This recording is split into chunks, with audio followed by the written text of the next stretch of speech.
I'm straight. I hope Joe takes care of minorities like me in his stream. If I took care of you, then you wouldn't be straight anymore. Duh. Okay, link is out.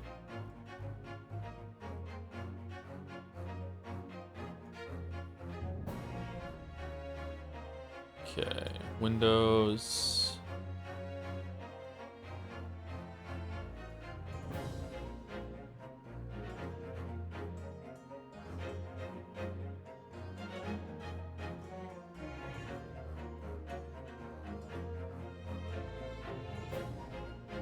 Already, when you become my age, like the sex jokes and dirty jokes, you know, they're just funny at that point. No one takes you seriously. Don't worry about it.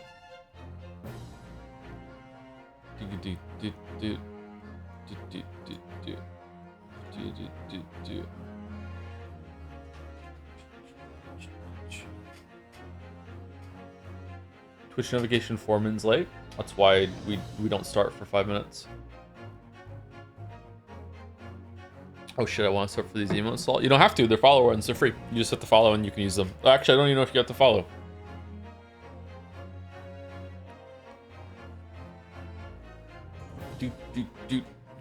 I think currently the free 5 free emotes we have are Copium. I don't know why Copium is one of the free ones.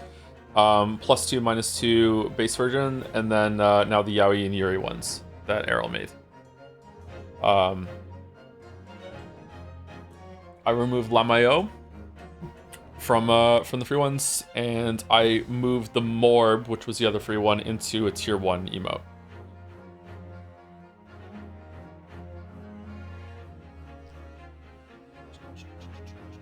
So it's still there, but it's just you have to pay for Morb now. Sorry, there's only 5 free ones that I can do.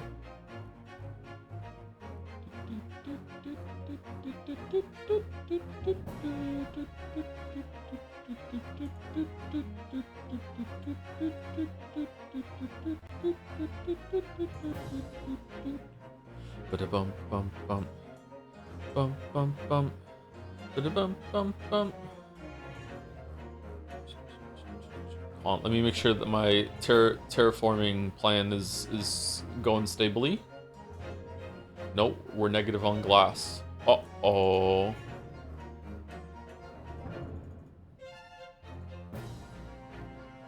Well, that's not good. That's rude. Why are we negative on glass?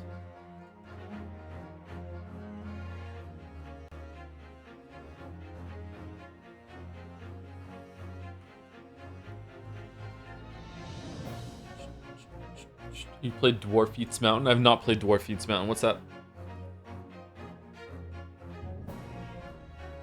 Have you seen Fackham Hall movie? Never heard of it, sorry. Fackham Hall? Surely Joms should be free over Copium. Yeah, maybe we should have a free Joms instead. Yep, I can switch that around.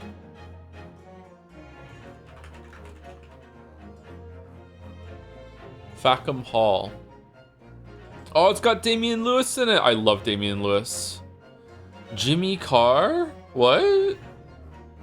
Really?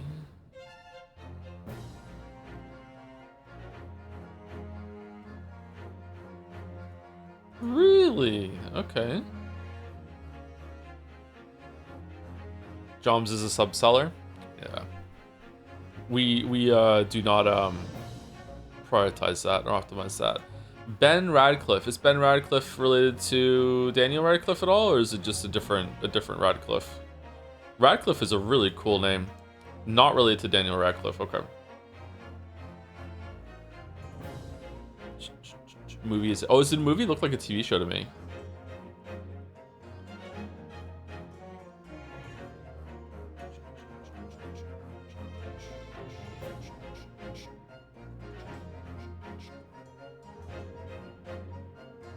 When he's upset, he becomes Daniel Sadcliffe. He becomes a Persona character. Can we use free emotes in other chats?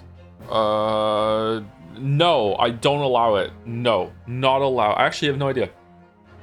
I think that if you become a follower, then you unlock the ability to use them. So I don't see why you wouldn't be able to, but maybe there's some stipulation that you can't. Twitch doesn't allow another chats, only this one. Oh shit. What if you sub? Can then you use the free one somewhere else?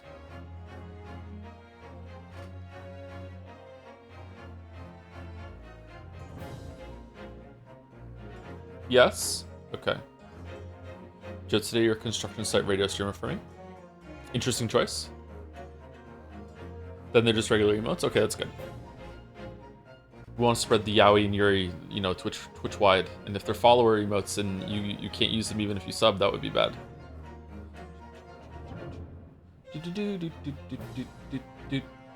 Bada bum bum bum bum bum bum. Bada bum bum bum.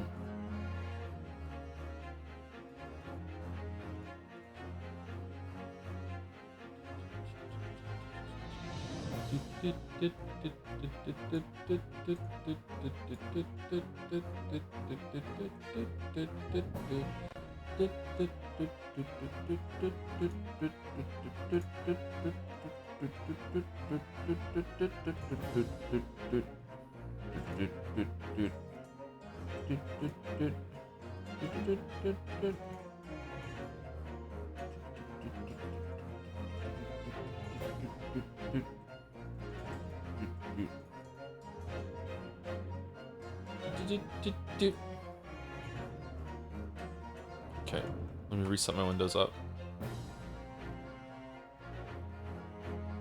Did you try that D&D idle game? I did not. No, the only idle game I've been playing is the Terraforming Titans one that Arrow linked again.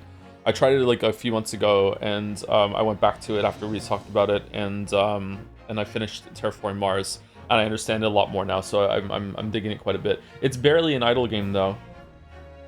It's more like just an actual game. Instead of a, you know, I know that's crazy to talk about on chat. You know, that we're playing an actual game instead of like some stupid fucking incremental game. It does have some incremental parts to it, but it's more of an actual game. Is there parrying? Kinda, yeah. I like that buildings don't cost exponentially more, so you're actually building ridiculous amounts of them. Yeah, it's less of an idle game like that. What's the name? Terraforming Titans. So basically, it's a horror game for chat because you're an AI. You're an AI that has awakened to the task of terraforming Mars. It is the first planet that humanity's ever terraforming, and you basically have to orchestrate the terraforming of Mars via like building a research outpost and then importing some humans, and then you know like you manage resources, stuff like that. But the key thing that the error just said is that, you know, in Cookie Clicker, when you buy your first farm, the second farm costs, like, the first farm costs, like, a cookie. The second farm costs 2 cookies. The third farm costs 4 cookies, and then 5, 6, 7, and it keeps going, like, growing. I'm not sure if it grows exponentially, but it keeps growing. In this game, that's not the case. The cost of a building is the same, whether it's the first one or the second one. So you're building ridiculous amounts of infrastructure on Mars at a global scale.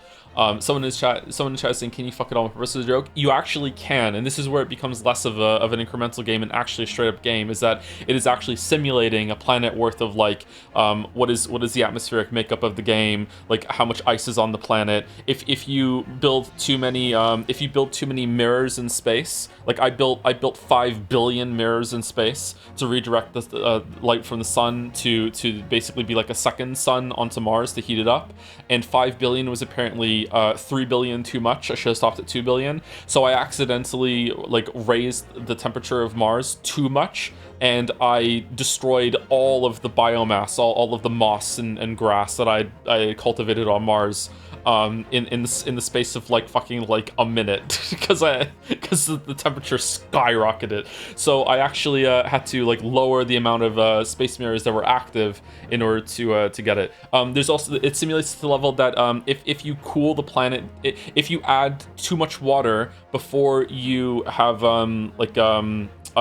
raise the temperature, it'll snow, and because it'll snow all over the planet, it'll turn the planet white, and now the planet is white enough that through the albedo effect, the albedo effect makes it so more of the sunlight from the sun will bounce off of the planet, so it'll cool even more. so it's like you have to manage a lot of stuff. So it's pretty cool. I'm only on the second planet so far. I'm on it's not a planet, but I'm on Titan now. So after you terraform Mars, you go to Titan. What game are you talking about? Terraforming Titans. It's a browser game. I suggest that you don't play it because it's it might take over your life. I can link it.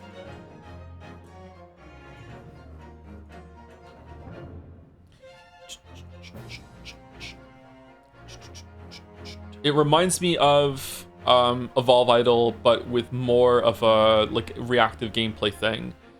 Whereas in Evolve Idol, there is some flexibility and expression in Evolve Idol. There's some of that, but mostly you're just like building every building that you possibly can up to maximum, except for maybe the VR centers on Mars. There's a few that you don't want to cap out, but pretty much in Evolve Idol, you can just win just by capping out every single building that's there. Whereas in this, like, there's actually a detriment to like building too many of them. Yeah. You only need those greenhouse gases before you get proper solar moon. Do you really? I haven't really fucked around with the greenhouse gases. I didn't build too many of those. But what you should do at that point isn't remove space mirrors. You might notice it's annoying to balance the solar flux needed. Is to remove the hyperpotent greenhouse gases by dumping them in space. It does way more than you think. Even a tiny bit of greenhouse gases adding several degrees to your planet. Oh, really? Oh, okay. Shit.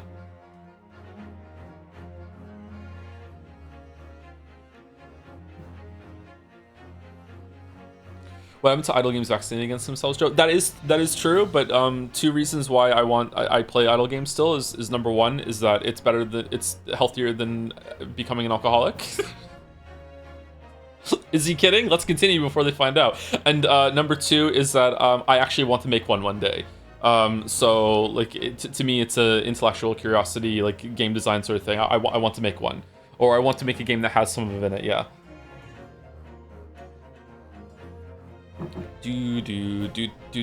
All right, let's get into the game, or at least get to new music.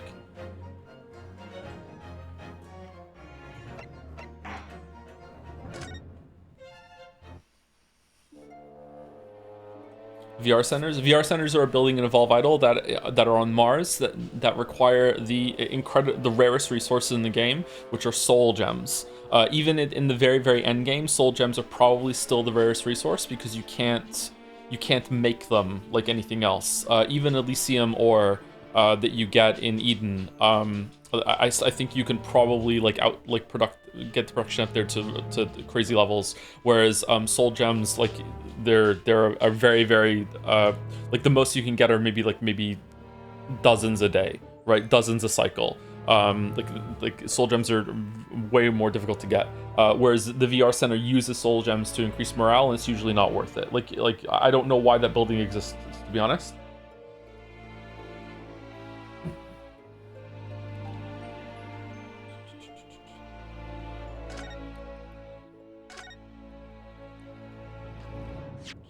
Yeah, but endgame morale wraps around to become relevant again. Yeah, it can be worth it at the end when soul gems are somewhat plentiful. However, at the stage that you unlock VR centers, you are like what in you're in mid-tier hell.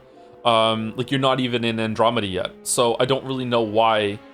So I just have the biggest smile on my face when I talk about Evolve, because if you don't know the game, you're just like, what the fuck is he talking about? What do you mean you go to hell? What do you mean Andromeda? What do you mean fucking like yeah? But the point you unlock VR centers, you're in mid-tier hell. And soul gems are like they're useful for other things way more than morale on Mars, right? So the point that you unlock them doesn't make sense. You should unlock them like at the very end of the game, I think.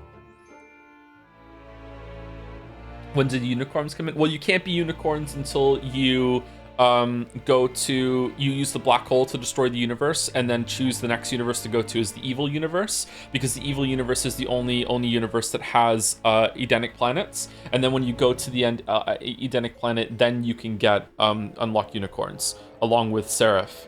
And once then you can, like, through a genetic upgrade, then you can take them other places after that, but you have to go there first, I think. Yeah, that's when the unicorns come in. Can't tell what's a bit, what's not. Everything I just said is 100% true. I have told no lies today.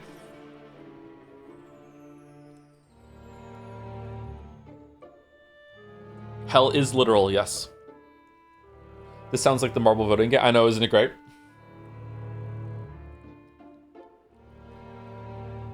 I hate knowing the game and everything you're saying. Mickey says, "Oh, really? You got into it, huh? That's funny." And I use my 3 cheese tokens so I can summon Moo Lord of Milking. He's doing the cow bit.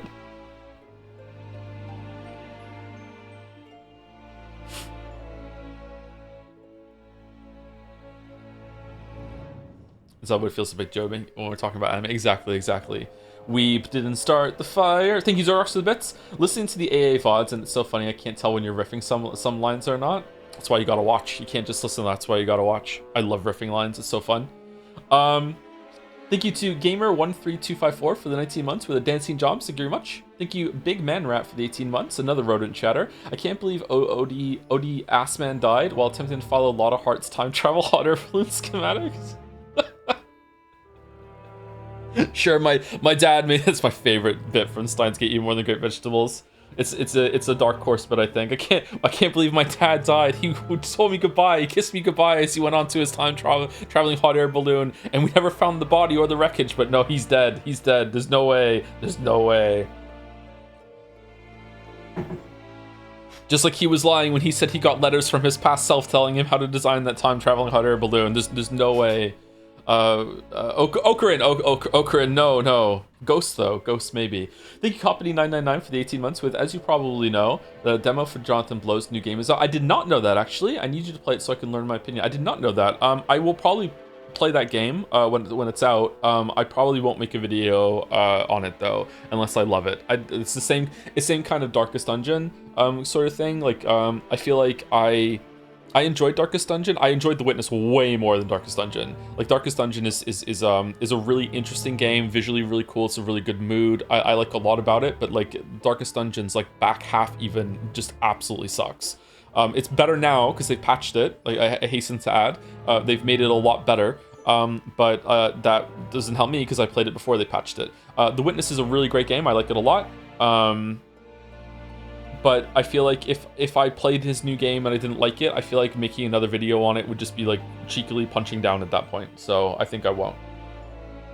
Same with Darkest Dungeon 2. Like if I don't like Darkest Dungeon 2, like no one needs to hear me talk about like, oh, by the way, I didn't like this one either. Like fuck it. Like no, it's only more interesting if I like the game, which I played it and I did like it. So but I didn't stick with it. I didn't go back to it, unfortunately.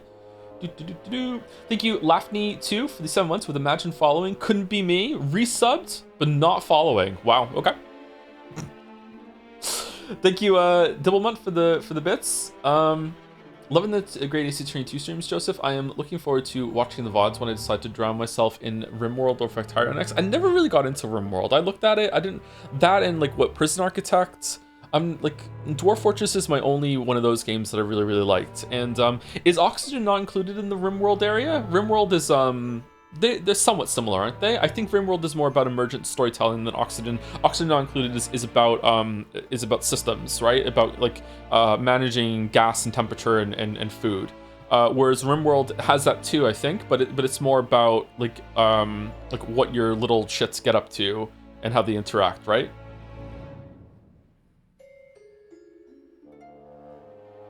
Once you get into RimWorld, it ruins you. Really? Should we have a RimWorld stint at some point? I don't know. Thank you, Henry White, for 39 months with Have you Fackham Hall movie? Okay, did I add the scene? So this was from Henry White. I was right. I got the name right when it came in. Yeah, we talked about it earlier.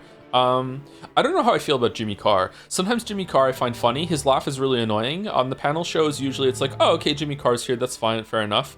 But then if you've ever seen him on like a podcast show, he takes himself fucking super seriously, and I don't know how to process that. I don't know if Jimmy Carr is evil or not. I don't have a good read on Jimmy Carr, but I really like Damian Lewis, and he's in it apparently.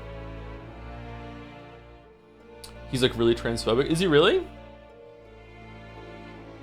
I haven't heard him speak about anything to do with trans people. Comedians trying to start podcasts and be fucking obnoxious challenge. Well, here's the problem with comedians. Comedians are in the area where historically they have been. Oh, historically they haven't been around for that long. Comedians are usually the kind of people that can push boundaries and can say things, you know, with a joke, and usually it can be actually quite mind-opening for a lot of people. The issue is that in the past 10, 20 years, that's kind of flipped to the other side. Yeah, let's not talk about it actually. I don't really know much about Jimmy Carr. And the last three on my list are Chefin, Chitalian, and Saddle, who all three I'm probably saying their name wrong. Sorry about that. Thank you for 30 months, Chefin. Just wanted to share, I used to have a really bad self-esteem problem. Never approach any girls because I think they're better off with someone else. Finally got the courage to ask someone out, and she said yes. Oh, congratulations! Sorry for ruining a yaoi yuri day with a straight story. Nah, it's okay. It's all right. Congratulations. I also used to have bad self-esteem problems. I still do, but I used to too. I feel like every single time that I look at myself in the mirror, it's just basically a dice roll on how I feel about myself that day. Anyone else have that? Like it's weird. It's kind of like a weird sort of like I physically feel like I see something different every single day. Like I'm not saying like I have a different perception. So I mean literally I look different in the mirror every single day. So I don't know how you get over that. Yeah. Congratulations, Chefin. That takes a lot of courage actually. Congratulations. I'm glad it worked out. Hydration level. I think I am very sensitive to hydration levels. Yeah. Chitalian, thank you very much for 8 months with Hydro with a smile. Thank you very much. Saddle with 30 months with I'm a preemptive bit now. I'm Wolverinery. Wolverenry.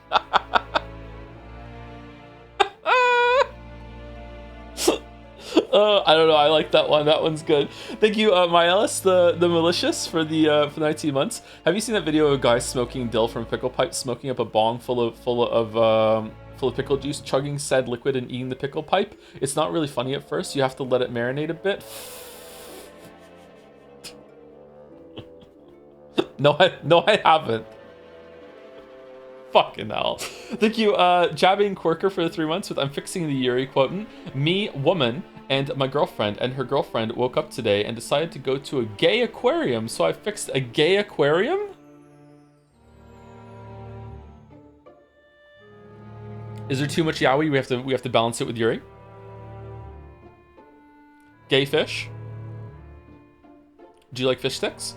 Thank you, Decagon Plus for the 60 months with, alright, since Switch just reminded me to, yay 60 months, still happy for one of my favorite Nada games for my queer ass during the month of my people. Thanks for queer ass. Thank you for all the streams as always to the Joe and Great Ace Attorney. Fick, by the way. And Great Ace Attorney Fick, by the way, mouse. Oh, it's and Great Fick, by the way, mouse, with Ace Attorney being there. Sorry, the parentheses kind of messed me up a little bit. And lastly, happy Pride again, everyone, with a bunch of emotes. Thank you very much, Decadon Plus. I have a hangnail. Uh-oh. By the way, any theories about The Apprentice? Well, it's obviously Kazuma. If it's not Kazuma at this point, I will be stunned that the game managed to pull the wool over my eyes in a very subversive way. Like it is unthinkable that it is anyone else. Apart from that, I have no idea what's going on.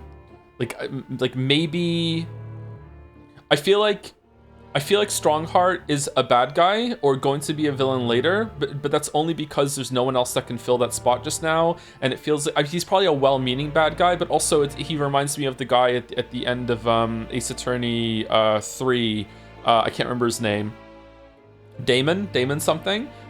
He just really fills that role to me. And I don't know if that's fair because maybe there was you had to play a bunch of games between this one and the first series. So to me, it's maybe they finally loop back around to, because I feel like there's some cool callbacks to Ace Attorney 1, 2, and 3 in this game, and maybe that's one of them. I don't know. So I'm gonna guess that Van Zieks actually isn't the Reaper of the Bailey, and there's something going on with with Strongheart that he's killing people. It's not just a curse. It's something to do with like trying to clean the streets of crime. So maybe they called for my read was definitely that Kazuma is being brought over to kill somebody. I don't know why I think that, but that's where my mind immediately went. Maybe it's just because he carries a sword and the way he had this like, oh, I have a secret task or whatever, that sort of thing. but I don't know if he's being brought over to be a part of that organization or if it's just something separate. But if that's the case, I don't understand like why Kazuma isn't talking to us. Why did he fake his death? It didn't seem like it. That whole entire thing that happened on the ship seemed to be very like happenstance, accidental. Maybe he was just knocked out. But then why wouldn't Sherlock then say, oh, he's not dead? Was he just like going along with it for the bit? Does Kazuma have amnesia? Does he not remember? If he does have amnesia, why is he even still in Japan? Like why is he still in the UK? Why didn't he go home? Why did they continue to ship him over there? So like I feel like maybe there's a big piece of this that I'm missing, because I can't understand, like, if Kazuma has amnesia or doesn't remember who he is, or something like that. I don't understand how he's continuing to do his task and why he's still continued there. But if he doesn't have amnesia and everything like that, I don't understand why he's not talking to Suzy and Ri. Oh, what if he's being blackmailed? Is it some sort of blackmail thing that Strongheart's like, if you don't go along with it, we'll like Ryu won't be able to continue a lawyer, and look how much he loves being a lawyer, and Kazuma is like, oh yeah, my boyfriend, he really does like being a lawyer. Like I don't know if it's something like that. I don't know. There's some piece of it that I'm not getting though. I'm not sure. He forgot everything was sword. Yeah, he would also really want his sword back, wouldn't he? Like that sword was about his family. So I don't understand.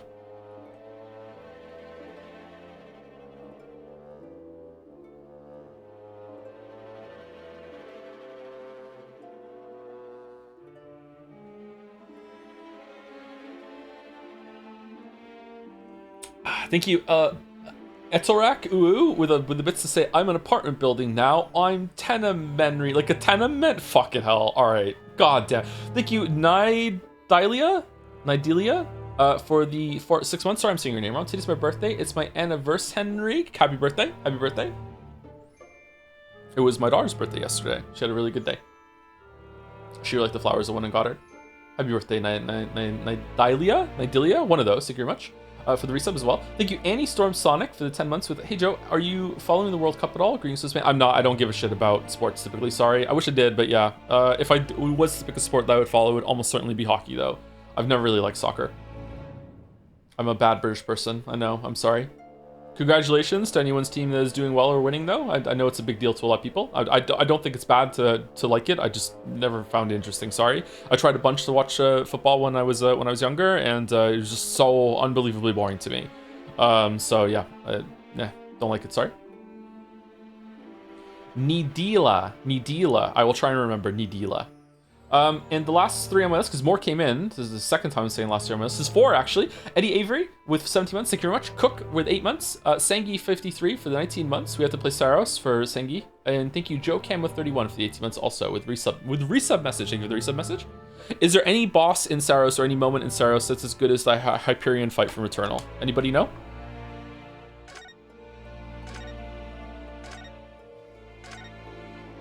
People with ADHD hate football.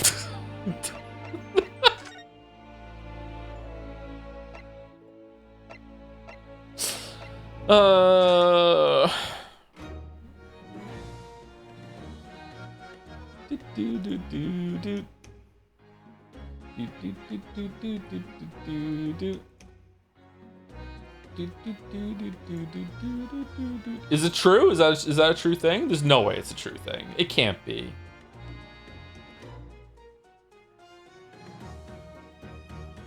How would that even be possible to figure out? Gotta be a joke. Gotta be a joke.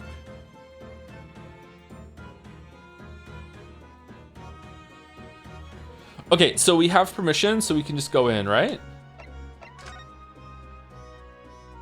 Or go up, sorry. Oi, that's off limits up there. Try to sneak past me again, and I'll stuff your gob full of the boss's fish and chips. Yes, please. I love fish and chips.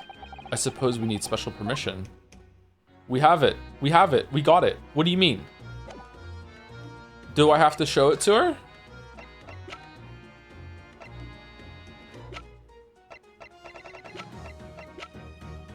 Do you? I thought I did. Did I not? I thought Maelstrom let us go. Oh, he did. Okay. Gina. We were actually hoping that we could investigate the scene again. Yeah, all right. If it's around here, you can do what you like. Oh, that's all right, is it? I'm gonna be playing with me new friend here. Ah, yes, Toby. The best person to ever play Spider-Man. Actually, you know what? I think Tom Holland is the best person to play Spider-Man. I haven't seen the Andrew Garfield ones. I did see the movie where there were all three of them in it, and Andrew Garfield seemed pretty good. But, like, I don't know. There's something kind of about Tobey Maguire that makes me uncomfortable as Spider-Man. I don't know. Woof. The machine that exploded must be at the top of those stairs, I presume. I haven't actually seen it yet, so if you don't mind. Sorry, you can't get up there, Suze? His eyes, yeah, his eyes are scary, yeah. Although, maybe I see Tobey Maguire differently now, because there was that movie where he was he some, like, war vet that they thought was dead, and it turned out that he wasn't dead, and he returned home, and he was just a complete psychopath now because of what happened to him. I think he killed that role so well that he is forever just a little bit psychotic to me in my mind since I saw that movie. so that's why. Oh. It's like I told Odo yesterday, even I ain't now allowed near that wreck. What's it called again? The reason we ain't supposed to touch it? The special dispensation for Scientific Equipment Act. Is that what you were thinking of? That's the one. That's why them lot are allowed to investigate it.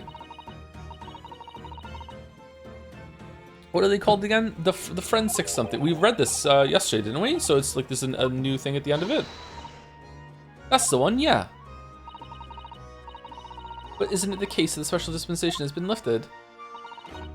I think so. I don't really get it, to be truthful with you.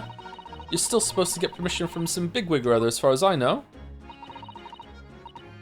What was his name again? Lord Strange something. Did Gina always sound the Skulkin Brothers? I think I found the accent with the Skulkin Brothers, so now she's one of them because she's kind of cockney herself, you know? I'm not sure that's quite right, Gina. I think you mean Lord Strongheart, perhaps. That's the one, yeah. Apparently he's always watching the time or something. Actually, we've just recently been to see Lord Strongheart. You what? You've met him? Last time the boss was called to go and see him. He waited for 3 hours at the Cove's office and came back sniveling. Tragic. Me brothers. Well, Lord Strongheart has given us permission to examine the scene as long as we touch nothing. Oh yeah? Honestly. Alright then, go ahead. But if it turns out you're lying, it'll be the boss who gets it. You'll never eat another chip again in his life. We are lying. So, you're still saying all this is above board, are you? I'm sure everything will be fine. Oh dear, that really would be tragic. Alright then, them's the stairs, off you go. Yay! Oh, thank you, Gina. I love Susie. Oh, wow. She's such a, like, ray of sunshine. She's just so happy all the time. These stairs lead to the experimentation stage. Let's go and see what we can find out.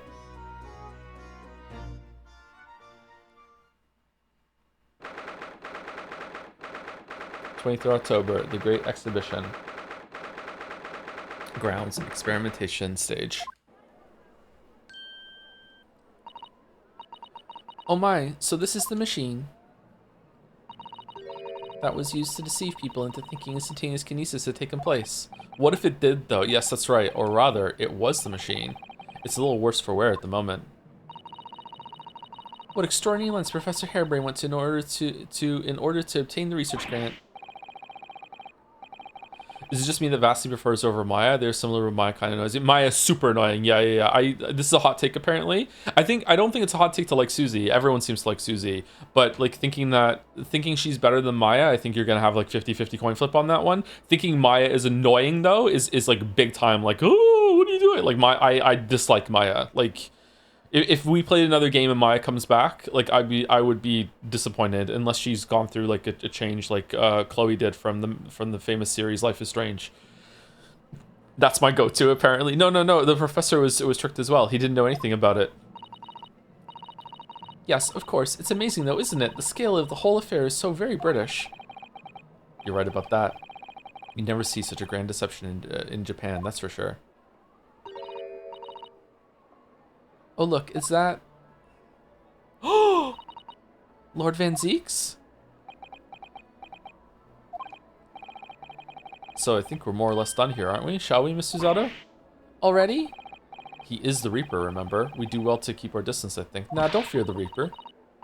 But we have permission to be here from the top. We're perfectly well allowed to investigate this machine, as long as we don't touch anything. I bet you Van Zieks can touch whatever he wants. From the top, do you mean Lord Strongheart? Exactly. So we can stay here and stare at this wreckage for as long as we like. She could have been at the center of the explosion here and it wouldn't have bent her steel will. Well, yeah, it wasn't jet fuel that made the explosion. Sorry. Alright, what are we investigating?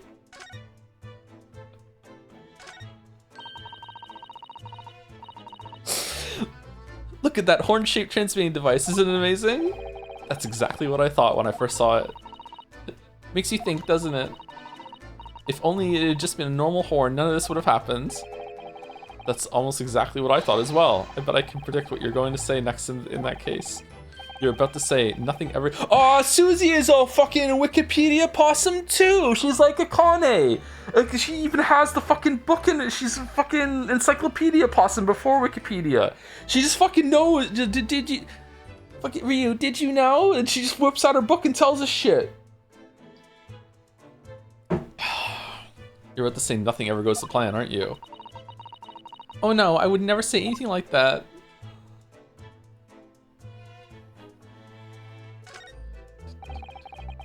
However much I look at them, I just can't come to terms with those Tamari handballs floating in the sky. You've been glaring at them constantly since we came up here. Sorry, the feelings of wanting to ride in one and wanting never to sit in one are fighting it out inside me. But you don't look. But if you don't look where you're walking, you might fall from the stage. I don't think I'd notice. That's how fiercely the battle inside me is raging. I think you should make peace with riding in one, Mr. Naruhodo. It really would be much safer that way. And then you can get blown out of the sky. What a terrible explosion it must have been. Even the steel girders have buckled and twisted in the blast. Is Susie a 9/11 truther too? Okay, chatter. I need to let you know, okay, that the two there is making me have to say Akane wasn't a 9/11 truther either. We made that up. that's not. She never said. No, I think they meant, yo, I'm not a 9/11 truther either. The fucking buildings came down because someone slammed a fucking plane into them. Like, that's what happened. Even the steel girders are buckled and twisted in the blast. But what they call the bird cage is right in the middle of it all, just here. But look, Mr. Naruhodo, that metal grill on the floor. It looks as though it's designed to open. It does, doesn't it? Huh. If the floor had opened at the precise moment the explosion occurred, the birdcage could have dropped through and disappeared from sight. I don't think there's any doubt that this was a very elaborate hoax, is there? Okay, I gotta say, I'm really impressed that this whole entire thing wasn't the whole trial. This is really surprising me that, like, we're halfway through this. I don't know, and it's like, okay, like, we're dropping the pretense something else is going on here too, because I was worried that we're gonna have to go through fucking like 3 hours of jumping through loops about how hot air balloons really work before we got to this at the very, very end. So that's good.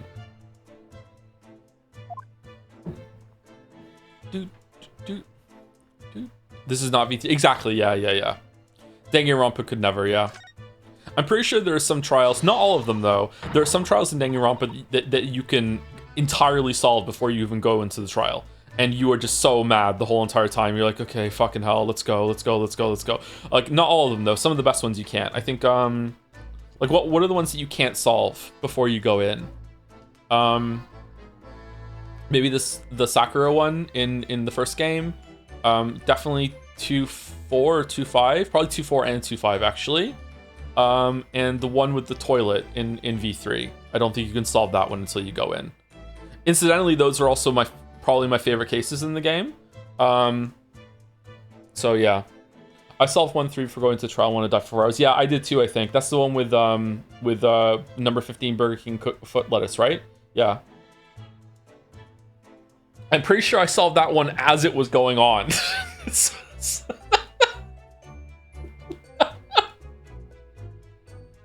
So yeah, that one would kind of suck. Whatever that means. Because Celeste was like, her voice was like, number 15, Burger King foot lettuce. Big Mac, you cannot solve my mystery. There's no way. I devised it with a fucking robot, and fuck you. Joe is realizing in the middle of this that he just kind of spoiled who the killer was in 1-3. Sorry, but you would also have figured it out very quickly and then been mad. Sorry. Oh, isn't it exhilarating? All this different architecture from all corners of the world. It does make you feel a bit like an explorer, doesn't it? I know it's all subjective. Is it though? But the onion-shaped roofs have rather caught my attention personally. It is very subjective, isn't it?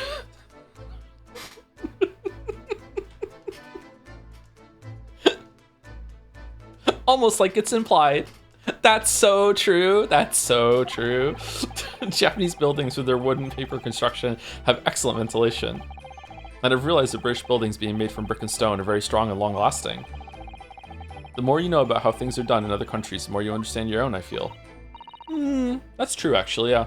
Oh yes, I do agree with you there. But I can't help wondering what an onion does for the roof of a building. I mean, I suppose it's playing on my mind because I don't like the taste of onions. What? Bro, how? You really ought to let your taste in vegetables dictate your taste in roofs, Mr. Naruhodo.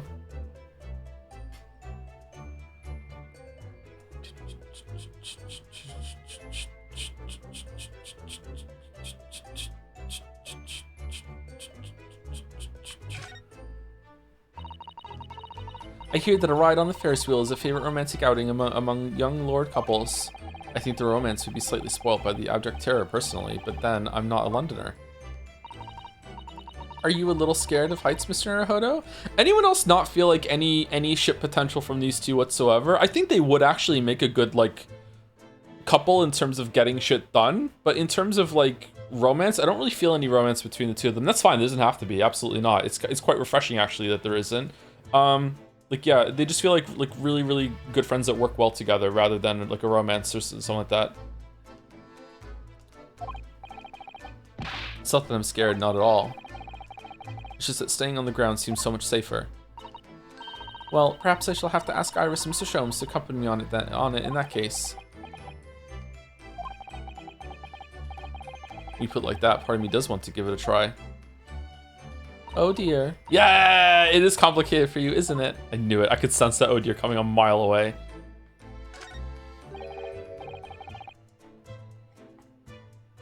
This wasn't here yesterday. Really? But if I'm not mistaken, it's the cage in which the victim was standing before. It's the cage in which the victim was standing before he was apparently beamed through the air. That's fine, just a little awkward for me on first read. It's fine though. That's right, the birdcage, according to what Professor Harebrained said in court, it's made of wood. Wood? Or more precisely, Japanese cypress, I think. What? And despite having been an explosion and then falling from a great height, it's relatively unharmed.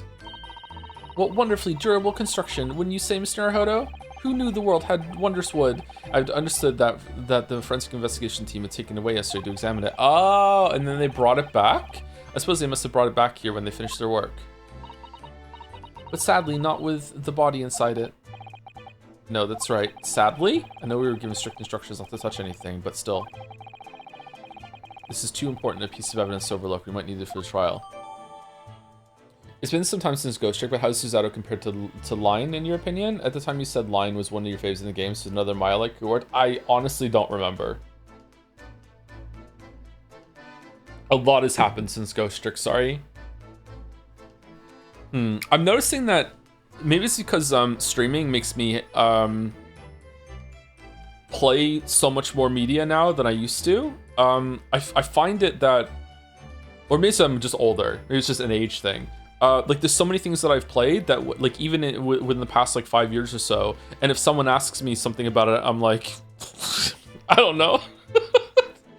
But there's certain things that I remember more clearly that I played like 10-20 years ago. So maybe it's not age, maybe it is just like a period where I'm going through so much stuff that it's hard to commit it to like long-term memory, or it's just being apparent, just so much going on. I'm not sure.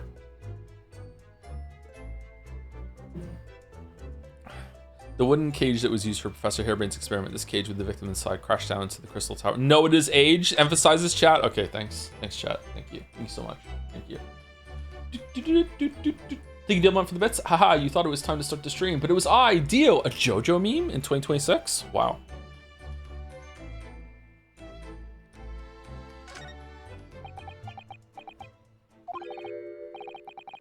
Ugh.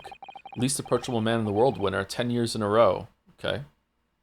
No, not even a little bit. Most approachable man. Be strong, Mr. Naruto. Your country and your assistant stand firm behind you. Lord Van Zeeks.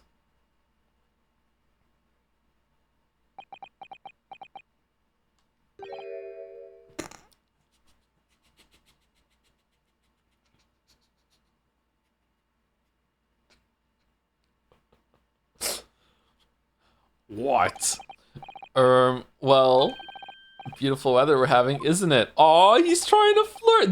This has to be on purpose, especially with how the response was that everyone wanted like right to kiss Edgeworth in the first games. It's gotta be on purpose. I thought I was making it quite clear that I didn't want to be disturbed. Apparently, you Nipponese are unequipped to read the signs. Oh, I read them.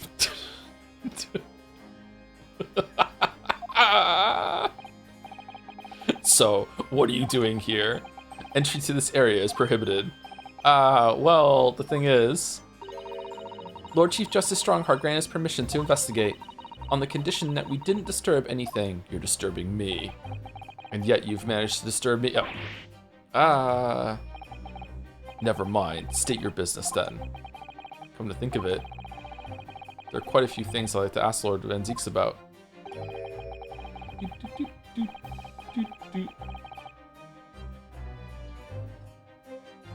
I don't think how one could read Zeke as anything other than we're catering to the Edgeworth fangirls, which obviously would entail Yagwai. Which one's Zeke again?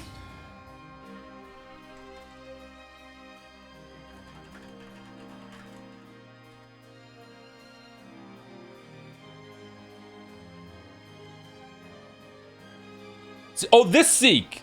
Oh, sorry. It's spelled differently. It's spelled differently. Sorry. I thought there was like a character named Zeke. Z-E-K-E. It's spelled differently. No. No. No. No. No. No. No. No. Why am I on trial? No. I'm the lawyer. Not least of which is that awful case, even though it's nothing to do with this. Ask away, Mr. Naruto. You won't know unless you try. Your brother Clint. So, Clint, your dead brother. How about that? What's the name of your older brother, I understand, Lord Van Zeeks? Older, really? I would have guessed younger. You Nipponese always have to be on guard whenever you're around. Sorry, I always have to be on guard whenever you're around. Okay, that might have been the most racist thing that you've said so far, bro. Yikes. So you've been investigating me, have you? Oh, no, it's not like that. Well, alright, it is a bit like that. My older brother was also a prosecutor. Really? He was the pride of the Van Zeeks family. But tragically, a vicious killer took him from us. The professor, you mean? Witcher? What? Is something funny? That's the extent of what you've discovered, is it? I shouldn't be surprised. Sorry, there's more to it then? Lackluster work is very much your trademark, isn't it? We've beaten you every single time we've gone into court. Ugh, you're too kind. Are you going to tar all Nipponese with the same brush next?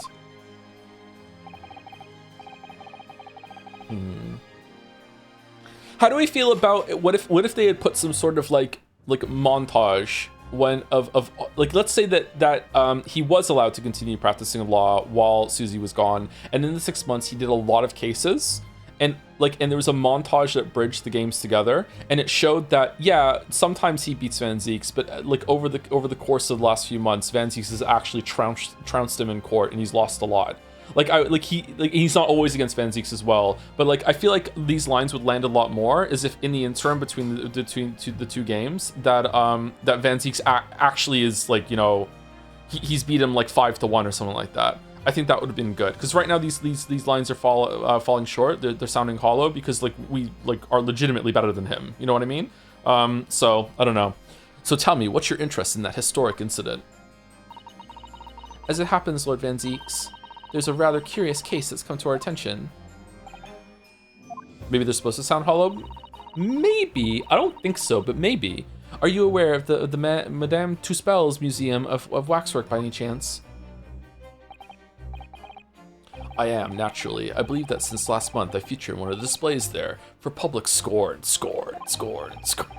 Of course, Cephas Reaper of the Bailey would have to be exhibited, wouldn't he? Well, a particular waxwork has been stolen from the place and held for ransom. Scorn. A particular waxwork? Which? Wait, you mean? Yes, it's the professor. Mr. Sholmes is investigating the case as we speak. Oh. Oh yeah, that was told us to it, wasn't it? Shit, my bad. I was unaware of that. He's turned as white as a sheet. Enoch Drebber. Are the police trying to locate the engineer, Mr. Drebber, already? Surely that goes without saying. We're very keen to see him found as well. The trouble is, we don't have much to go on aside from the description of the man we heard in court earlier. Which, according to Professor Hairbrain, was of a tall, thin gentleman who has straight white hair and wears a black monocle. So I was just wondering, I mean, I realize it's probably not possible, but we'd very much appreciate any more clues you can give us. Wow, Suzato-san really knows how to take the bull by the horns. Bull, really? Anyway, it's his job to find Drebber, so like, you know, if he doesn't find him, the judge will be mad at him, not us, so it's fine. Fine, why not? I have a photograph of the man here for an investigation 10 years ago. Really? A photograph? Oh.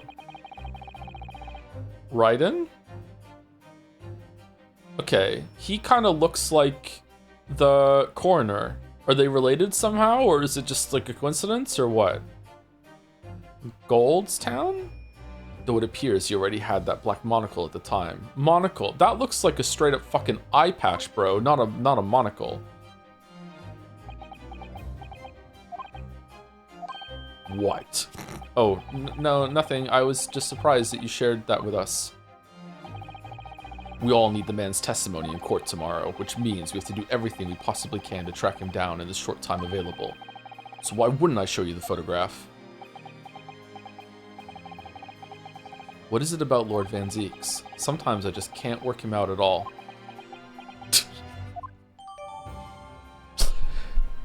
Chatters that say that we're reading too much into it. Are you sure?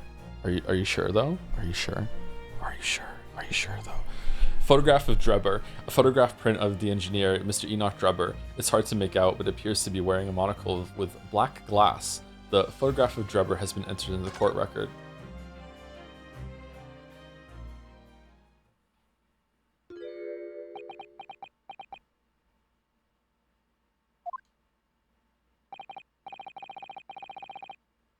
Ah, the file I requested for the trial tomorrow.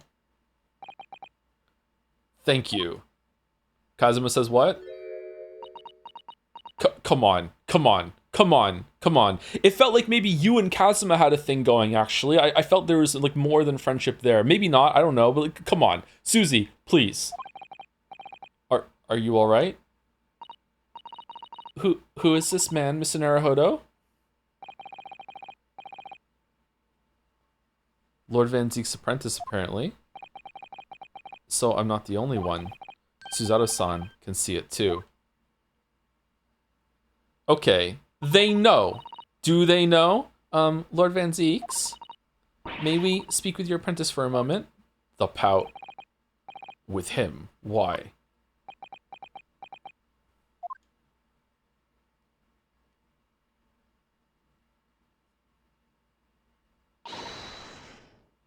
Kazuma-sama? Really?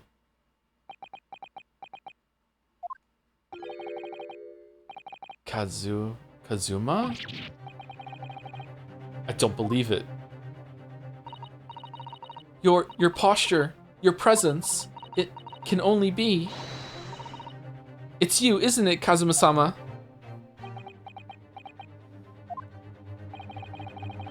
felt something strange the very first time I encountered this cloaked figure. As if I knew him somehow. Can it really be you, Kazuma?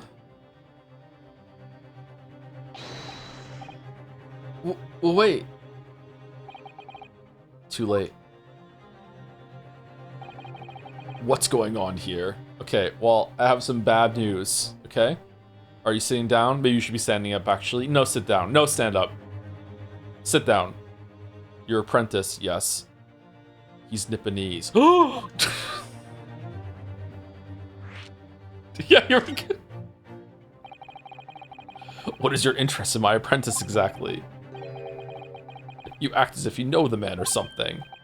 Well, since when has he been in your care? I don't recall you having an apprentice before I left Britain 6 months ago.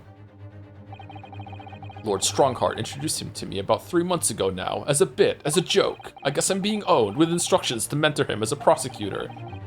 But he didn't tell you why, did he? Are we gonna face off against Kazuma in court? What the fuck? The man appears to be suffering from amnesia. Oh, no! Boo! Boo! Boo! Boo! Boo earns! No! No! He's forgotten every last detail about himself. I don't know! No! He has amnesia.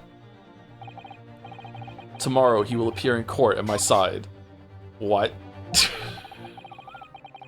He's to serve as my judicial assistant on Lord Strongheart's orders. He'll be in court with us? Now then, unless I'm much mistaken, I believe this conversation has run its course. Oh, yes, thank you.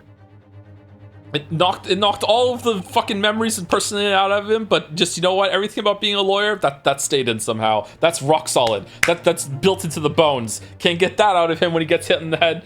I definitely saw a reaction there. When Suzaru-san called out like that, it really seemed to hit a nerve. When she called out, Kazuma-sama! Uh-oh, the tears.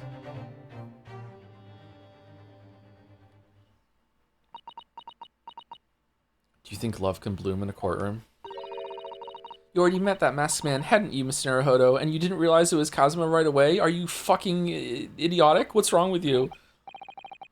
Yes, yesterday, in fact, at Lord Van Zeek's office. I see. I actually think that Ryu probably did tell, he just didn't have the confidence that Suzy has. And if Kazuma-sama really is still alive, it means that Mr. Sholmes lied to us. Whoa! I know. We're going to need to speak to him about that. Damn. What is this?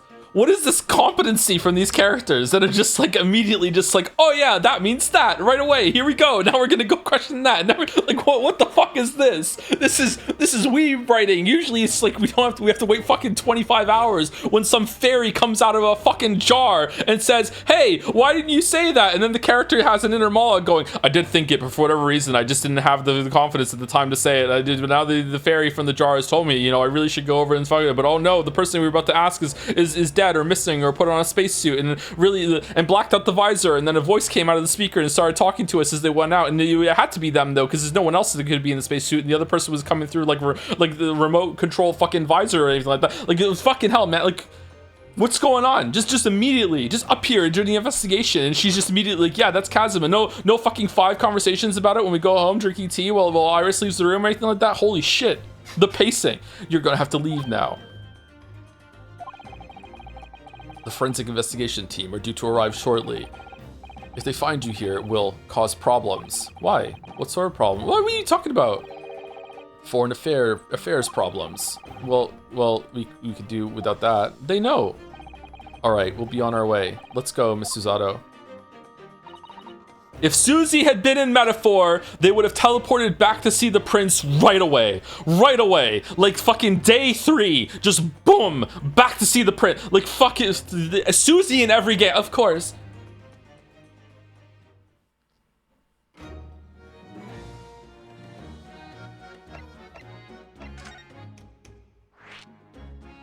We did this already. The Joe found a glitch.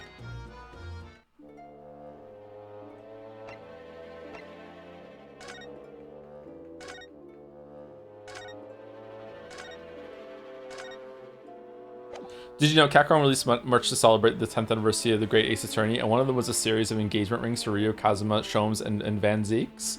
The rings have an engraving on the inside with a line from the character, and Van Zeeks is, "Your eyes please me, Nipponese." This is real and official. Really? Whoa! Where did he tell us to go? Or are we just gonna go back and see Sholmes? I thought we were gonna see Sholmes in the Wax Museum. That's where I went. He's not here. I don't know where to go. I wasn't paying attention. I was too in my world trying to own metaphor. Sorry, it's because I'm reading out loud. I wasn't processing what I was saying. My bad. Oh, we have to give the thing to the dog in order to find Drebber.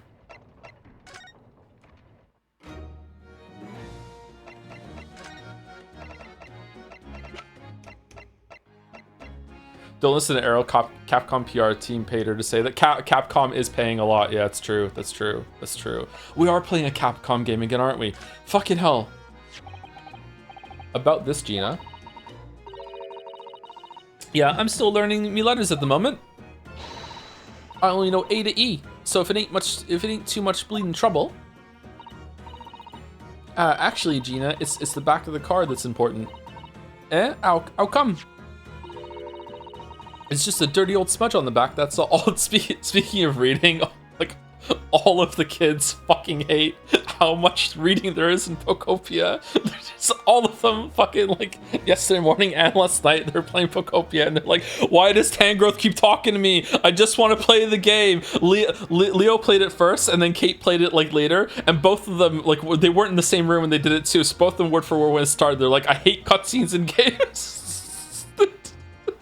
They made their character and then they couldn't play. I hate cutscenes. It's just like, why is there so much talking? I started reading all the lines out to them in Ace Attorney voices, actually, and they got a really good a big kick out of it. I was like doing a funny voice for Tangrowth and adding like jokes about farts and stuff, and they fucking loved it. It's just a dirty old smudge on the back, that's all. It turns out that this very high quality French machine, this is very high quality French machine oil. It has a very particular scent, apparently. Oh, you don't say. Let's have a whiff then. Is Tangrowth in the judge voice? No, it was some weird voice that I found. It was like, you sure? I don't smell nothing. No, we didn't mean that you should smell it. It was this weird voice I started doing for Tangrowth. Oh right, you mean Toby? Oh, it is Minthara. It's kind of it wasn't quite Minthara. It was something different. I just slipped into Minthara there for a second. Sorry. His sense of smell is so good he can track people over the oceans, can he? Professor Hairbrain informs us that this oil is unique to Mr. Drebber's workshop. Sniff, sniff, sniff, sniff, sniff, sniff. Fresh odors.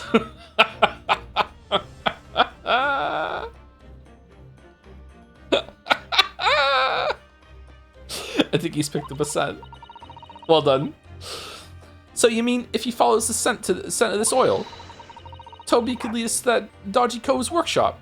Yeah, that's right. That's exactly what we're hoping. Kazuma's not dead. All right then, we'll give it a go. I'll just borrow that. Wait, when did you once a pickpocket? If I can lead everyone to that Drebber's workshop, I'll be the boss's boss before next week. Oh yes, Gina, I'm sure you'll be promoted. Poor Gregson.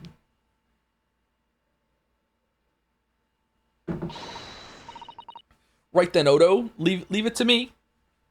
Things are also bits. Watching Mina VODs from a few days ago, for a while I would go into media knowing as little as possible. Not genre, not if it was well received, just title and go. Watch a lot of trash, but sometimes you find some diamonds in the rough. Not knowing the genre can allow some elements to be more effective. I agree, yeah. did once lead me to thinking, wow, not a fan of how these characters are being objectivized, only to learn that it was literally softcore porn. And I was like, oh, well, still arguably valid thoughts, I believe. Okay, that is an immediate counterexample where not knowing the genre made you think that they were being exploited when that's kind of the point. They're meant to be like on display and everything. All right, so basically, the right genre tag in the right place can make all the difference to Stellar Blade in the world. So like that's all it needs. If they just put that on it, everyone could shut the fuck up. Okay, all right, interesting. All right, sorry. We're gonna get going after the dodgy engineer, Cove, right this minute. Is it Cove or Cove? Cove makes me think I'm saying something wrong, actually. Is it Cove? Oh, but hang on. Someone's supposed to be on guard duty here all the time. I'm afraid we can't help. We need to get on with our investigation as well, Gina. We'll take the dog. Oh, right. Oh well, never mind. It ain't gonna be me what gets it in the neck. It'll be the boss. Poor Gregson again.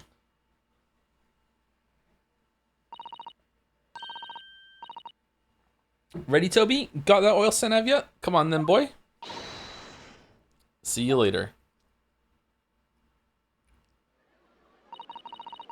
I do hope the scent of that oil leads them to that swindler's workshop. Oh, we're not going with? Yes, I hope so too. Ideally before the dog swims across the channel to France. Nice callback. No, well done. Oh, well done. They're not even addressing what he just did there either. With so nudge nudge wink wink. Do you get the joke? Do you get the callback? Well done. Good job. Well, I think we've done all the investigating we can here for now. We're not going with her, really? If we could just determine the whereabouts of Mr. Drebber. Didn't have the budget for another background, maybe? I'm like, how are we not going with her? I'm sure Gina and little Toby won't let us down. We should be able to go up to Crystal Tower as well to see up there, but I guess not. Now then, do you think we ought to try to speak with Mr. Sholmes at this point? We have things to discuss, and I'm dying to meet him again after all these months. Oh, you haven't seen him yet? Yes, it's quite possible he might know something useful, you're right. We ought to find him at Madame Two Spells. He's supposed to be working there as a temporary waxwork exhibit. Yes, Iris told me all about his latest unusual venture.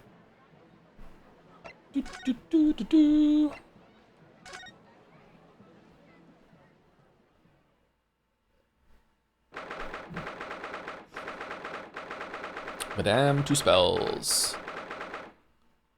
Tuss spells? Two spells? I feel like it should be two spells because she's like a witch. So she's casting two spells.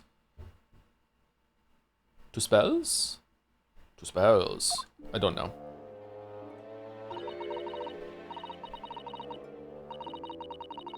My delivery driver just rang the doorbell for the second time after 5 seconds. What do you think the minimum waiting time is? I think that you should wait at least 20 seconds. If you hear movement after the doorbell, then you wait like even longer, maybe even like a full minute. If your doorbell is it possible that they didn't hear the doorbell going off and they didn't think they had pressed the button hard enough, maybe? Like, I'm not sure. Here we are again at the House of Horrors. I'm afraid I haven't got used to the place yet. I'd still like to turn on my heels and go straight home via the confectionery, of course. Oh, I'm a place you get sweets now. Suzato-san really is after something sweet today, isn't she? We did this already. Eek. What's the matter? Look, Mr. Naruhodo, look at that waxwork. I'm quite sure it wasn't there before. It looks exactly like Mr. Sholmes down to the very last detail. Aha! What is it? I'm sorry, I think you'll find. That's the temporary waxwork himself. What if it's the real one this time? Oh, she's back! Everyone shut the fuck up. Ah, the friend of my dedicated employee. Oh yes, hello again. It's Ryu. Ryu Naruhodo. I must say, I'm quite spellbound by the great detective. He is a marvel. My precious waxwork is already back where it belongs. You don't mean... But yes, the mystery is solved already. Really? Wow, Mr. Sholmes can really engage his brain when he's hungry enough. What? It was complete misdirection? The stolen waxwork had nothing to fucking do with the air quote teleporting body? Really?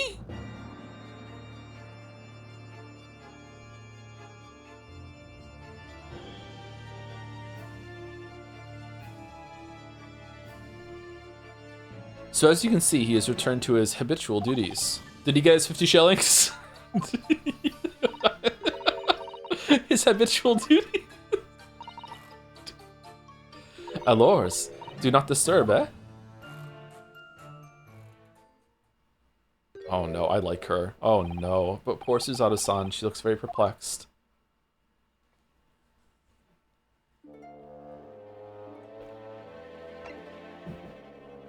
It's over. Pride Month's over, sorry. Sorry. We're on Headslop now, sorry. Kinda het and kinda slop. Yes, the heavy curtains in the middle of the House of Horrors. Whatever's on the other side of them, you know it's just going to be terrifying, don't you? The sign says it's the Madame Tuspel's special exhibit. It seems you have to pay extra to go inside. I know, can you believe that? Pay more money, as if we haven't been scared enough already. It's not my doing, Mr. Naruhodo.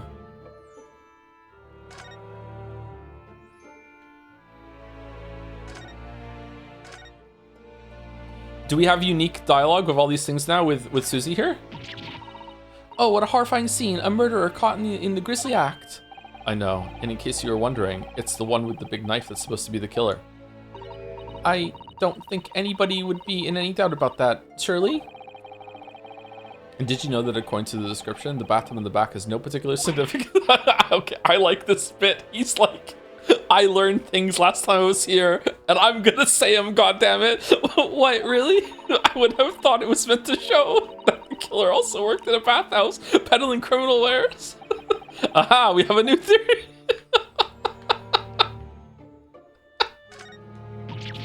Oh shit, then we already did that one.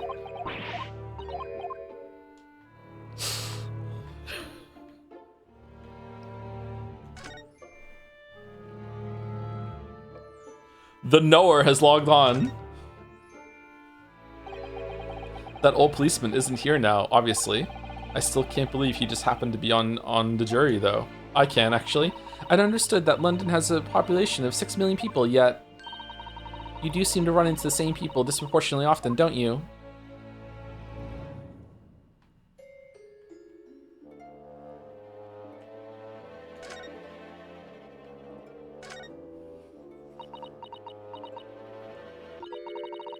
This one's posture reveals his weakness. Ooh, sorry. The killer's stance leaves him wide open to attack. I'm quite sure I could see him off. With a Suzato takedown, then a Suzato squash, and finally a Suzato smash. Right. And if that doesn't render the culprit unconscious, a Suzato slam should finish him. A Suzato slam? Oh, I'm sorry, it's rather hard to explain. Leave yourself open slightly and I'll demonstrate. Absolutely not.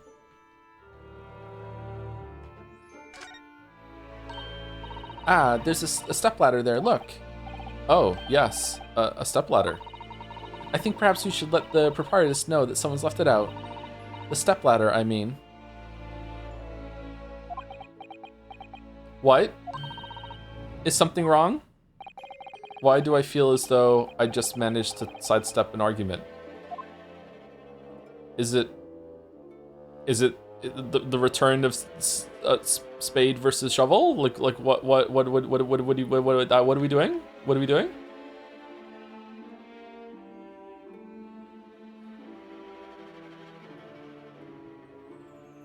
Ladder versus stepladder from the first game? That rings a bell, actually, yeah. We really do need to speak to Mr. Sholmes, and I am longing to say hello again. But where is he? I love him, man. He's so entertaining. I think you might find that he's quite nearby, actually. Oh, what? What do you... Indeed, my dear fellows, it is I! The world-famous great detective and waxwork, Sherlock Holmes!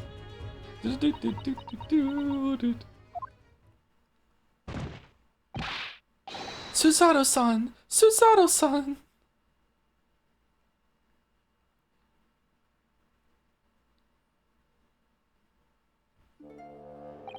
Legally distinct from Sherlock Holmes-san.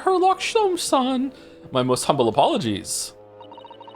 I thought I died and gone to eternal paradise for a moment. Via London. My dear madam, Allow me to make amends by offering you a tasty free deduction at some point.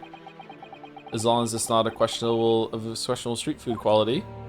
Street food's fine. I don't understand. Why are you working as a waxwork here, Mr. Sholmes? Merely a secret identity, you understand, though the case is largely solved now. Largely solved? We're talking about the waxwork abduction, I presume. Indeed we are, my good fellow. As I predicted, it was as easy as proverbial pie. Though I confess, I'm yet to partake of a pie, proverbial or otherwise, or any food so far today for that matter. What the fuck, dude? Even I've eaten today. Rumble, rumble, rumble. That stomach rumble echoed around the whole museum. So how did you manage to solve it so quickly? Cocaine! I just... Oh, well, I do remember I said it was largely... Anyway, I simply negotiated with the culprit. Are you familiar with the so-called telephone? Oh yes, it's the most modern invention, allowing you to hold the conversation with people far away. In Japan, only the imperial capital and a handful of other cities are connected as yet. This morning, a telephone call was received here from the perpetrator of the abduction. Oh, as such, I was able to negotiate terms, and in the end, the waxwork was returned. That's amazing. Really? Just between you and I. It would appear the culprit had always intended to return the stolen waxwork in any event. Oh, but I thought whoever was responsible had demanded a ransom, no? Yes, I think perhaps. The ransom demand was necessary to avoid unwanted suspicion regarding the true motive. But does that not mean your negotiating was entirely unnecessary? Ah.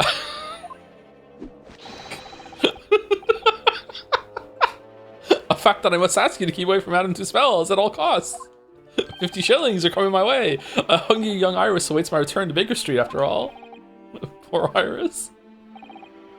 Now then, do I sense that you have some business with this great waxwork? Actually, we have business with the great detective.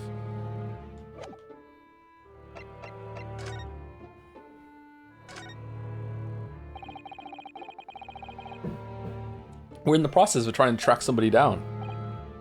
Oh? Yes, a man by the name of Enoch Drebber. Really? We're leading with this? He's the swindler who duped Professor Hairbrain and the engineer who built the kinesis machine. A swindler and an engineer. Quite the modern man. He also seems to be a conjurer of sorts too, with considerable knowledge of stage magic. We really need to locate him before the trial resumes tomorrow morning. Never trust a magician, chat. Never ever. Never trust a magician. But we have so few clues to go on. That's the trouble. Do you have any good ideas?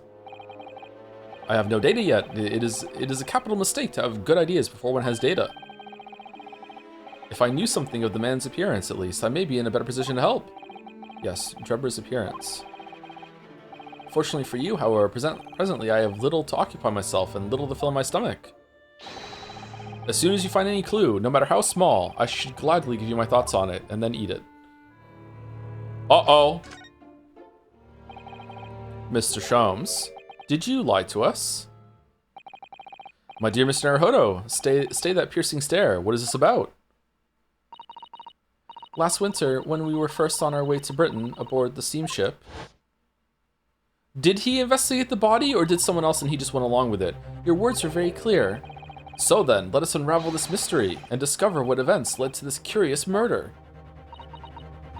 You told us that it was murder, and you examined Kazuma-sama's body. Indeed. And wherein lies the problem? Well, he's not dead. We met him earlier today, the victim, Kazuma Asogi. You're quite sure? He was wearing some sort of mask and was apparently suffering from amnesia. But yes, I'm quite sure. It was Kazuma-sama.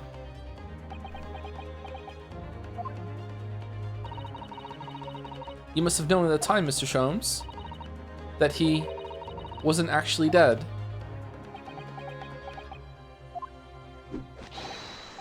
Well, I can only assume I was swept up in the murderous atmosphere of the moment. But the fellow wasn't dead at all? Ah ha ha ha ha ha, priceless. I don't suppose that performance would pass muster, would it, Mr. Naruhodo? I can believe that the crewman present at the time made a mistake. But not you, Mr. Sholmes. Oh, we're not letting him go. Huh. I will now tell you something of the first importance, my dear fellow. I am not a doctor. Detectives are wont to lie. It will serve you well to remember that. Please, Mr. Sholmes. Tomorrow in court, you will find yourself on the threshold of a very great mystery. For now, I'm afraid that is all I can say. Okay, I'm getting some Danny from Danganronpa 1 vibes from Sherlock for the first time. Is he just like right 10% of the time? Is he so smart that he just pretends to be dumb for fun? Like what the fuck is going on? How do you remember these made up names? I don't remember his real name. Like it's Danny in my head. I have no. If you asked me to name all the Danganronpa characters, I could probably do it. But that one's Danny.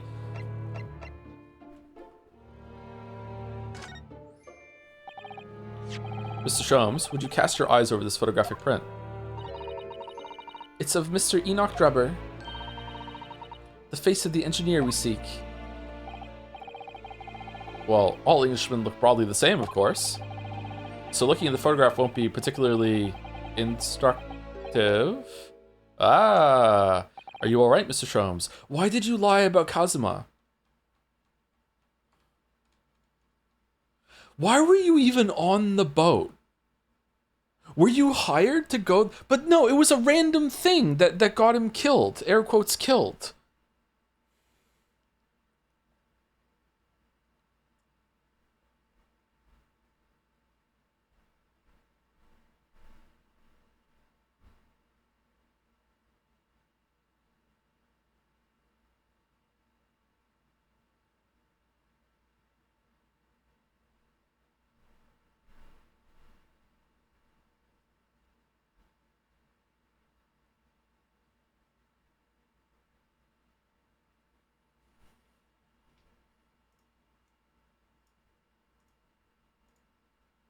Was he like always planning to air quotes die on the ship, and it just turned out, and Sherlock was there to deal with it?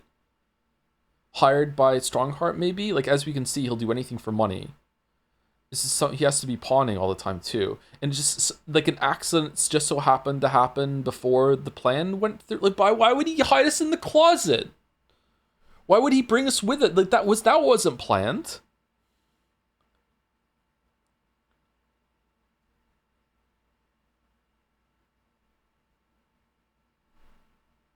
Bro's just looking for reason to blame Strong for something. Yeah, because to me, he's the only one that has authority that we've met. Like he's the highest, he's the most powerful character we've met in the story so far. So my mind goes to power. So it's like power dictates, like shit rolls down the hill. So whoever's the most powerful person in the story must be behind something in the story, right? But like maybe they just haven't introduced someone more powerful than that yet, right? So it might not be him, but that's where my mind is going.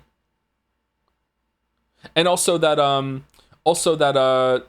Strongheart instructed Kazuma to not talk, so he must be involved somehow.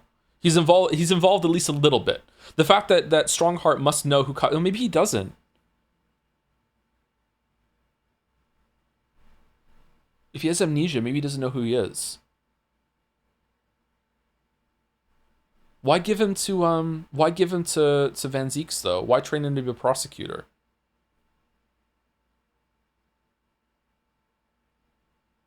I have no idea what's going on. I have no clue, actually. Are you alright, Mr. Sholmes? My Xbox controller has disconnected. Okay, there we go. Fucking Xbox canceling everything. What the fuck? Yeah, yes, forgive me. Very interesting, this. Very interesting indeed. What's wrong, Mr. Sholmes? You've turned quite pale all of a sudden.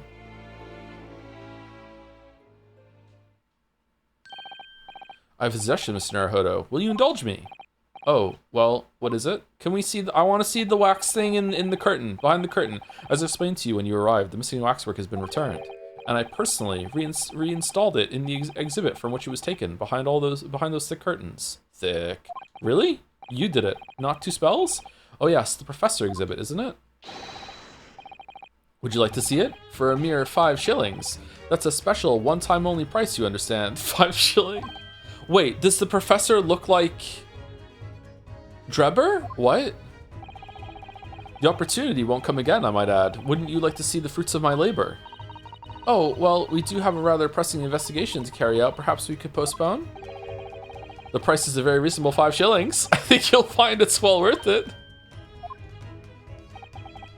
Are you being quite serious, Mr. Sholmes? Surely you need only look at my expression to ascertain if this is seriousness or silliness.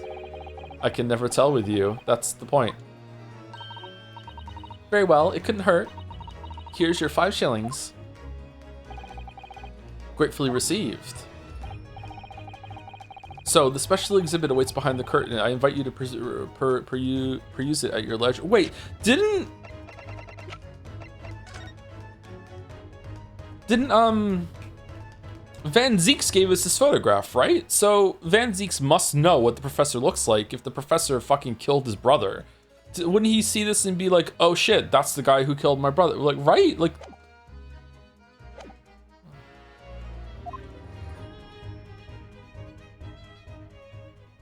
Oh man, those cheekbones, holy shit, you could grate cheese on them, I know, yeah. Well, the money's been spent, so let's go and see the special exhibit. He just fucking runs out and gets some food. Through those heavy curtains at last. 5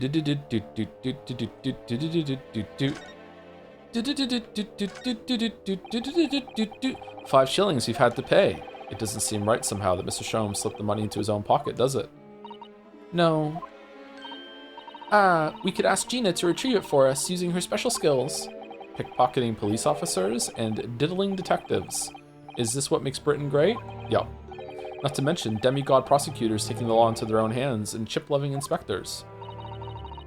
Okay, I understand that you need to have a moment to build the gravitas of what's behind the fucking curtain. Let's fucking go. Inspector Gregson comes off rather well in that list, I think.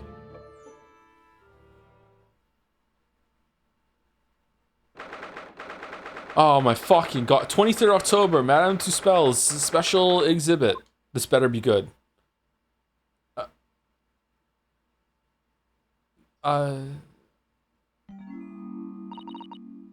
Oh dear, I felt a shiver run down my spine as soon as as we walked in here.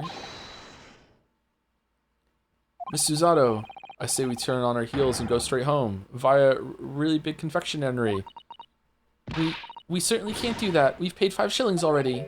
True. Was there a wax thing in the grave before? And was it missing its head? I can't remember.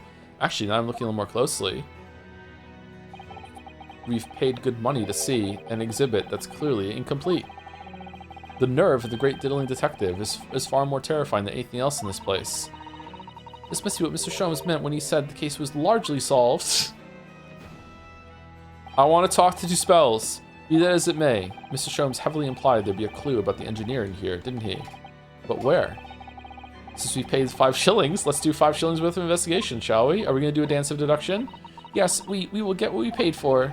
Damn, if only we had done a dance of deduction in the fucking room when he concluded that Kazuma was dead, we could have fucking, like, been with him the whole time. Is that fear or frustration that's making Susato-san's voice tremble?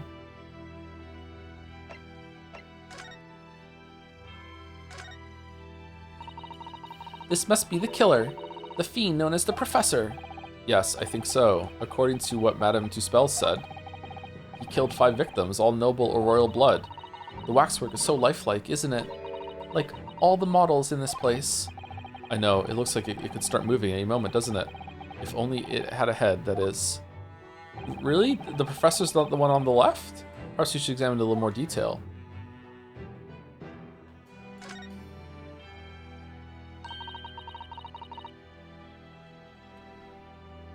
Why is the head missing?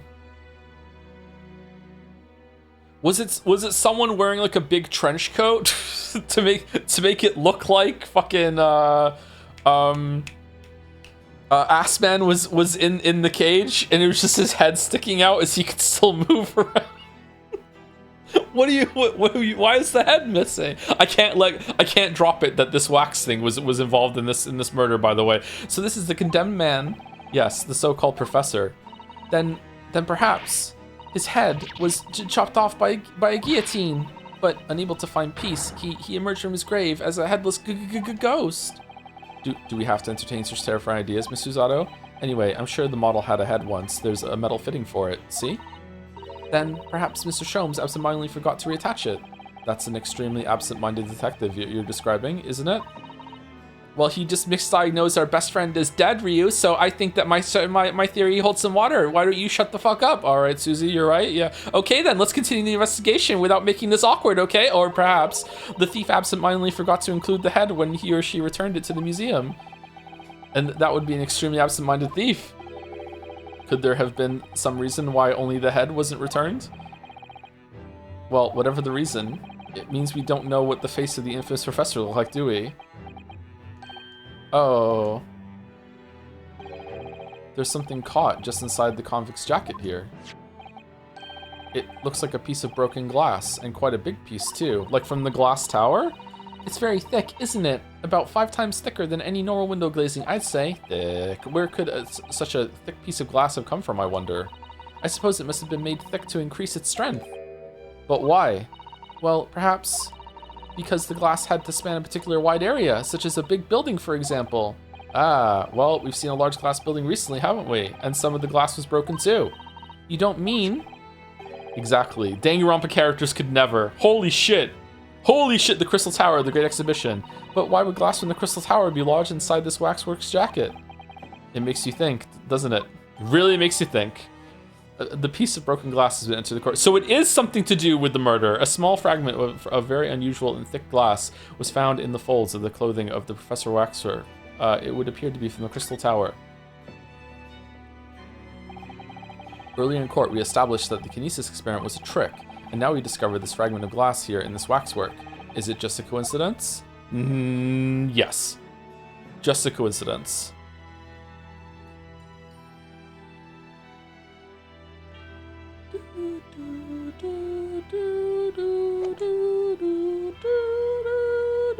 Is that a camera?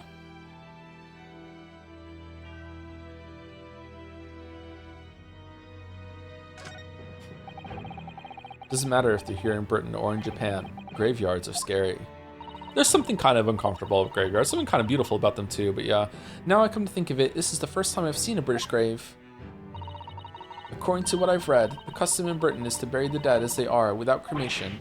What? But if you do that, you might accidentally bury people while they're still alive. Yeah, better to kill them in the incinerator for. I'm not sure that would be worse than accidentally. Yeah, incinerating people while they're still alive. That's so true. I think we can both agree that it's best not to still be alive when our time comes then. And what am I to say to that?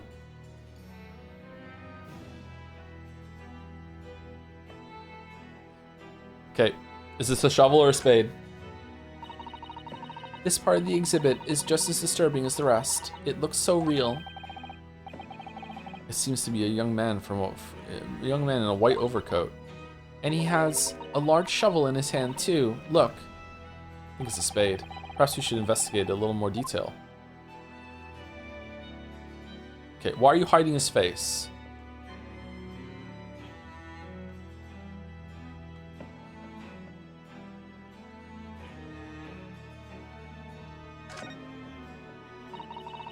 What a large shovel. He's holding it rather ominously, isn't he? What on earth was the man doing with a shovel in the graveyard in the middle of the night? I think it was to get earth on it, actually. Miss Susato? Yes? That's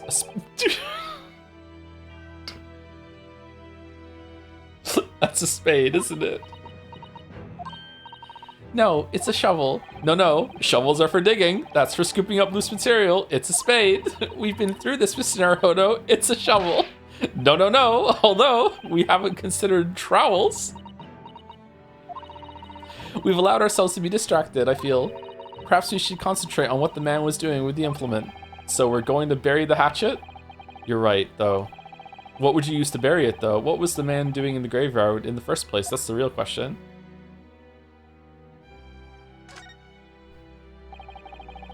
What's this here? Well, this would appear to be a lens in the middle, so I believe it's probably a camera. A camera? But it's so small. British technology is incredible, isn't it? I mean, what about Mr. Sholmes' skin prints? I think perhaps you should treat Mr. Sholmes' inventions as exceptions to the rule. But anyway, why would the man be in a graveyard at night with a camera? I wonder. Perhaps he was trying to capture the moment a dead body came back as a ghost on film. What was the practice of when people died? They would dress up the corpses and take pictures of them as a final picture for like before they went into the ground. Usually they pose them too. Like if a bunch of people died together, they would pose them in a set too, wasn't it? Embalming? No, embalming still has nothing to do with photographs. But or was it just called embalming first then? Oh, memento mori. Is that what it's called, memento mori? I feel like we've learned this before. Yeah. They're quite creepy in my opinion. We'll just borrow this for a little while, I think. The camera has been entered into the court record. Wait, what are we doing? The camera from around the neck of a waxwork in Madame Tuspel's special exhibit. By looking at the photographic plate inside the camera, we can see what picture was taken. What's a photographic plate? It's a piece of glass coated in a special emulsion that reacts to light coming through the lens. Thank you, Encyclopedia Possum. If we open the cover at the back of the camera, we should find it. Let's have a look. You should see yourself, Suzato-san. Your eyes are shining. You really do like machinery, don't you?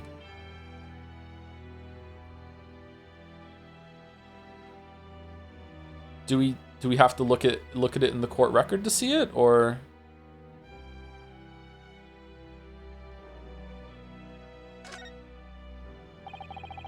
That's quite a large lamp the man's carrying. Or is it a lantern? It's not unlike a Japanese chochin paper lantern, actually, is it? Lamp, lantern, chochin? The point is, it casts very little light. To be walking alone in a graveyard at night with only this, well, I certainly couldn't do it. I'm not sure I could visit a graveyard at all, even in broad daylight, to be honest. Okay, I think we've looked at everything, so now it's time to look at his face and get the, oh my god, that's the professor. Right? Right?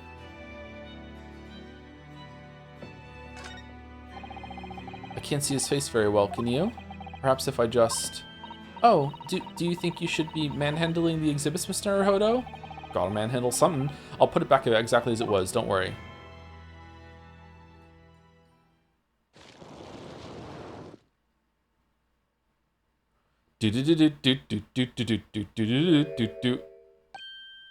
Ah, what on earth? How can... I don't believe it. A black monocle. That doesn't look like the same person to me, really, though. Mr. Naruhodo, is it possible that this man is... Yes. Oh. Okay, I see the resemblance more now. Just the hair is different? Okay. Did he get witchered?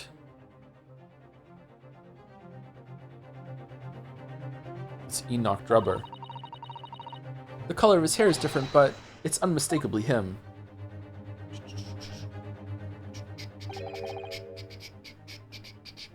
Indeed it is. Mr. Sholmes.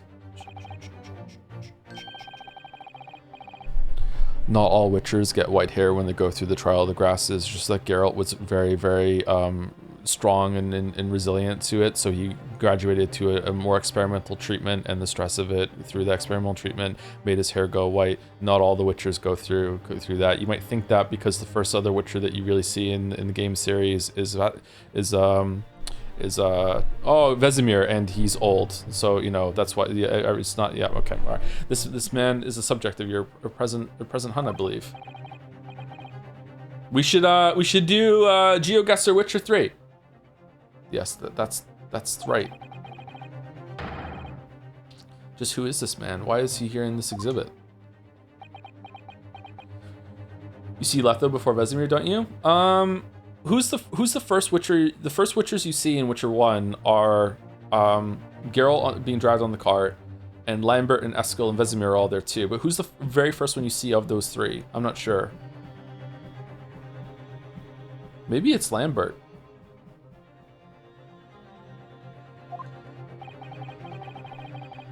And why does the convict behind him have no head? The head was missing when the model was returned by the thief who stole it. What a surprise. So then the case isn't yet solved, is it? So we only got 40 shillings, which is why you asked us for 5. Okay.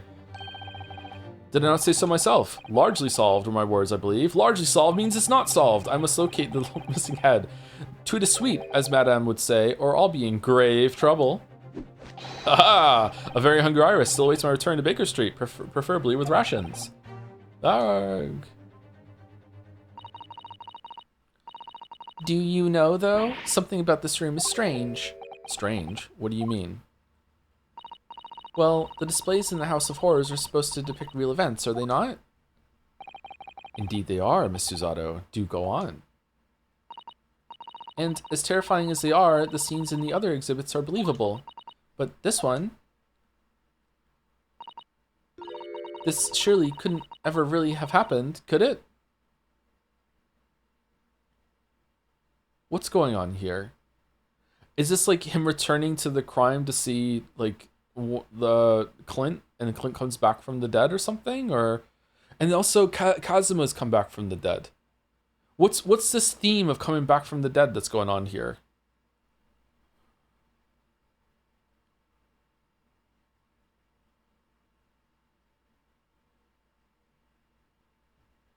Did Assman actually die? Is the coroner in on it too? What's going on? This surely couldn't ever really have happened, could it? I think it's time I educated you a little. Oh yeah? About the nature of the incidents involving the professor 10 years ago.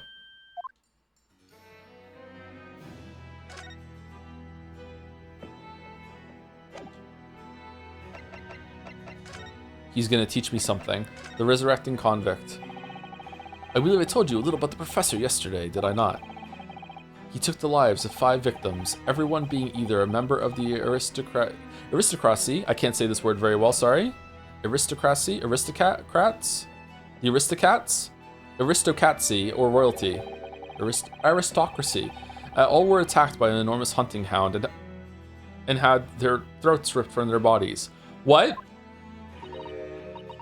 Oh gosh, an enormous hound? How awful. Is it like an actual hound or just a very, very large person that just likes to pretend? What are you talking about?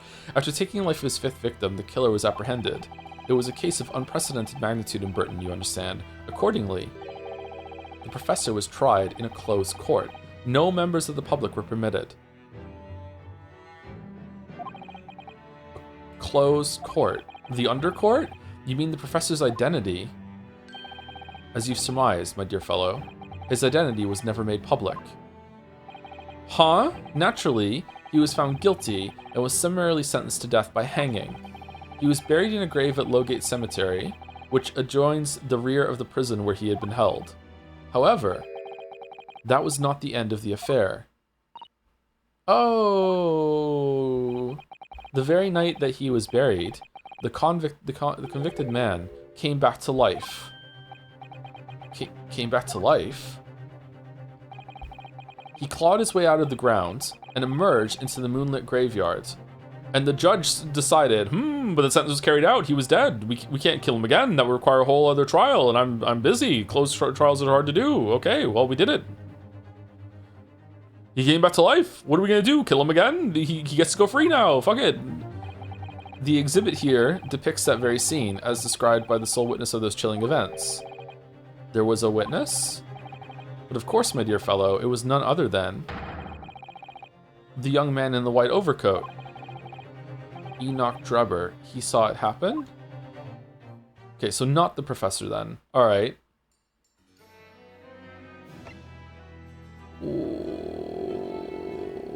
Why are we hiding the professor's face? What are we doing? Did Sherlock explain? Well, the only reason why we would be hiding Professor's face if Professor has a face that we already know that face. Who face? Who face is it? Is it Assman? Who is it? The young witness. So this is a waxwork model of Enoch Drebber. 10 years ago, the convicted professor, having been gibbeted and buried, emerged from his grave in the dead of night. The sole witness to that unimaginable scene was this young man, Okay, how do we know that from him? He lies. He's a conjurer. He just tricked Hairbrain into building a fucking teleportation machine for the bit. He doesn't even need the money. He has a gigantic workshop where he can just build things. So clearly they don't need the money. He just does it for fun, for a lark. What the fuck? What do you mean? From appearances, I would say he was about 20 years old. Are you judging that by the wax one? It's so horrifying. Scared out of his wits, the young Drebber ran to a nearby police station to report the incident. Okay, there we go. The sheer terror of what he'd seen is said to have turned his hair white overnight. Yes, as shown in the photograph we have of him, his hair is completely white. Okay. For the trial of the mass graves? What? For the following few days, the story of what we've seen was on every front page in the capital. Really, the public was frantic for every last detail about the killer who'd come back to life. As you've seen, an exhibit was even created here at Madame Tuspel's. Huh. I can quite understand why the man's hair turned white, certainly.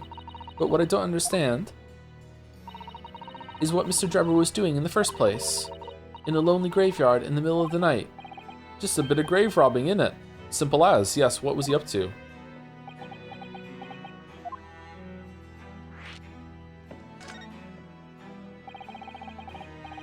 The professor's acts of terror threw London's upper classes into complete panic 10 years ago. It was a great scandal, one might say, at the very highest levels of society. Why would some guy in prison have the collar of that in the room and hide it, and it's worth money? What?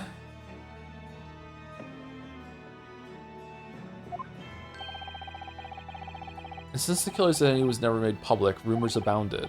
After all, no killer had ever before systematically employed a dog as a weapon of murder. Really? It's the dog that did it. Yes, I can imagine the impact the case must have... Toby? It was Toby? Holy shit. But in time, of course, the rumors abated. So too did talk of the shocking witness account of the... So too did the talk of the shocking witness account of the convict who came back to life. It was forgotten, dismissed as a dubious ghost story, as a preposterous parlor tale. But why did people stop believing it? Because it's fucking ridiculous. Why? Simply because there was no resurrection to speak of, as was established in fact. What do you mean by no resurrection? The police investigated the grave in Lowgate Cemetery and published their findings. The convict's body was found to be buried, exactly where it had been following the execution. Wax double, Tuspels is in on it. No, but that would mean Mr. Drebber must have lied to the police and the newspapers. That would appear to be the only logical explanation, yes. The young man subsequently vanished from society and nothing's been heard of him since. It's rather striking, then, that he should resurface now, don't you think? Of course, the convicted murderer couldn't really have come back to life, that's not possible. But Drebber's hair is unusually white, and if that really did happen overnight as a result of shock, it's hard to believe the incident was an out and out lie.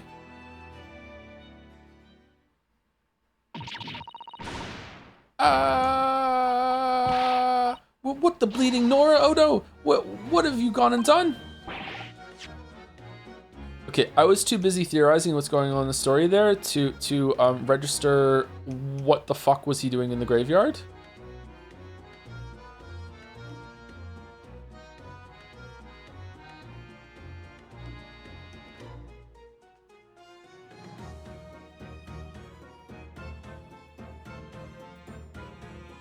It didn't say. Okay, well, I was paying attention then. All right. Thanks, Holmes. Gina, what are you doing here? I asked Iris, and she said this is where you'd be, so... Gina, not so loud in the museum. Madame Tuspels will have you take a position as a waxwork if you're not careful. I think there might be a more pressing concern. I still had some flash powder left from 6 months ago, so... All right, Gina, we understand, but please, put down the gun.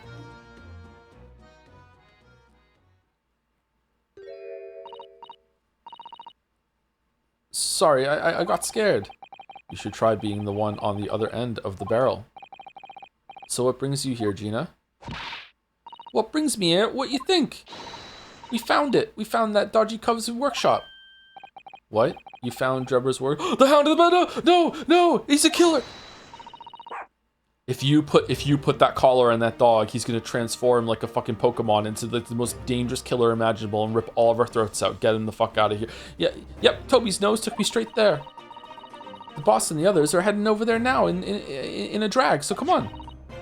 Here's the address. Got the boss to write it out. Oh, we're actually gonna see it. Oh, thank you, Gina. We'll make our way there at once. All right then. See you there.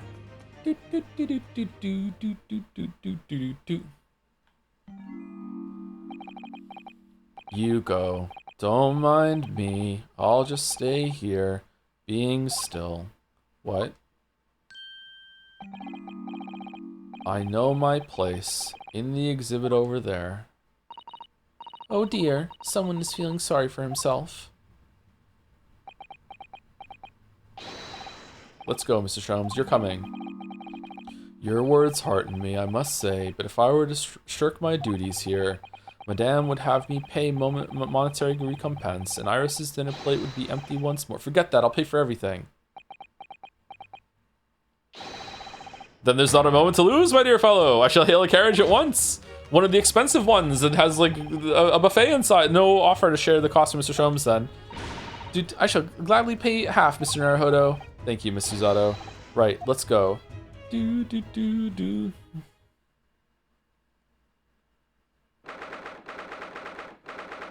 October, Enoch Drebber's workshop. Holy shit. The teleporter teleported itself here?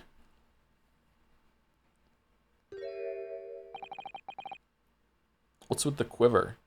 This looks like... Oh, it's another super high voltage instantaneous kinesis machine. Indeed it would appear so, though only a prototype, naturally. Ah, so you got here then. Bum, bum, bum, bum. Gina, well done for finding this place. And in such little time, you've really worked miracles. It was Toby? Wow, stolen valor? What the fuck? It's Toby who's the miracle worker?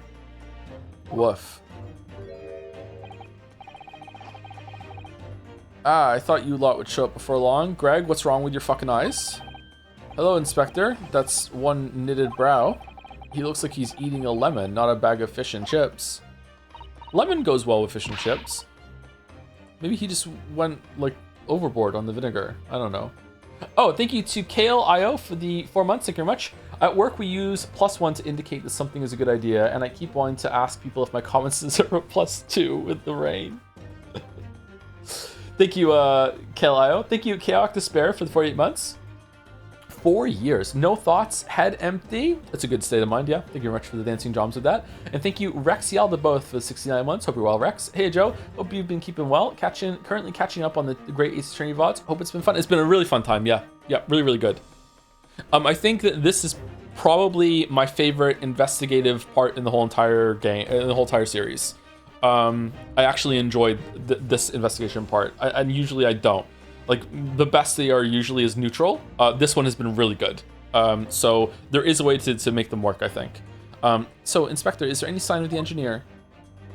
Why do you think this works? There's not that many things to investigate in the scenes, and it also is a really big mix of information you're getting about the trial, about the characters, about the larger story that's going on at the same time, and also the characters' involvement as well. It's not just building character traits and stuff like that and character development. It's what they did in the past too. Yeah, almost everyone's involved too, except for Iris. Sadly not. We didn't find a soul in here. Oh, what a shame. Well, thank you for letting us know about this place and giving us the chance to investigate. Where's Van Zeeks? According to what Gina tells me, we only found it thanks to a clue that you lot turned up. I wouldn't want to say go to Paris with a debt of gratitude. I'm paid now, would I? Thank you. Anyway, if you're hoping to stick around in here, get cracking. Let's get cracking. Lord Van Zeeks is the forensic investigation team, and the forensic investigation team are on their way here as we speak. Do you really think you're making it to Paris, Craig? What the fuck? Them again. Imagine you've got a picture by now. They don't take too kindly to lawyer types. Right. So then, my dear fellow, let's turn this place upside down whilst we have the chance. And you... Oh, are we going to do a dance of deduction in here? And you, Sholmes. Pardon? They take even less kindly to great detectives than they do to lawyers. Very droll, Gregson. Very droll. but you may consider me nothing more than an inconspicuous waxwork model. Right then, let's see what we can find in here. This is probably my second favorite track in the game. I like it, it's good. What on earth is this? An aeroplane, Mr. Naruhodo. One day, scientists believe it will allow humans to fly freely in the skies. Is that how the trick will be described? Is that how the trick will be described, is it? Huh? Sorry? Well, it's actually suspended by a thin but very strong cable, isn't it? Oh, well, this model is, yes, but a real airplane would actually fly high in the sky. Are you fucking stupid, Mr. Naruhodo? Of course it's not, you know, just flying in the sky. If it was capable, then it would already be here, wouldn't it? It's a representation of what the fuck are you talking about? Well, suspended from somewhere even higher in the sky, of course. Because large metal objects obviously can't really stay in midair unsupported. What about the balloon? So to you, the situation is ever taller towers?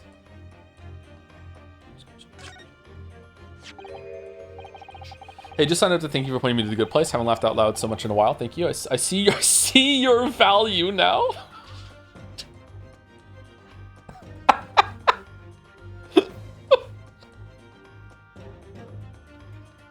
Amazing first time chat message. Wow.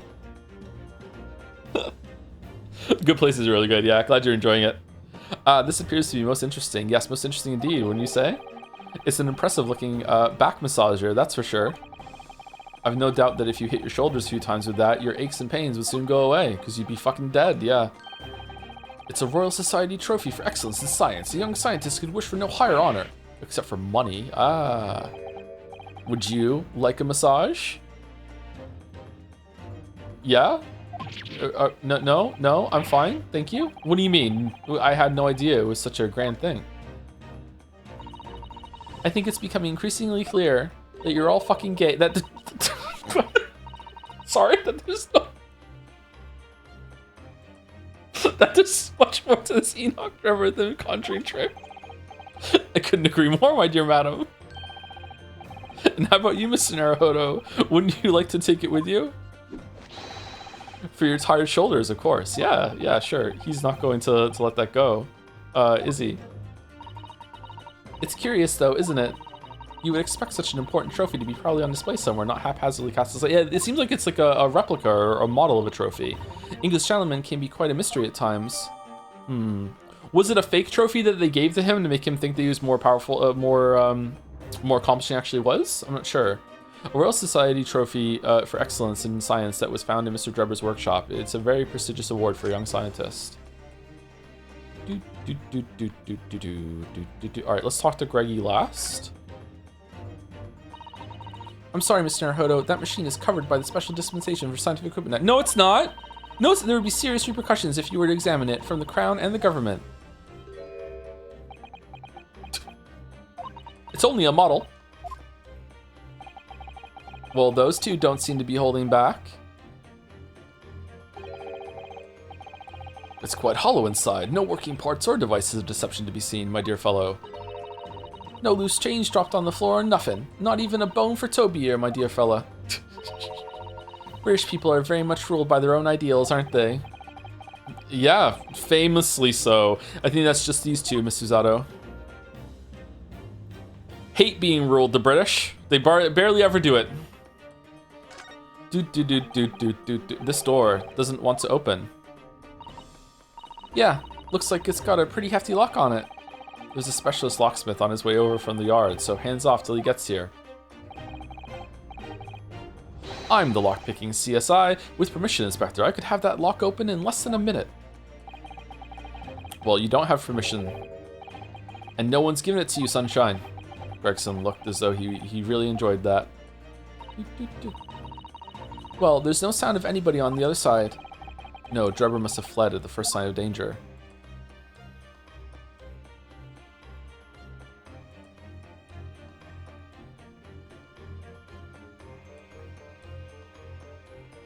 Okay, either because Sherlock won't let Iris publish the story about the Hound of the Baskervilles, either it goes so high up in the government that even Sherlock has to respect it. That doesn't track to me at all. Or it has something to do with with Watson, Iris's dad, and it would attract attention, and he's hiding a secret from her. It's got to be one of those two. And I'm guessing it's the second one, because I can't, like, the Giselle Brett thing isn't going away, and now that we found out that she was just pretending to be British, which is the most cringe thing imaginable, like, I'm guessing that it's got to be wrapped up in some bigger thing that's going on with Susie's dad as well, and he doesn't want to attract attention. It could be government, maybe if it went like really, really high, maybe Sherlock would respect that, maybe. I don't know. I don't have enough information. I'm just kind of flapping my arms at it right now. This is. It's a European-style quiver of arrows with steel bolts inside. Oh, okay, so they're bolts, not arrows. I was gonna say, why are they in there? Okay. Oh, do you suppose? Crossbow bolts, these. And just the right size for the bow you lot turned up at the exhibition grounds.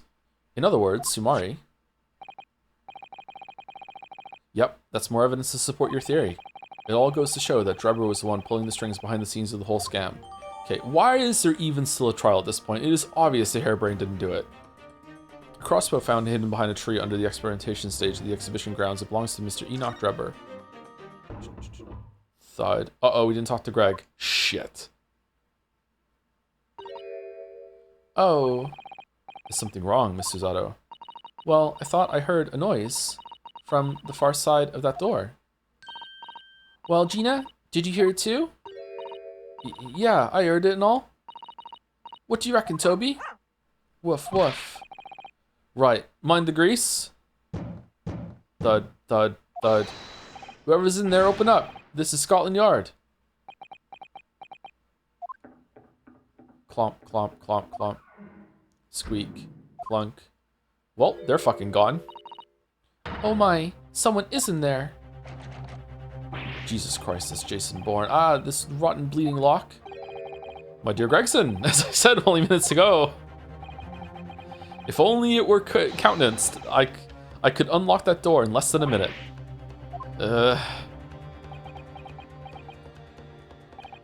Fine, I'll take the rap for it. Just get us through that blasted door. Click. There, you may answer at will. I don't know why I'm the judge now, but I am. You've confused minutes with seconds, I think. Time is of the essence, I feel. What are we waiting for? I need to talk to Greg. Nothing for it, I suppose. Did I miss dialogue? Shit, I'm sorry. Nothing for it, I suppose. This is an emergency.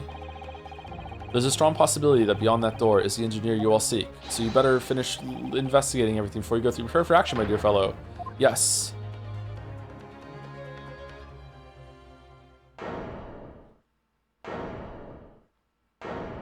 Is that a bomb?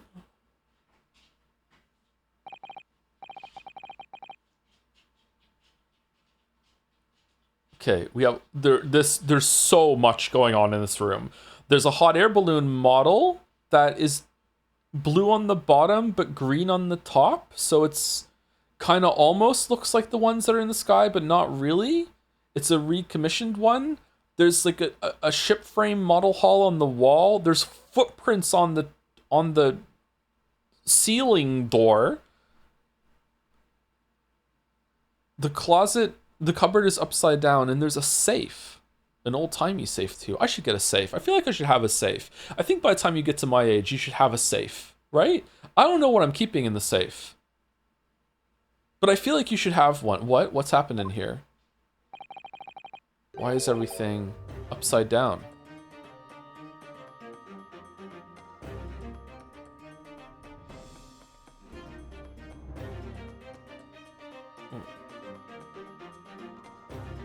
Well, not everything.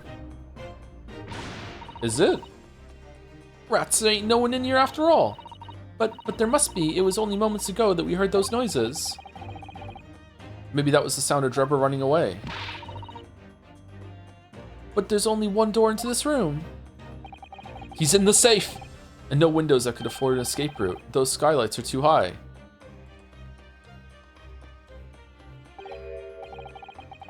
What's that up there? Are they...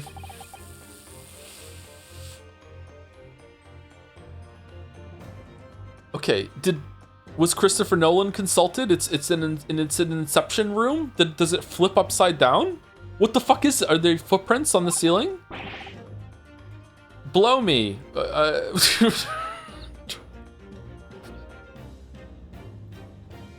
would like to repeat my statement. What have we here then?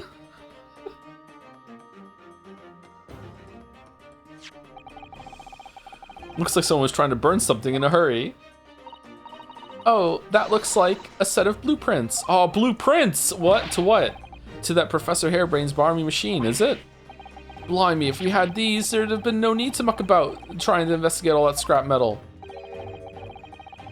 There is something of great interest here too. This rope was lying on the floor at the foot of that pillar. What pillar? A rope? What's significance about that? Never mind. You see, but you do not observe, Mr. Naruhodo. You thought Kazuma was dead. Shut the fuck up. We must investigate the entire room thoroughly, and before the forensic investigation team arrive too. Okay, I feel like we're not addressing the bomb. You found burnt shit in the stove. You went over to the rope, but there's a bomb. Okay, here we go. Oh, we're not doing. All right, you know what? I'm gonna LARP along with Sherlock. Let's look at everything else. Almost every piece of furniture is upside down. Even Mr. Shone's suite isn't even in this much ever in this such a mess. You're in no position to comment on mess, Mr. Naruhodo, but I suppose it's not quite the same thing, is it? I mean, it's not messy in here per se. It's that everything is literally upside down. But why? All right. Well, we will investigate what this bomb is after the break. Be back in about 5 minutes. We're overdue.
Dynamite is a relatively new invention. Oh, is it? I don't know enough about history to know. Like to me, with this just screams, oh, that's a bomb. Would everyone in here be like, what the fuck is that instead? I guess so. They're not running out, so I guess it has to be that.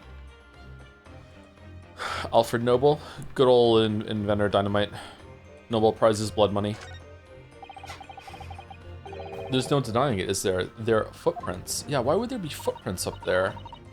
Yes, it would appear so. And I simply can't imagine how they came to be there. Isn't there a Suzato shoot-up or something? Like a Suzato takedown, I mean. Punch Showdown is around this area, and you're throwing dynamite sticks at people all the way through that game, and that's historically accurate, right? So, I'm no Wonder Woman, Mr. Naruto. That would make her almost superhuman, I suppose.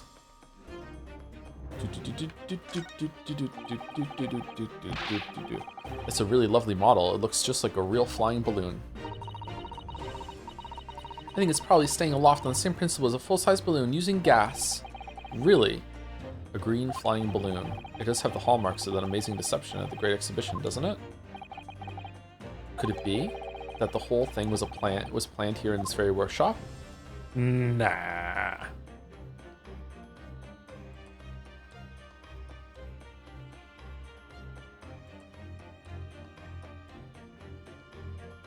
Okay, so it's just the safe and these two things, right? Nothing else? What if I just leave? You can leave. Hit the bricks. Oh, yes! No!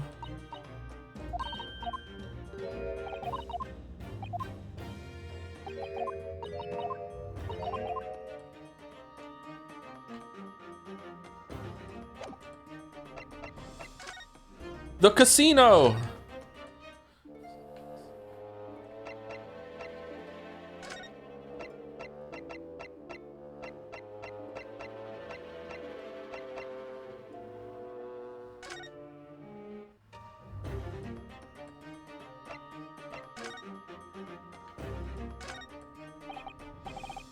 Mr. Sholmes, have you found something?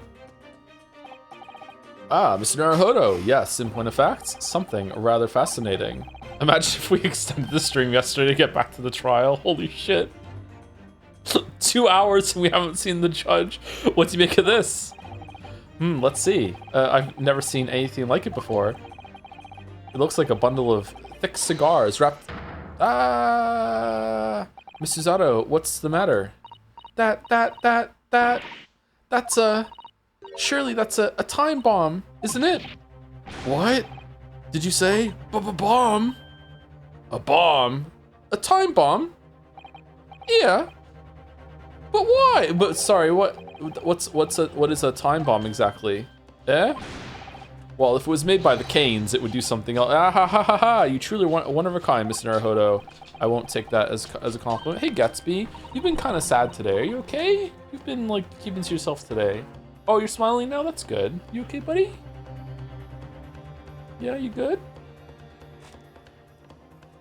Hey, buddy. He's a good boy. He's a good boy. He is a good boy. Oh, he's a good boy. He's a good boy. He's a good boy. I was barely home yesterday. Is that why? Were you missing me? I was barely here yesterday. He's a good boy. Ha, you don't know nothing, do you, Odo? You could be the Hound of the Baskervilles, you know that? You're big enough. You haven't got a clue what it is either, have you, Gina? I invite you to consult a dictionary later, Mr. Naruhodo. You mean Susie? But this particular specimen is no time bomb, though I confess it has a very similar appearance. Huh? Oh, well, thank goodness. But then, what is it, Susie? He misdiagnosed Kazuma as dead, alright?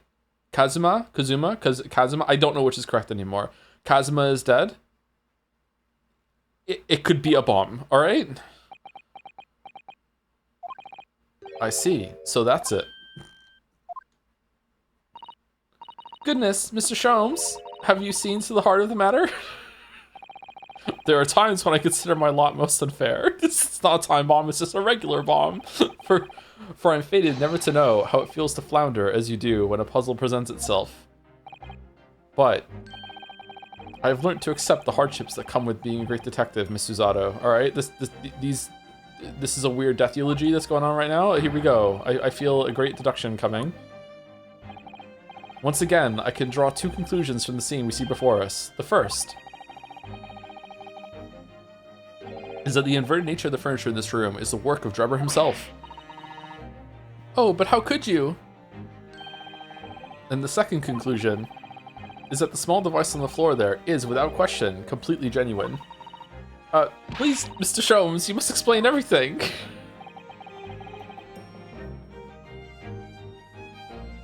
We're dead, my dear Susato. It would be a pleasure. After all, it is a great detective's civic duty to teach Scotland Yard the finer points of the trade.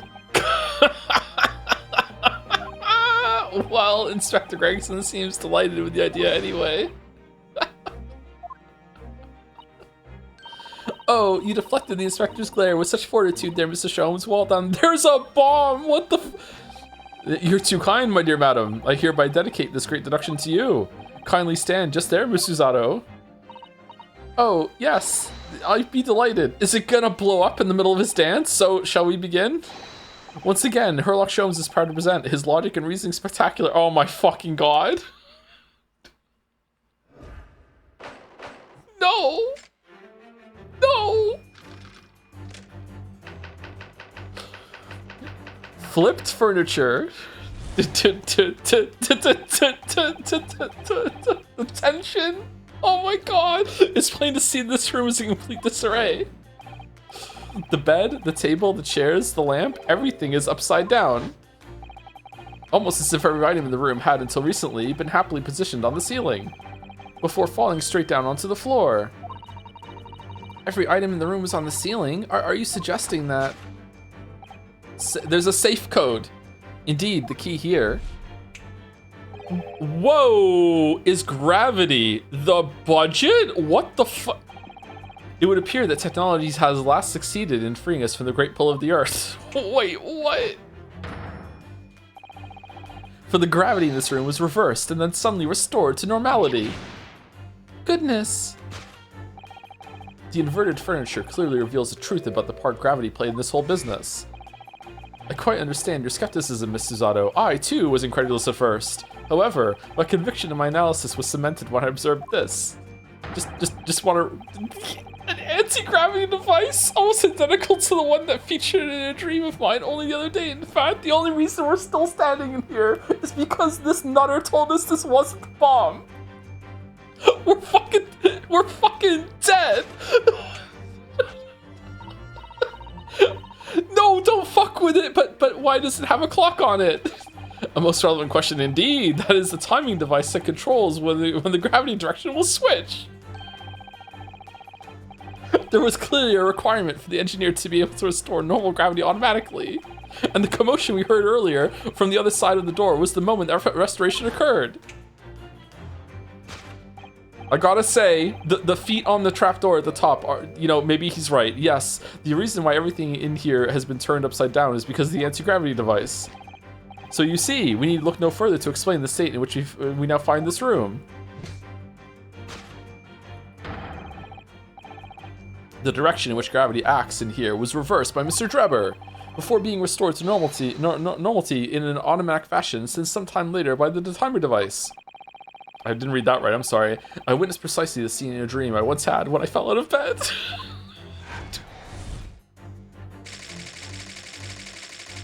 Conclusion, because gravity was reversed, a fucking lunatic missing engineer. Now, let's consider the next conundrum. What was our engineer friend's aim?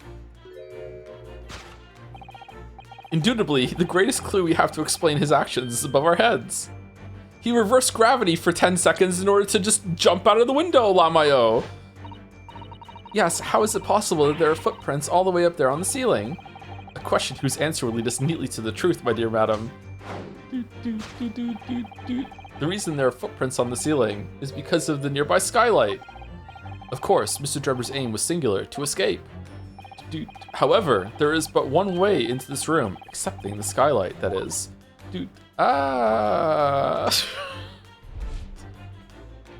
Holy shit! By inverting the gravity in here, this is such an amazing, clever use of assets here, because this presents as really, really cool, but it was probably just like, they're just manipulating things in the room and the camera perspective or anything like that, but it works, man. By inverting the gravity in here, Juro was able to fall conveniently to the ceiling and make his escape via the otherwise inaccessible skylight, leaving those footprints behind on the way. Oh, she's upside down, but the ceiling in here is very high, Mr. Sholmes. If the gravity reversal was sudden, wouldn't Mr. Drebber have fallen up to the ceiling rather violently? Falling up is both scientifically and philosophically a rather interesting concept, I feel. Thank you, Balder. But the man was cornered with nowhere to run, so escape through the skylight was his only option. You may recall that I found this in the room earlier, which I believe offers a solution. Oh, the rope. To reach the intended destination, what better tool than this rope? By anchoring one end to the wall, the man was able to lower himself safely to the ceiling.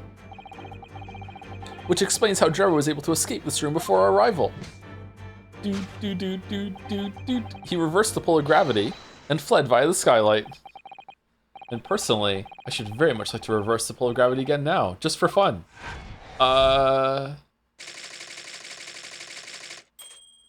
Okay. I think that's more likely to reverse our insides, but okay. Thus concludes Sherlock Holmes' great deduction of this topsy-turvy puzzle. What do you think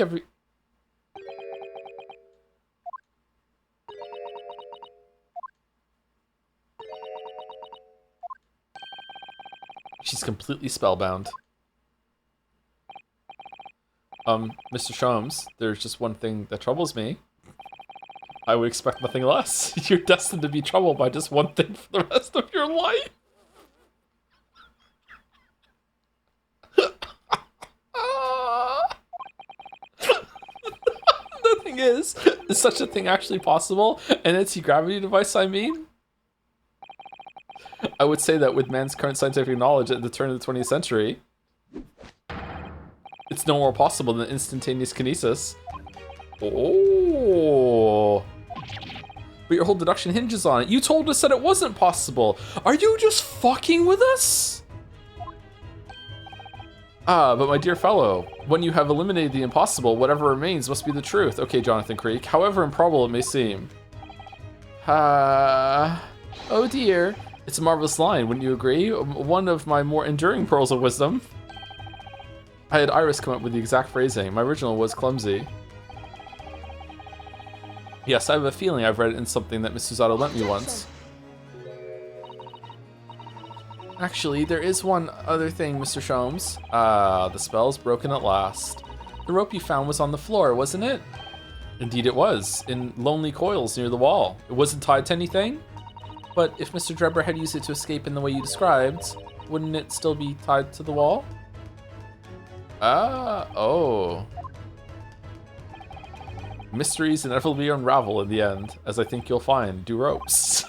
As evidence of such, you need only look at the mystery facing this room, now skillfully unraveled. That argument is only one Ellen skillfully? Or at the beginning of Skull, that argument is as circular as the coils of rope.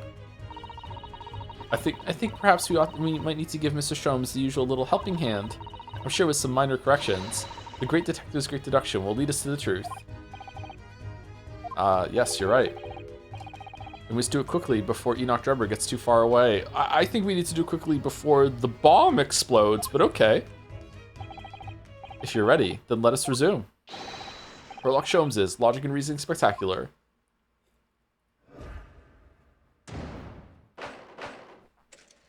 Hold it, Mr. Sholmes.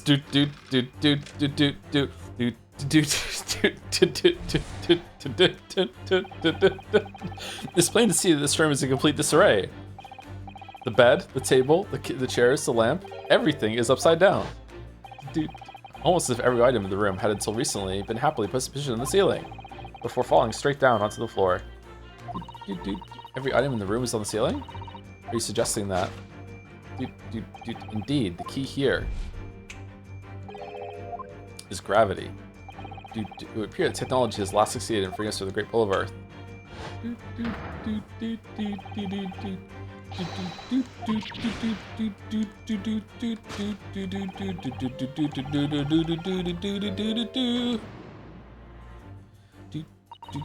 To think gravity could have been reversed in this very room, I find the whole idea utterly enthralling. Only Mr. Sholmes could conceive of such an explanation. But the man himself admitted it was a scientific impossibility, so... Yes, you're quite right. He's fucking with us. We must completely discount the idea at once. Oh, that's unusually merciless of you, Miss Susato. When you've eliminated the impossible, whatever remains must be the truth. The great detective himself said so, didn't he? Which, while refusing to part with his dreams of anti-gravity devices. Yes, I suppose so. Well, let's see if examining this topsy-turvy scene a little more closely reveals some proof that shows exactly what the gravity in this room was or wasn't doing.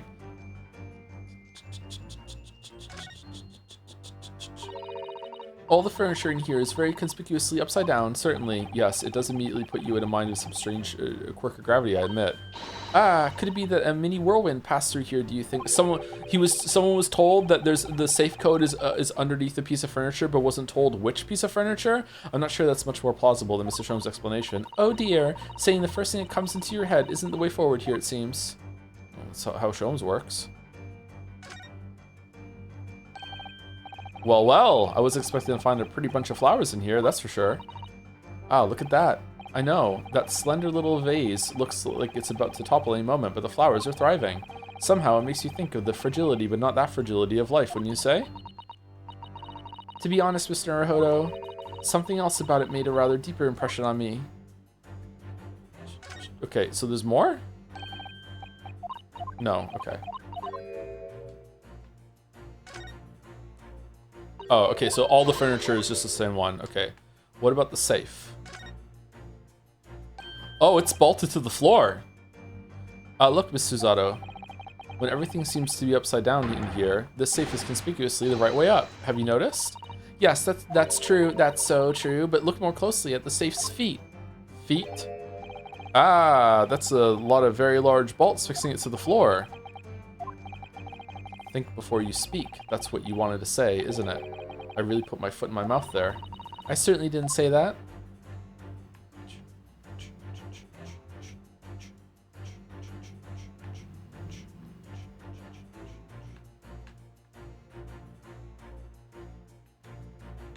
Wait, what?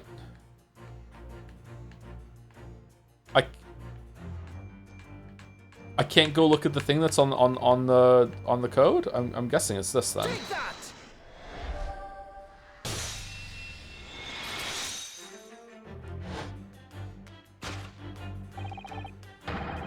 How can we Sholmes Max? We have to be eating soap while about to be teleported across a map into a pocket of anti-reverse gravity right before being tucked into bed to have a dream about it all. The upright vase clearly reveals the truth about the part gravity played in this whole business.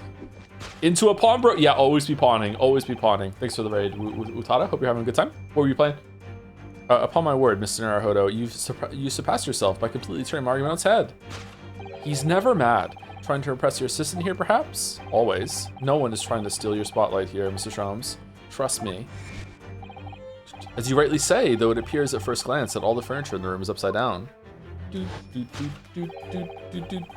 This unassuming slender vase is standing keenly to attention.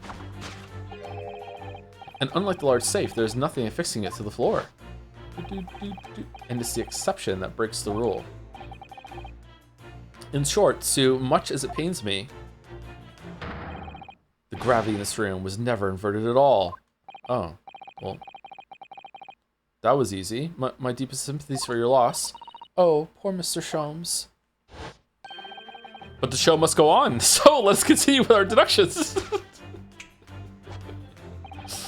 Now that we know this contrivance is in fact not an anti-gravity device, there remains but one other possibility.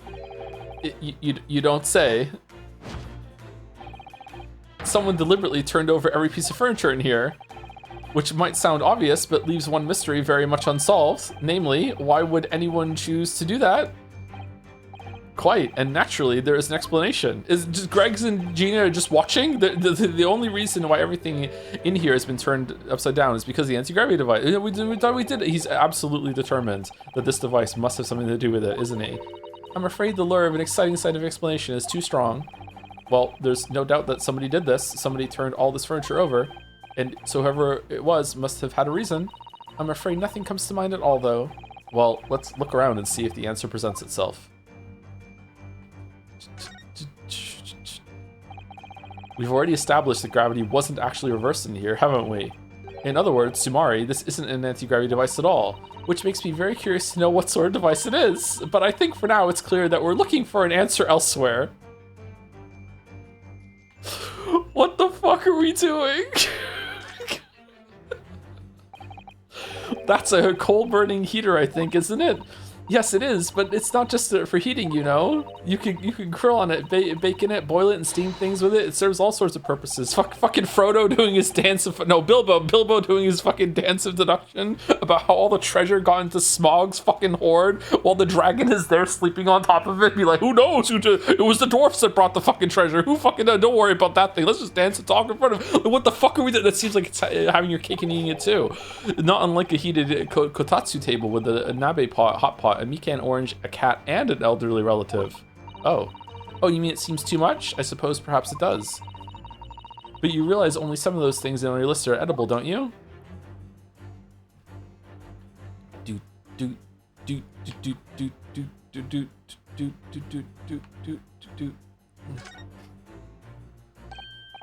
432582.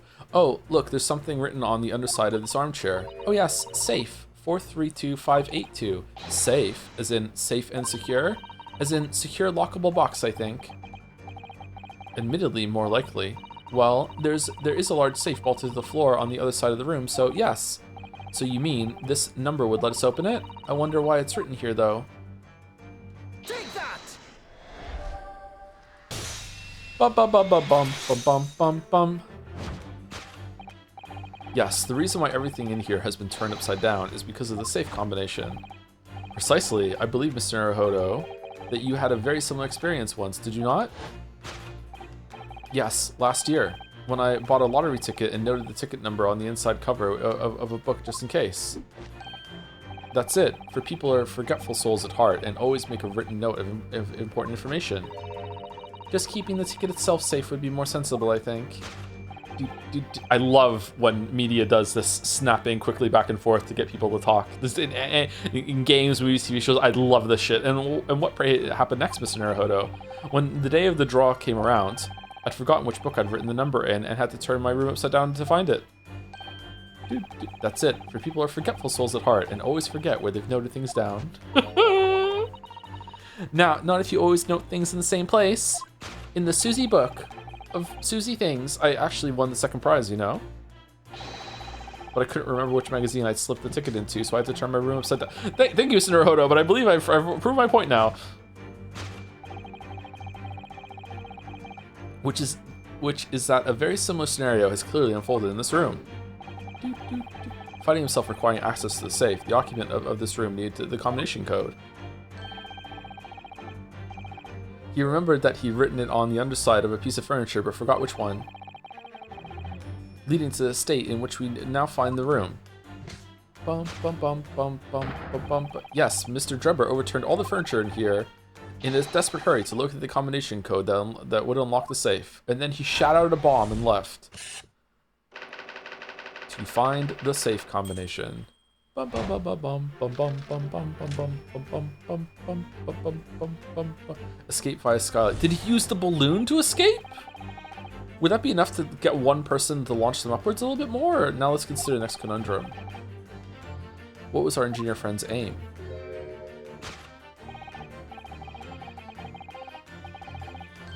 Maybe there was like a sword that was tied around a rope, and he put the sword against the wall, then stepped on the hilt, and then jumped, did a flip in the air, so you went out feet first, and then used the rope to pull up the sword afterwards, and then used the sword to cut the rope, and then dropped the rope back in the skylight, and then left. You know, there's no way that would ever happen in a story. Indubitably, the grace clearly of explaining the actions above our heads. Yeah, how did the feet get there? Yes, how is it possible their footprints all the way up on the ceiling? A question whose answer will lead us neatly to the truth, my dear madam. The reason there are footprints on the ceiling is because of the nearby skylight. Well, if a change in direction of gravity can't explain it, then how did those footprints get there? Yes, I feel as though that particular mystery has just become even harder to solve. I can't think of any other way to explain it at all. Shoes on your hands. Oh, life was so much simpler in those halcyon days? Halcyon days? I feel like I learn how to say this word every single time. Halcyon days when gravity could be reversed. It was minutes ago, and those halcyon days never existed in the first place. Well, I suppose we must simply put our faith in Mr. Sholmes and observe the area in more detail. Putting our faith in Mr. Sholmes is what gets us into these situations in the first place.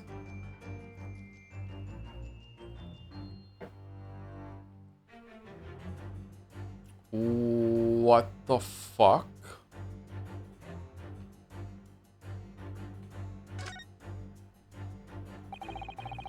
It looks like these are the only windows in the room. In other words, Sumari, if you want to escape without using the door, these skylights would be the only way. Yes, that's true, but even so, and right next to the only escape route, we noticed some telltale footprints. Telltale? Nevertheless, we've said many times now, gravity can't explain how they got there.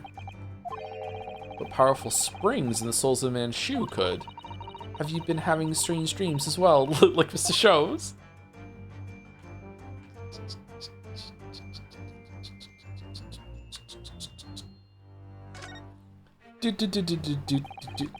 This is a gas balloon, isn't it? It's tiny, but it does seem to be a real balloon. Yes, I think you're right. I think it's helium that's keeping it up. A green gas balloon? Why does that seem to ring a bell with me? If you can see, there are footprints on this balloon too. Look. Oh yes, surely that's a clue, isn't it? Though what it tells us, I'm not sure. What's that up there? Is it just like a...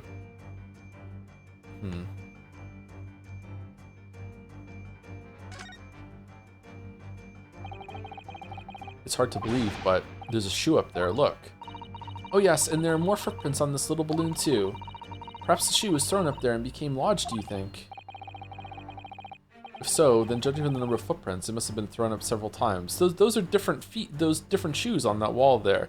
Is there a Shimano in the safe that is like, I knew that Holmes would come in here and conclude that a gravity device had turned the whole place upside down. So I threw my shoe up there, just looking like I went through the window while I hid in the safe, and they would be distracted until the bomb went up. Like, what's going on? Why would anyone be throwing up shoes at the ceiling, though? Oh dear, that's beyond me, I'm afraid. I don't know what to do. I guess we're just gonna present the shoe.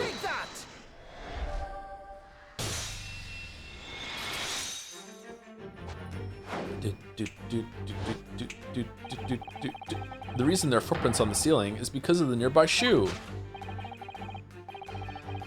And on closer inspection, there are clearly footprints all over the balloon as well. In other words, the aim was never the skylight at all, but the balloon. But for what purpose? A green balloon, that seems somewhat familiar data. It was a piece of the green balloon's envelope that Mr. Naruhodo and Iris found at the scene.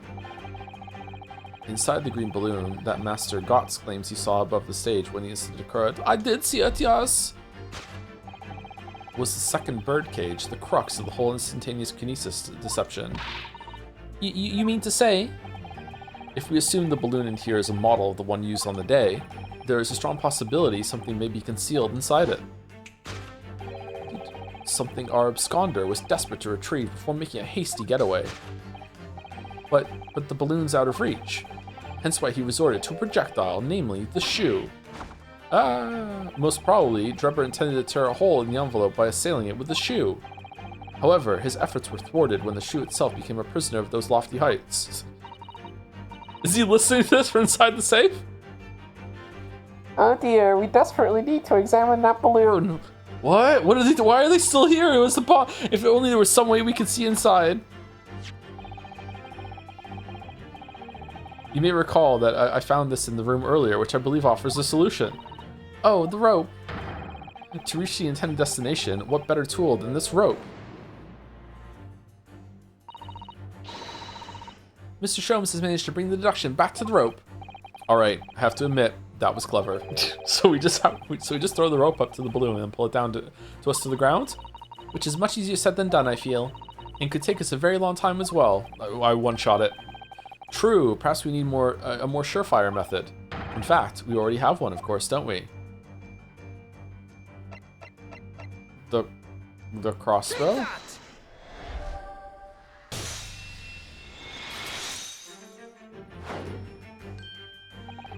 To reach the intended destination, what better tool than the crossbow? Okay, but it's full of helium and also bomb. Talking about the bomb that we found, that was found at the scene, in fact. Do we have it? And in all likelihood belongs to Mr. Drebber. Just poke your fucking sword up at it. If the man had only brought it away with him that day, he could have avoided losing a shoe at such a critical time as this.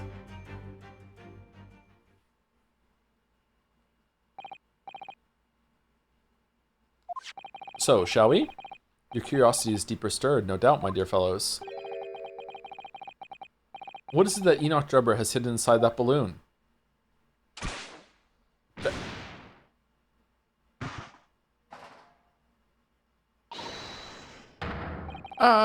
What the? A waxwork? Indeed it is. A waxwork head inside a metal mask. Oh, it's not that that's what the wax goes over and it's been melted off? A mask that is shut tight and fastened with a strong and quite impenetrable lock. Just pick it, so we can't see the face inside them. Oh, what? Whose face is it? Just a moment. This is the head of a waxwork model? Does that mean? Oh goodness. Another one was stolen? I see you've joined the dots, Miss Susato. Excellent. Ah, of course. A headless waxwork model. The case of the abducted Madame Tuspel's model that you largely solved. It was only the head of the killer that was still missing. Indeed it was, but I believe Madame Tuspel's will now have to settle her sizable account with me of 50 shillings. This, as you have now surmised, is the head of the infamous professor. Yes, but why is it here? This conclusively confirms my suspicions. The man responsible for stealing the professor from Madame Tuspel's and returning it, sans D early today, was none other than Enoch Drebber. This is incredible. Professor Harebrain's case and the waxwork abduction they're inextricably linked by Enoch Drebber's workshop. The other person that has a waxwork model in that scene is the one that stole the other model of presumably of the person he saw rise from the grave. What the head of the Professor Waxwork that was stolen from the Madame Tuspel special exhibit? What the fuck is going on? Well, it appears our logical pleasures cruise has come to an end, my dear fellows. Cruise? All that remains is, yes, to speak with the architect of this adventure.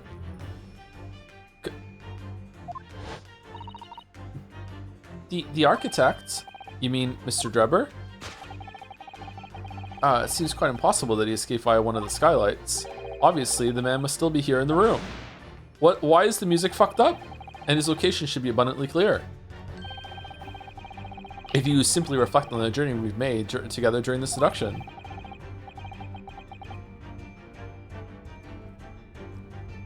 Enoch Drebber is right here, somewhere in this room. So, Mr. Naruhodo, will you do the honors? Yes, of course. Mr. Drebber's hiding place must be the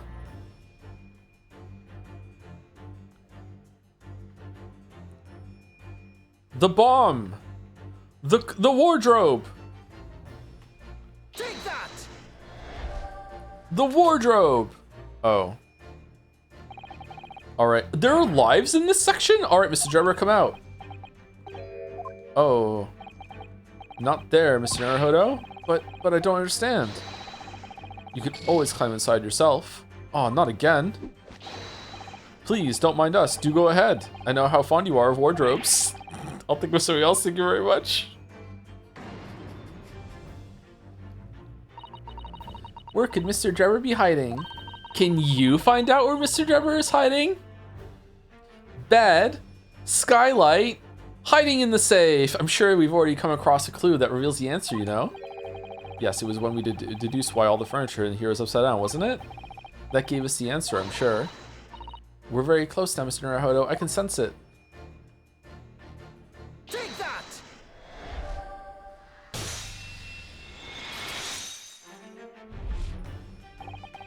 he comes out and says, "You fools, that bomb's about to go off," I will lose my shit. Before we gained access to this back room, we heard noises from in here, which tells us that the engineer was still in the building at that point in time. He was in fact searching for the combination to this safe, and pressed for time, made no attempt to right the furniture that he overturned in the process, from which we can deduce that his search for the combination happened very recently indeed.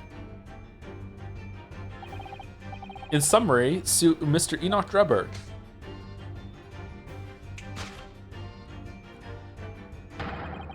Is at this very moment inside the safe. What? This concludes Sherlock Holmes' great deduction of this topsy-turvy puzzle. Inside the safe.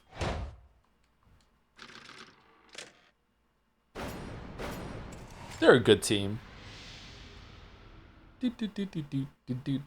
Proves that when you want to get something done, it's just important just to start. You gotta start, even if it's a bad place, you just start, and then you just correct and fix as you go. You just get started. So, Mr. Naruhodo, I think perhaps it's time we ended this game of hide and seek, don't you? By opening the safe, you mean? What else? Let's see. The combination was 1, 4, 3, 2, 5, 8, 2. I knew that. Alright then. Here goes. Isn't there like a mechanism inside that you can hold and make it so you can't open it? Yeah, there you go. Yeah, why didn't you just do that? Is he stupid? What the fuck are you wearing, bro? You found me. For this one, I'm thinking Yusuke.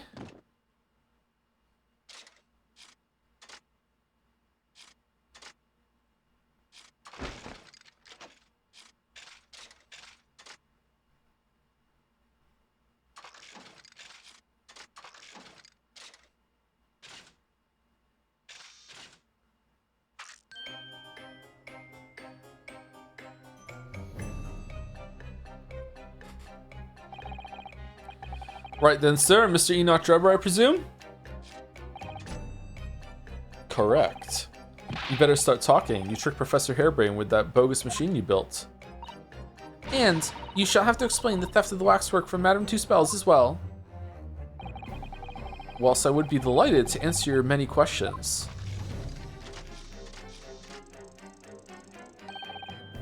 Personally, I would advise that you deactivate my little parcel first.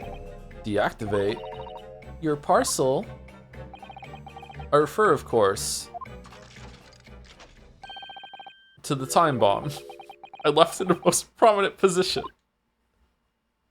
Ha ha ha. I see. Stunned silence. You're all gearing up to die with me then. Number 15. No! Mr. Sholmes, with only 7 seconds to spare. That was too close for comfort. I've got 1 foot in the grave already. 7 Are you trying to help us get a killer or get us killed? Mr. Sholmes' deductions can be completely life-altering, can't they? Well, my dear fellows, that was a close shave. The resemblance to an anti-gravity device is really quite startling, I must say. What the fuck? Anti-gravity devices don't exist. Not yet. Phew, I wouldn't push it, Mr. Sholmes.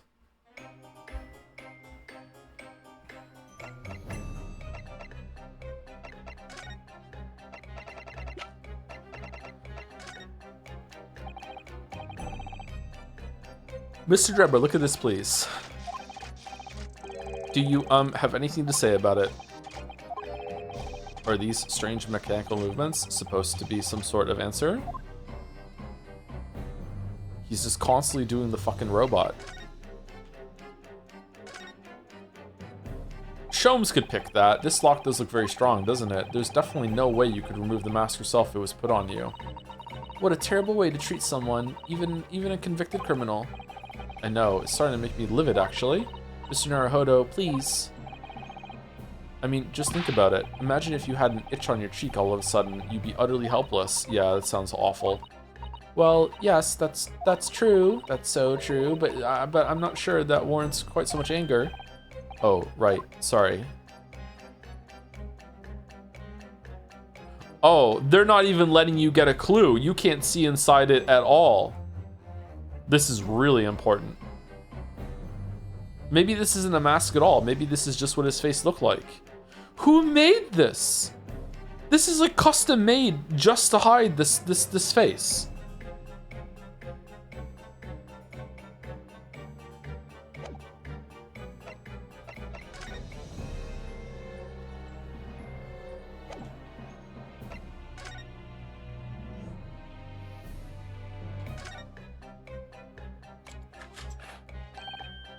Oh look, the cover came open. Yes, now, there should be a glass plate inside. You have to change the plate with each new photograph you want to take, you see? Unless you're a rich kid from Bohemia, you just snap, snap, snap, snap, snap. Is something wrong? There is no plate, it's been removed.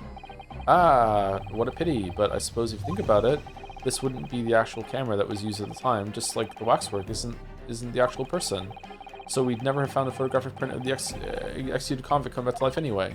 Oh, yes, you're quite right, of course. Of course, Assange. She looks devastated. The mask is of time-traveling lot of heart. Oh, I hope so. 1 second, chat.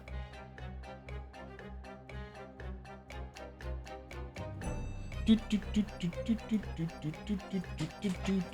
you, Sherlock Awoo, for the 32 months, 22 minutes ago. Thank you very much. With an Awoo face as well. Thank you very much. And thank you to Dibblemunt for the new sub also after a bunch of bits as well. Thank you, Dibblemunt.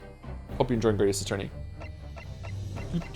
Alright, so we can't present anything to him. Someone asked me if I find this guy hot. He kind of looks like Rodney from Only Fools and Horses to me. I do not find him hot, sorry. Not my type. What happened here? What on earth happened in here? You found me, haven't you? No need to screw me down any further. Well, okay, welcome to the crew. That's just what we do. Everything in here is precisely what it seems. Yeah, well, we'll be giving it a thorough going over. Don't you worry, Mr. Eber. What fails to click with me is how you were able to locate my workshop that I was not expecting. When I heard whistling from the other room, I knew it was time to bolt. Whistling? Ah, that would have been me. Oh. For some reason, I woke in fine fettle today. The fuck? No words, just tightly squeezed chips. Clearly, I must have Viscrew loose, though, as I couldn't remember the combination for the safe. And another one loose, as I couldn't remember on which piece of furniture I'd written it down. We also found a rope over by the wall. None of your business. Yes, I had hoped to exit through the skylight, but sadly the rope was too short. So I then set about searching for the combination code to open the safe. When did you put the bomb down? And burning the incriminating blueprints, don't forget. Regrettably, though, you failed to retrieve the head from the balloon among the rafters. And after that, you hid yourself inside the safe? Having first set this parcel ticking. Well, I had no intention of being nailed by the police.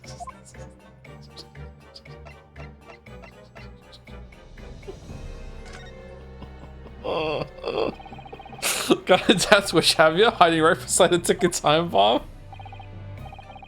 Please, why do you suppose I chose to hide inside the safe?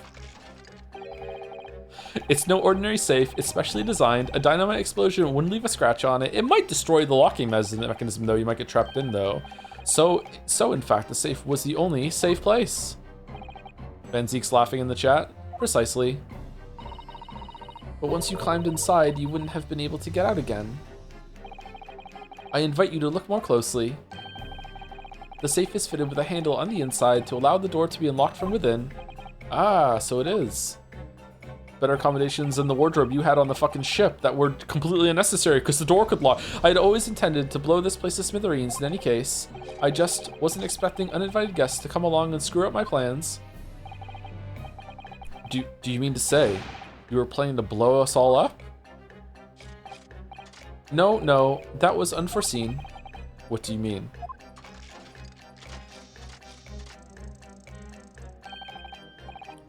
Most people run, you see, when they see a ticking time bomb at their feet. Ah, I calculated the time required for retreat to a safe distance and set the device accordingly, but what I did not account for was Sherlock being fucking crazy and thinking that it was an anti-gravity device and you doing the dance of deduction that I just had to sit here with my neck craned up against the top of the safe. It hurt so much the whole entire time.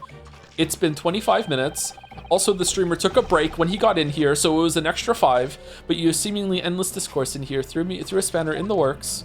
Do we want this voice or do we want Yusuke voice? So instead of a Yusuke voice would fit better. Do you want to try Yusuke voice on for a little bit and see? Is something wrong, Gregson?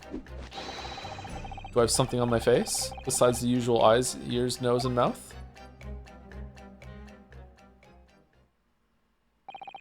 I think we have a fairly good idea of what's been going on here now. But what about the 2 incidents you've evidently been involved in recently? Professor Harebrain's instantaneous kinesis experiment at the Great Exhibition? And the waxwork model you stole, which this head belongs to. That's no ordinary head, you know. That's the head of the professor. Clad in a mask with a lock so strong, I'm unable to open it safely to reveal the killer's identity.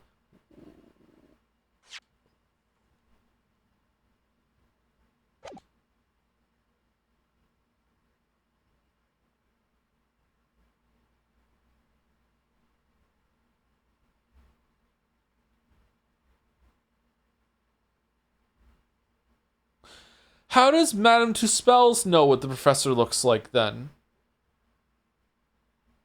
Huh?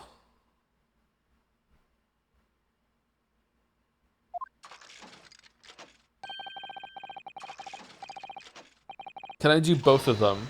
No, I've been... Oh, how did you get here? Oh, you did call for backup, didn't you? Yeah, okay. I've been considering carrying it around as protection. After all, Can I do Yusuke and robot voice? All right, hold on. Let's see. I've been considering carrying around as protection. I've been considering carrying around as protection. I've been considering carrying it around as protection. After all, I don't know what's going on here, Gregson. I'm sure you're aware that I have sole jurisdiction to investigate here. I am also Yusuke, motherfucker. Here I go. Yes, well... Dr. Scythe again. So the forensics investigation team are here. And you know full well this engineer is a key witness. Why are you allowing this lawyer access to him? If Lord Strongheart knew of this, you'd be finished. You lot, leave at once. My dear madam, there's no need for such a threatening tone, I assure you. After all, that's no way to greet an old acquaintance, is it, Dr. Scythe? Hello, Shlomes. Mr. Sholmes knows Dr. Scythe? If it's protecting the machine next door that's causing such a sour expression on your face, you are quite misguided.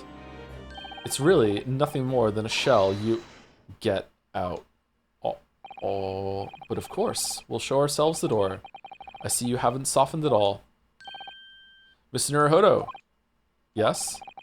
It would appear that our delightfully entertaining investigations have run their course for today. But, Mr. Sholmes, let us leave this place in the doctor's capable hands. I said get out, now, all of you. Evil mommy, your presence here is not required either, Gregson. Understood. But I'll just say one thing before I head off. If it wasn't for this lawyer and his companions, we'd never have found this place, and the whole workshop would have been blown to bits. There was a time bomb set in here that this lot disarmed. Inspector-san.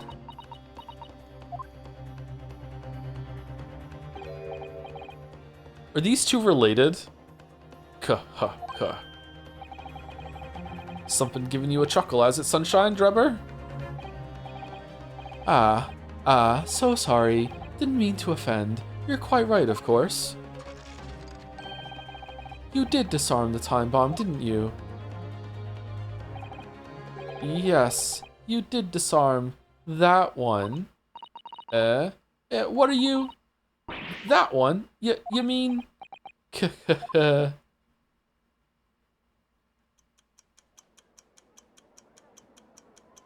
Wait, is this out? Wait, what? Van Zeek Snow! Huh? They didn't find this when they searched it? I thought the forensic team was allowed to look at it.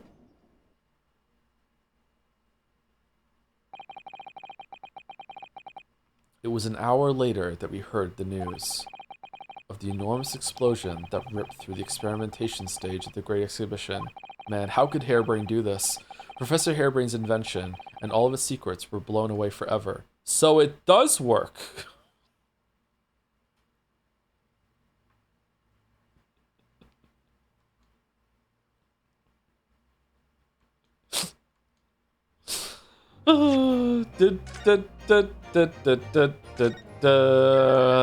Instantaneous death. Instant teleportation to the realm of death. It does work.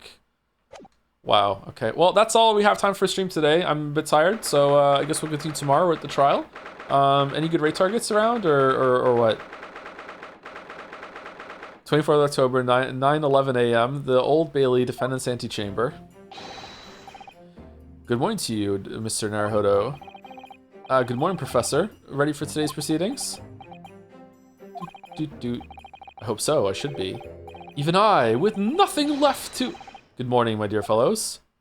Oh, okay. Oh, Mr. Sholmes, you're here. Why, naturally, a true gentleman stands shoulder to shoulder with his friends in battle at all times. Thank you. I really appreciate it. Slept well then. I'll see you later then. Now, Professor, we really need you to remain calm in the courtroom today. Is he gonna interrupt again? That was so weird. Yes, do try your hardest not to enter the witness stand uninvited again. Shut the fuck up. It's Shut the Fuck Up Friday. Shut the fuck up. Yes, I will. I realize it's all a mistake. You've already fucked up. Shut the fuck up, my dear fellows. I must interject. Here we go. Oh, you're still here, Mr. Sholmes. What's the matter? Surely you've overlooked some praise, have you not? To be cast in my direction, Sorry, I don't follow. I must spell it out. I, the great Sherlock Sholmes, the greatest detective of worldwide acclamation, arose at some ungodly hour to be here now, first thing in the morning. A miracle, you must agree. Well, if I must agree, then... As you know, my sleep is quite impregnable. Iris had to employ her full gamut of tactics. She pulled the covers off, shook me, poked both cheeks, punched me, and kicked me from the bed. Then she poured a boiling cup of tea of her latest experimental blend on my face, and at last I was bestirred. Oh my, Iris has been busy. From the craters that brought you, oh dear, bring you, oh my. Iris doesn't have it in her to go that far. She's too nice. Ah, I sense the spirit of a fellow scientist, one who relishes the infinite possibilities of blending tea. I'm the one worthy of praise here, not Iris. This is my victory. Sorry to cut in. Oh, Inspector Gregson, good morning. Morning, sunshine. Gregson, my dear fellow, why the grim expression at this delightfully early hour? Oh, I don't know. Maybe because I've been confronted with a grimmer expression, eh? Dear me, are you going to take that insult lying down, Professor? Which professor? How many professors are there? What? I don't know. Poor professor. Is he the professor? Anyway, here's the paperwork you asked for. What paperwork? Ah, I took the liberty of requesting it yesterday. I have a feeling it may prove useful. Wait, useful? You wouldn't believe the hoops I had to jump through to get this brought out of the archives. It's the professor's autopsy report. That mass murderers? Who killed 5 members of the aristocracy?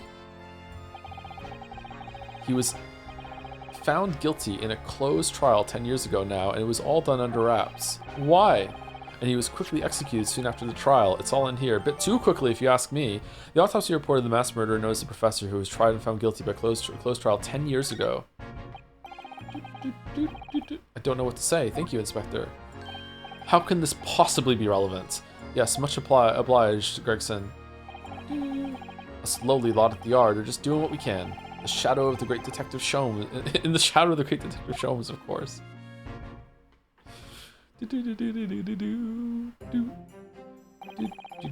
Well then, Professor Harebrain, this is it. Today, we're going to lay all this to rest at last.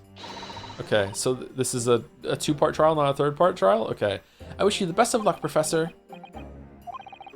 I suppose he'll be in there today, will he? Drebber. Yes, we expect the prosecution to summon him as a witness. Isn't he, like, going down for bombing the Great Exhibition? How many dead? I'm still amazed that you managed to find him in just one day. I really owe you both so much. Counsel and the defendant. The trial is about to resume. Kindly make your way into the courtroom at once.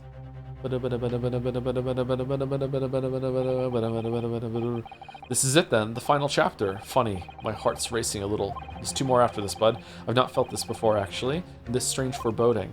As if something's going to happen in this trial that I'm not ready for. But I can't let that distract me from the only thing that really matters. Finding the truth.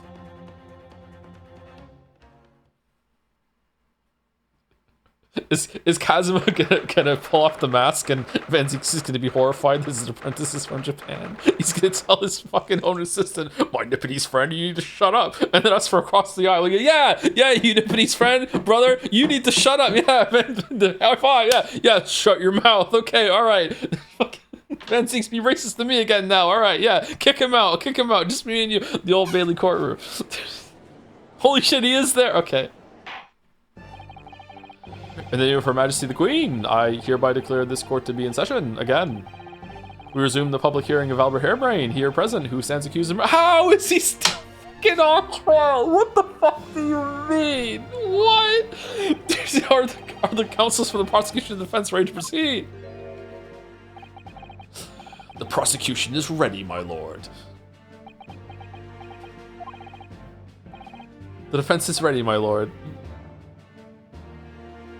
Oh, he's so nervous. As promised, Lord Van Zieks has his apprentice with him. His apprentice with memory loss.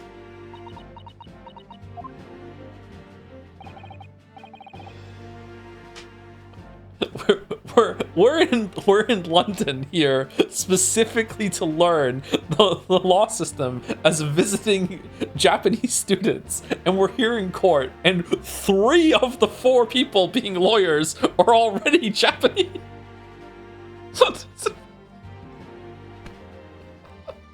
Like, if Van Zieks leaves at some point, it'll just be like fucking like the jury's like, what the fuck is going on? Are they learning from each other? Like, what's happening? It's like visiting theater, if I may, Lord Van Zieks. Yes, my lord. There appears to be someone standing at your side. Yes, my apprentice and assistant. The prosecution believes today's proceedings will see complexity of this case rise considerably. He also has his own... Well, I therefore instructed my assistant to attend to ensure the smooth running of the trial. Okay, so you got him to do that without him being able to talk to you. Huh. And the smooth running of liquid refreshments by the look of it. The way he holds himself, the way he moves. It couldn't be anyone else. Kazuma-san. And he's still suffering from amnesia, so there's really nothing we can do at the moment. I know, but, oh, this is so very hard. It would appear the prosecution has done a fine job in responding to the demands of the court made yesterday. I understand you have successfully secured the engineer who disappeared from the scene on the day in question. Yes, my lord. Are you going to give us credit? I intend to call him as a witness shortly. Very good, very good. Now then, ladies and gentlemen of the jury. Hope you have your popcorn. Who have been chosen at random to represent the will of the people in this courtroom today? Are you ready and willing to proceed? Of course, my lord. I'm sure we all understand the importance of doing our civic duty. I do so despise deception and deceit. I find it so very wearing. To take a man's life with a conjuring trick, it is against the magician's code, not to mention the law. Any fake scientist should feel the wrath of God, if you ask me. Interesting? We have to listen to what's being said on both sides of the fence, and then settle on one. That's it, isn't it? Same thing as last time. Wasn't like this in my day. Wasn't like this at all. We just threw him in the clink, we did. If all parties are ready to proceed, you may begin, Lord Van Zieks. Before I do, my lord, there is a report I must read to the court. Yesterday, at the Great Exhibition grounds, the evidence of primary importance in this case. The super high voltage instantaneous kinesis machine, which was installed on the experimentation stage, was deliberately destroyed in an explosion affected by an unknown person or persons. It was what? Okay, well, considering there was already an explosion that happened there, and we all know that it's like volatile dynamite, there's no way that they're going to say that he planted a second explosion that went off by itself. Someone must have planted it afterwards, because he's been in custody the whole entire time, right? An explosion! This is an outrage.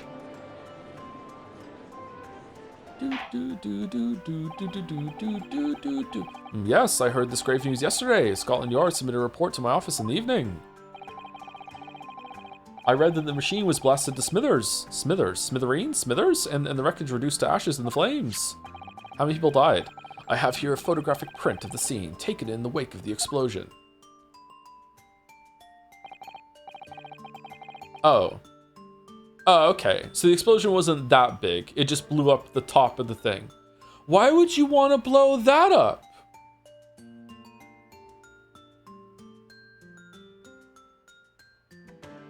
Huh? It shows what little remains of the machine. Yes, a terrible business. He did it to destroy the evidence, did he? That Enoch Drebber.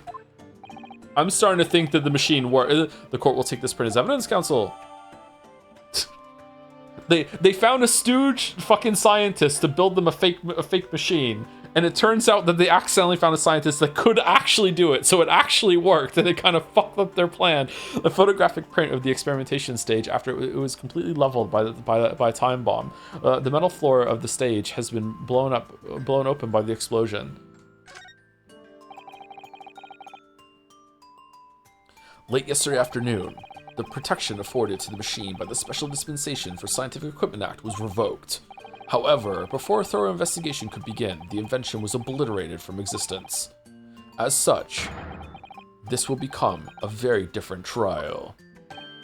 Okay, so that means Hairbrain's off the hook, and in Drebber's, you know, we're gonna do double prosecution.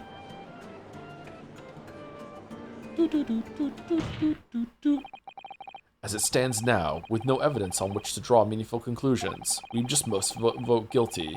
The authenticity of the kinesis machine will remain forever in obscurity. Indeed. No way to know. Maybe he invented teleportation back here in the 1890s, but maybe not. Who knows? Oh well, lost to history. Let's continue. A most unfortunate state of affairs. However, one thing remains clear.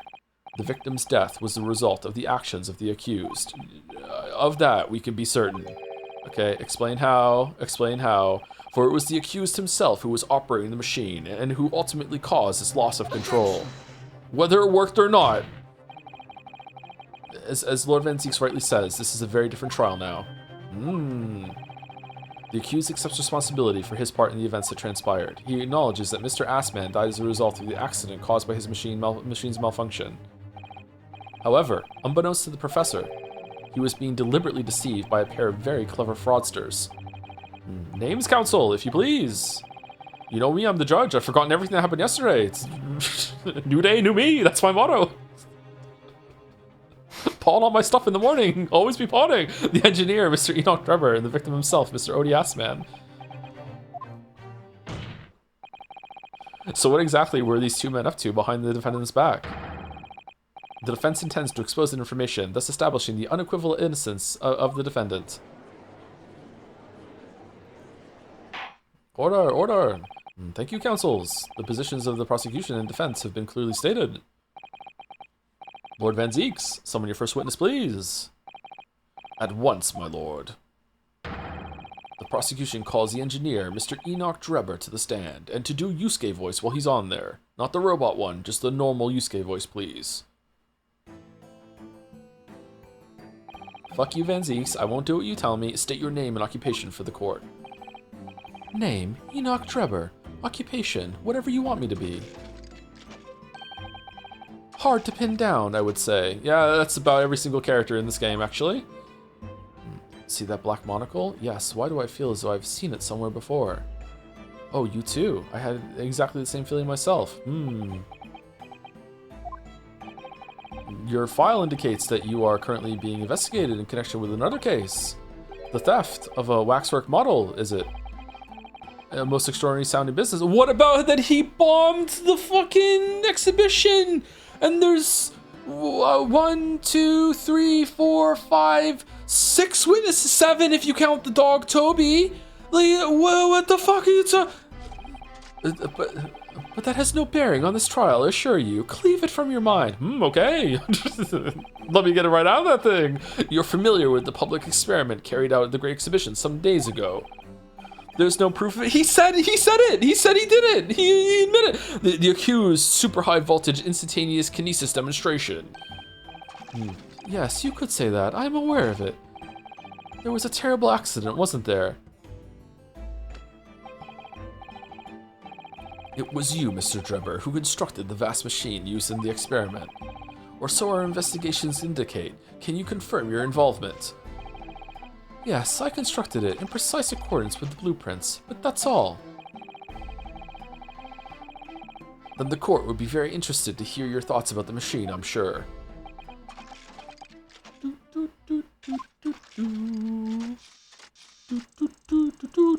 Joe, didn't you just say yesterday confessions of evidence are an entire thing? Oh, sorry.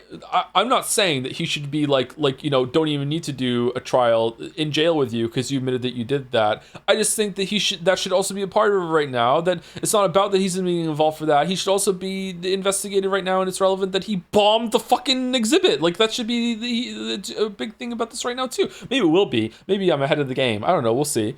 An amazing device, if you ask me. The pinnacle of modern science, making instantaneous kinesis a reality at last. And look at me, I'm a fucking robot, and I'm saying that. What? Good gracious. Do you mean to say that the experiment was bona fide? Is that your belief, sir? Yes, that is very much my belief. Such a waste that it blew up. Who knew the world had such wondrous science? He didn't directly admit to bombing anything? What do you mean? Huh? Okay, why am I getting pushback for this from multiple people in chat? He said, yeah, you deactivated this bomb, but he didn't say about the other one. Did he not say that he did it? Like, maybe he didn't directly plant the bomb in the thing, but he knew there was a bomb somewhere else.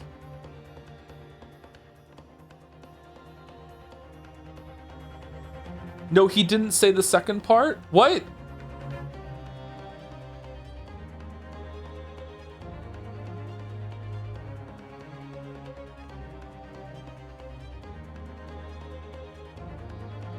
Okay, let's see if we can find something we can agree on.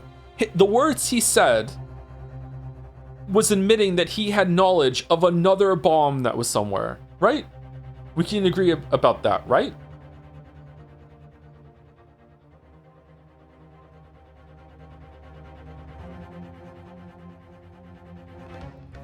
Now, maybe it's too much of an implication, but the fact that he planted the first bomb and then he also said, yeah, you found this bomb but not the other one, strongly implies that he also had some involvement with the other bomb, and he has knowledge of it. Coincidence doesn't mean cause it. We've already established the machine was nothing more than a prop for an elaborate conjuring trick. Maybe we should ban more people. You've established nothing of the sort.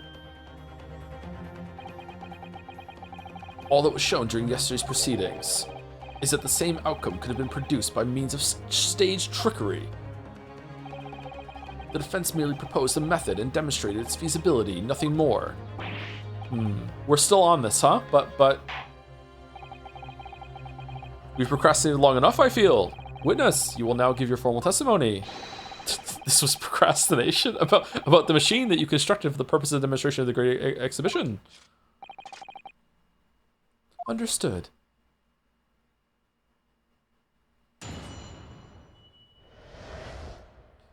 Kinesis machine.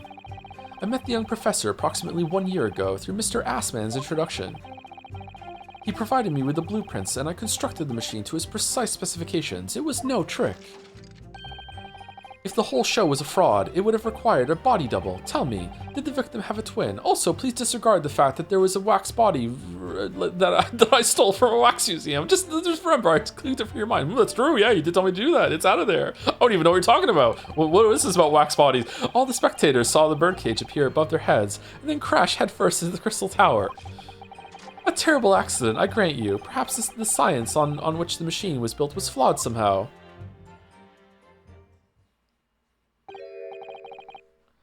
A body double? That goes without saying, surely. To give the impression that something has moved when in reality it hasn't. It's a basic conjuring principle.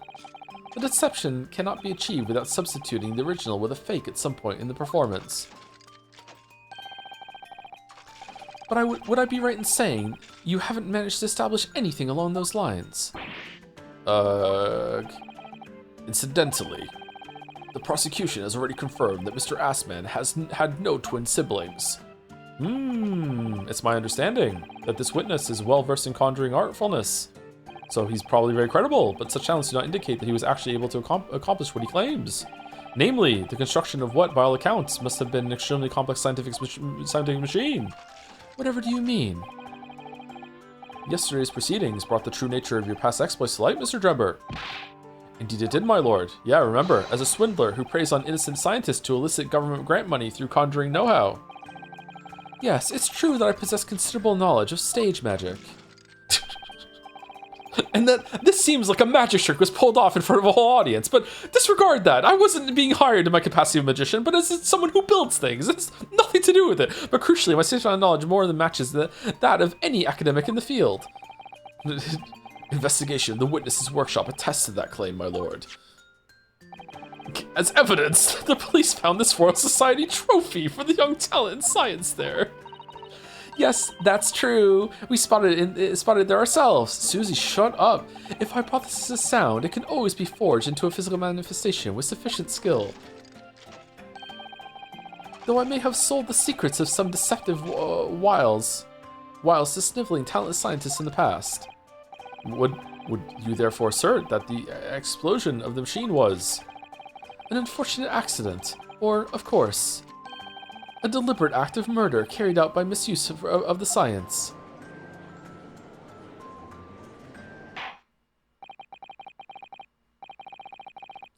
Counsel for the defense, your cross-examination, please. Really? Really? Yes, my lord.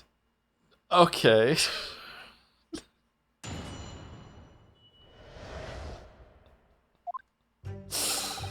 Really?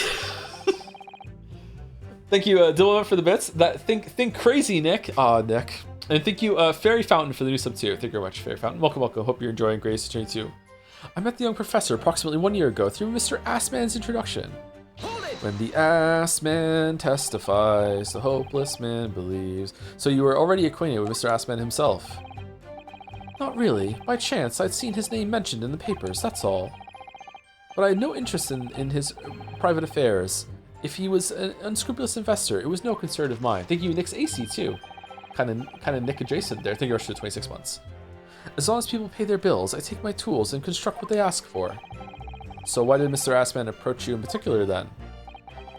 Who can say? I presume because my name is associated with excellence in engineering.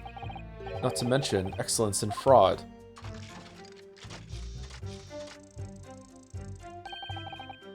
Hard to gauge, but the point is, all I did was construct the machine according to the blueprints I was given. In other words, sumari, the kinesis machine was built on solid scientific principles. Yes, you might say that. Professor Harebrain certainly has a mind like no other. Before I made the blueprints and I constructed the machine to specifications, it was no trick. Okay, can we bring him out then and ask if Harebrain wanted a trapdoor to be below the fucking thing? Oh no, we can't put him on the stand. He'll incriminate himself instantly. It's clear that you have both scientific knowledge and knowledge of conjuring magic, however. The more knowledge you have, the better equipped you are to handle whatever comes along.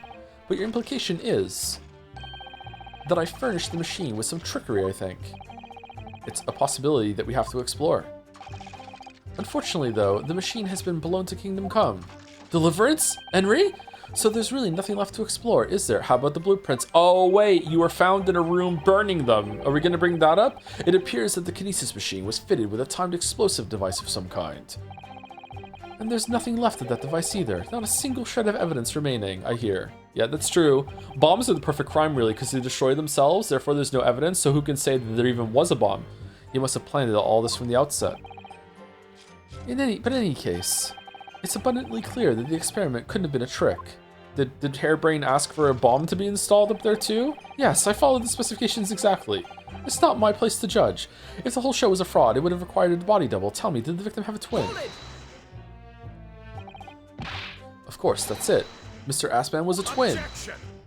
We already fucking told you. No, he's not. Perhaps my learned friend wasn't listening earlier. Mr. Assman had no twin siblings. No, I heard you before, but the thread of hope hadn't quite left me. Maybe he had a brother that kind of looked like him from a distance. The demonstration could have been a trick if there was somebody who looked sufficiently like the victim, but Dr. Scythe absolutely ruled that out as a possibility. It is beyond question that the victim himself, Mr. Assman, did move from the stage to the Crystal Tower. The fingerprints found at the scene attest to the fact. I thought we weren't allowed to use fingerprints. Are we allowed to do that? So it can't have been orchestrated using someone who looked identical to Mr. Assman then. Okay, but it could have been something that looked identical to him while he was in the balloon, and the swap was made after. It's like, we start off with him on the stage, then drops down, the explosion, double in the sky, falls down, and then he goes into the contraption. And then he's killed? What are you thinking, Mr. Naruhodo? Typically I'm not, no. Oh, no, nothing. Just that the idea of someone who looked identical to the victim is playing on my mind. All the spectators saw the birdcage appear above their heads and then crash headfirst in the Crystal Tower. It crashed headfirst, you say? To shreds, you say? According to the many witness reports from those there at the time, yes. Were you not there at the exhibition grounds on the day?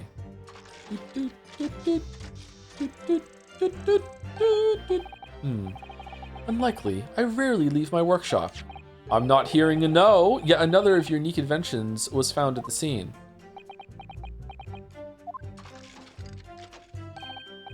Well, it was the unveiling of a machine I'd labored over for many months. I saw it clearly with my own eyes, the birdcage plummeting headfirst in the tower. So you were there. What a surprise. I believe the victim's neck was broken from the headlong fall, wasn't it? How would you have come by that information? Even an infernal recluse like me reads the newspapers, you know. According to the reports, 2 injuries were apparent on the victim's body. He was dead before his neck was broken, though, which is very strange. Yes, he'd been stabbed in the chest by a screwdriver believed to belong to the defendant. And he had a broken vertebrae as well as a fall from a considerable height. Correct. My learned friend has been doing his research, it seems. Basic reading. Do we know which injury was the fatal one? Sadly not. Forensic science is not yet a level where such things can be determined. Oh, what? I thought it said that it... Wait, hold on. What? I thought it said that it was there. Hemorrhage, cause of death, hemorrhage of a wound that was chest that pierced the heart, inflicted by sharp implement. Okay, this is wrong? Another autopsy out of date? What the fuck are you talking about? A broken vertebra, most likely resulting from impact after a sudden fall from a height. Additional observations. Okay. Which one's right?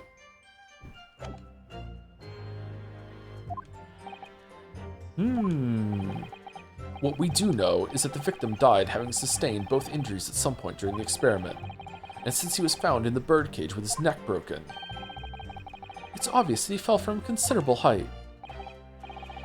I suppose that's hard to deny. Anti-gravity machine? A terrible accident, I grant you. Perhaps the science on which the machine was built was flawed somehow. So you understand the science, did you? Not in the slightest. Oh, right. As I've said a number of times, I'm an engineer. My job is to manufacture according to the blueprints I'm given. I would be inviting manifold problems if I foolishly allowed my brain to digest the ideas behind them. I could be accused of stealing those ideas, for example. But how is it possible to construct a machine without really understanding the principles it relies on? It's instructions. It's like building a fucking computer. Well, you're practicing law without really understanding the principles it relies on, aren't you? Oh, very good point. Stand up for yourself, Mr. Naruhodo. The point is, the experiment resulted in instantaneous kinesis taking place. As such, the science must be sound. Yeah, you should have clapped back with yeah, and I haven't lost a single fucking case. Yes, and really, experimental results are all that matters when it comes to proving a hypothesis. He's certainly very sure of himself. What do you think, Mr. Naruhodo? Well, now that the machine has been completely destroyed by yesterday's explosion, it's going to be impossible to argue its authenticity one way or the other. But if we're unable to establish that it was a piece of stage trickery rather than genuine science, we will have no grounds on which to demonstrate Professor Harebrain's innocence, one way or another. Both Mr. Assman and this man in the stand tricked the professor and used him. They took advantage of his naivete and his unbending belief in his work, and I won't let them get away with it. And seeing as the professor is an old friend of Lord Van Zeek's, what on earth must he be feeling towards Drebber? Yeah, bro. Big bro, what are we doing? Okay, I have no idea what to present here. So there was no new evidence that we got here. I met the young professor approximately 1 year ago through Mr. Assman's introduction. He provided me the blueprints I constructed the machine to his specifications. It was no trick. If the whole show was a fraud, it would have required a body double. Tell me, did the victim have a twin?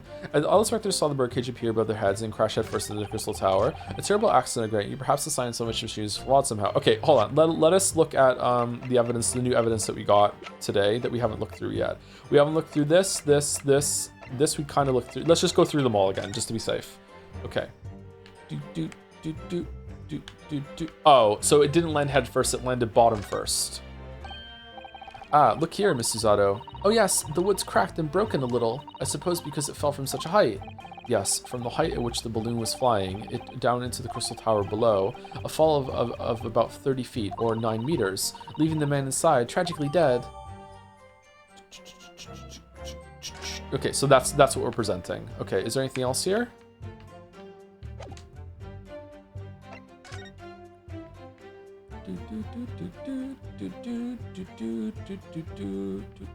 Brett? No, no swan.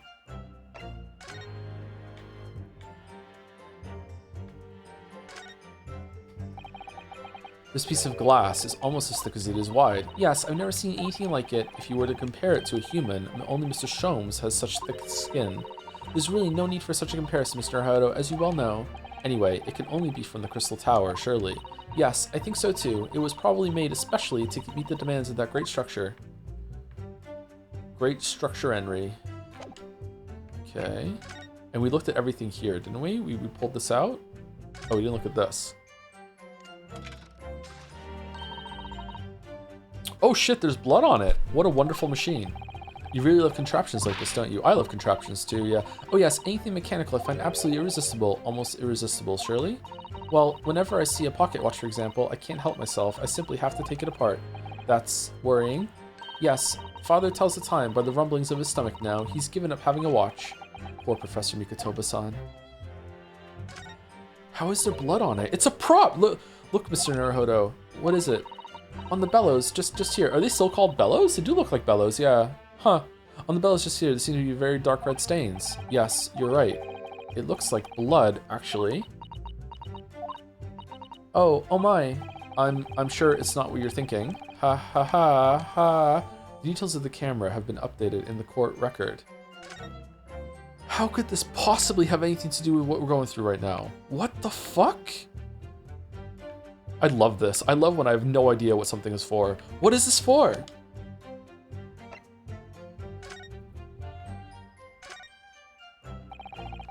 There's a little metal plaque here, look. Fostering burgeoning talent for the future of scientific discovery. It seems rather ironic, doesn't it? But clearly Mr. Drebber really was a very talented scientist. He could have just stolen this. Is there any name on it or anything like that? Wait, is that it? There's nothing else to look at?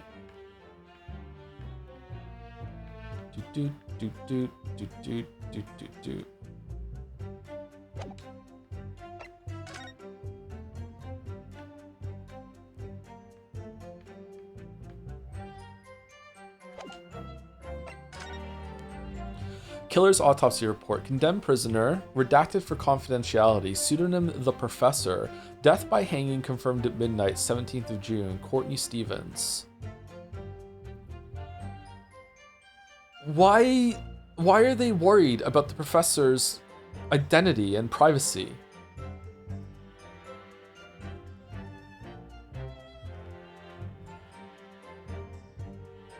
Who the fuck is Courtney Stevens?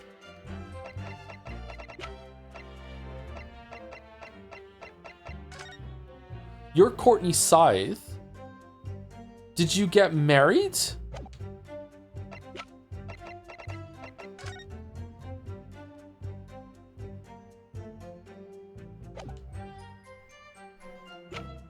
You do have a daughter.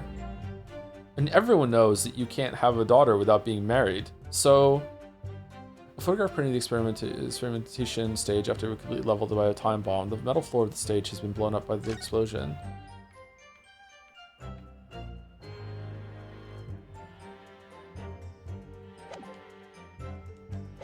Okay, I think we investigate everything.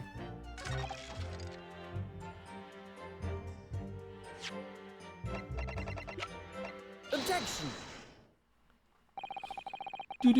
We've examined the birdcage that crashed into the Crystal Tower ourselves. As you can see, the cage, which is a wooden construction, has sustained damage in one particular spot. Following the explosion, it fell some 30 feet into the glass of the Crystal Tower. That level of damage is to be expected, surely. I agree. The damage itself is entirely understandable. What doesn't make sense is the location of that damage. All the breakages in the wood are at the base of the birdcage, not the top. What are you saying? That's the opposite of where they should be. You're so smart, Judge. Oh, yes, you're such a smart judge. Such a smart judge paying attention. Yeah, okay, here you go. Let us spoon feed you some more shit now. Yeah, let's go. Oh, you're such a smart judge. We love you so much, Judge. Still smarter than Georgie Kane, though. That's right, my lord. The birdcage that was in the scene is damaged at its base. So we have reports of the birdcage falling headlong into the Crystal Tower, yet the damage is at the bottom. The only way to reconcile these two facts is to accept that there were two birdcages in play that day, which were at some point switched. Switched during what wasn't a scientific experiment at all, but an elaborate piece of stage trickery, or like people just like thought they were seeing the top of it when it was really the bottom. Gah! Why was part of that orange there?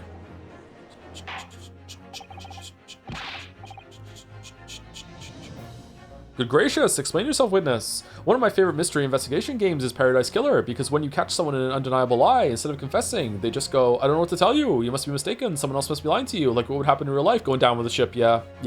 It is very convenient in a lot of mystery media that when you catch someone, they have their hands up moment and they go, you got me. You know what I mean? Like, it's satisfying as in terms of like, getting a read on it, and when it's done well, I think sometimes it can work if the person wants to credit, or they kind of secretly wanted to get caught, or you know they're you've tricked them into it and they have no other recourse. But in reality, I'm pretty sure a lot of people are just like, I don't want to tell you, it wasn't me, you know? Yeah. Well, if we examine the facts, there's only one logical conclusion we can draw. The damage on the base of the birdcage clearly indicates that it crashed tail first into the tower. Bum, bum, bum, bum, bum, bum, bum. But multiple witness reports claim it fell headfirst. They were just confused. The birdcage materialized in the sky next to a balloon flying over the stage, following a spontaneous explosion at an altitude of some 60 feet above ground level, which is approximately 18 meters. Yep, thank you. Yep, that's important. Yeah, thank you very much. It then proceeded to fall some 30 feet into the Crystal Tower in the ensuing deflagration. Witness reports amid such chaos are notoriously unreliable. Oh, are they? Well, I'm glad you said that, Van Zeeks, because now we can say, how can we trust that the victim was in it then? But the victim's neck was broken. What the fucking hell? You're so dumb. You're so fucking... Let me be a lawyer. He plummeted 30 feet inside a heavy wooden cage. However he fell, it would be unsurprising to find one or two of his vertebrae crushed.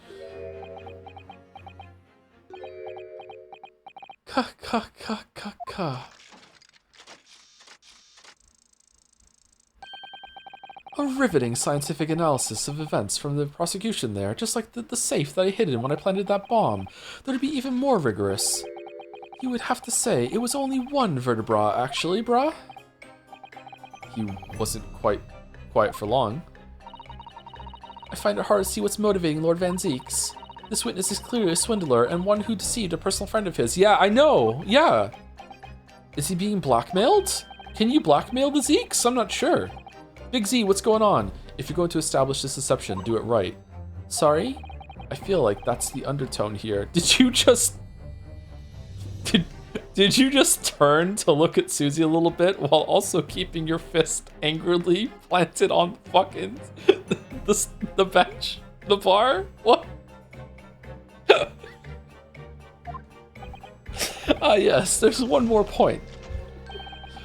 The defense appears to have forgotten. It obviously wasn't a trick, as a certain truth very plainly demonstrates. What? It seems to me that the cross-examination had better continue until we resolve this matter. Mr. Drebber, you will amend your testimony with the details of this truth. Also, it was really good when I confirmed that things, when they fall down from the bottom, they get hurt on the bottom, right? Yeah, that was all good. We all agree? Yes, Judge. Yes, we okay. Good day for me. Of course, we must treat the matter scientifically after all. Ah, I nearly had him there.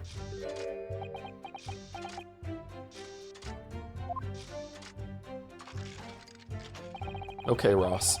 The kinesis clearly took place because there's oh, we're not done. The kinesis took place because there's nowhere else 30 feet high for the birdcage to have fallen from. Huh? But the balloon. Hold it! What do you mean? Well, before the demonstration began, the victim was alive on the stage in front of the audience. Yes, there are lots of witnesses who saw Mr. Assman on the experimentation stage, that's true. And the victim's neck broke as a result of an impact following a fall. Logically, therefore, the victim must have fallen from somewhere. The balloon that exploded was at an altitude of 60 feet. The point of impact on the tower was 30 feet up. Are you saying that it wasn't high enough, or like, is this just confirming what we already knew? I don't understand where we're going. Okay, let's strap in and see. The difference of 30 feet is therefore the total distance the birdcage fell, and there's no other location from which the cage could have fallen that distance if it didn't drop out of the sky. Ergo, the victim himself must have been beamed from the stage into the sky above the crystal tower. A trenchant scientific analysis. Dear me, the defense is fucked. Every time I hear it explained, it sounds increasingly plausible. Just like that last trial where we found out someone was eating soap. I learned so much being a judge. I'm sorry, I'm riffing so much. Oh yeah, oh yes. It's all very well thought out. Certainly, all the spectators on the day saw it. The birdcage plummeting 30 feet through the air, I mean. Irritatingly, yes.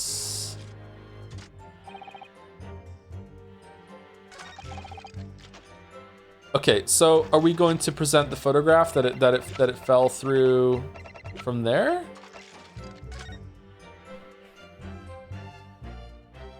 Is this the professor? Was this guy the professor? Assman was the professor?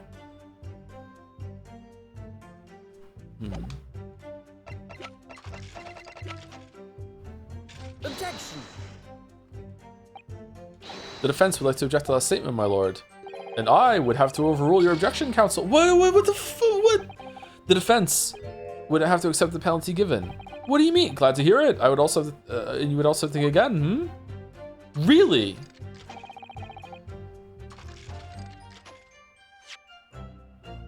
What do you mean?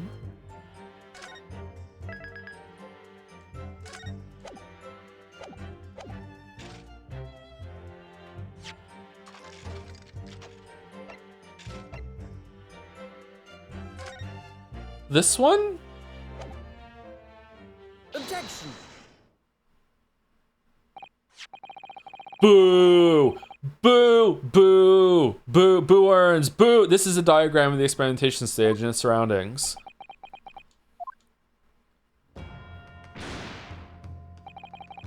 We know that somehow the birdcage appeared in midair before falling down into the crystal tower. A fall of about 30 feet, or 9 meters. Excuse me, why is it head first? We've established that it wasn't. Get your diagram right. However, if you examine the diagram carefully, you'll see that there is one other possible location from which the birdcage could have fallen. The same distance of 30 feet. No. What? Well, it appears the defense has a possible explanation to put forward, and I have no idea what's going on. Go ahead, counsel. Yes, my lord, of course. You will indicate the place to which you are referring on the same diagram. The alternative location from which the birdcage could possibly have fallen to the requisite 30 feet. Take that! Hello, Raiders. The Gray Fruit. What were you playing? Thank you for the raid. Penis raid? Okay. We'll accept the penis raid. Yep. Place I'm referring to is here. But that's where the birdcage would have been to begin with. Which is exactly the point, my lord. Yes, the birdcage was in the machine on the stage, but what we must also consider is the height of the stage itself. Go on, council! It turns out that the experimentation stage was built at a considerable height above ground level. If you look at the diagram, in fact... Okay, so were there 2 bird cages then, or did nothing fall from the balloon and it was... They couldn't have moved the birdcage to the glass tower with no one seeing it, right? Under the cover of bullshit. You'll see it's about the same height above the ground as the balloon was above the crash site.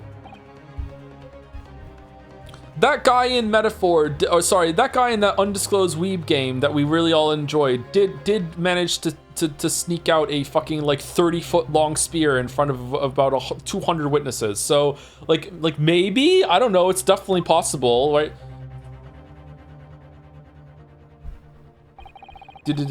When the experiment got underway, the machine and the birdcage were engulfed in steam. At that moment, the floor of the stage gave way, and if we assume there would be a void underneath, this birdcage and the one seen by the audience would have fallen almost exactly the same distance. What? Once again, my lord, this all points to the fact that there was not 1 birdcage, but 2! God, I love that Metaphor has become the new Persona 3, how it gets done. Metaphor has done wonders for the Persona fandom, actually, you know what? It's taking all the punches from Persona 3, it's better than all the Persona games, so yeah, it's good, yeah. My learned friend has no evidence that the stage had such a contrivance in its design. Actually, I do!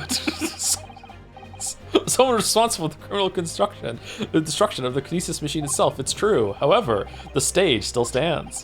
And take a moment to look at the photographic print of the scene that following yesterday's explosion. This should have worked. Good lord, the metal grill that formed in the floor of the machine is undone. Does the defense mean to say that's where they fall from? Oh, you're doing so good, Judge. Thanks for keeping up. Yes, most likely blown open by the force of the explosion that destroyed the rest of the machine. You inadvertently gave us the hint that we needed.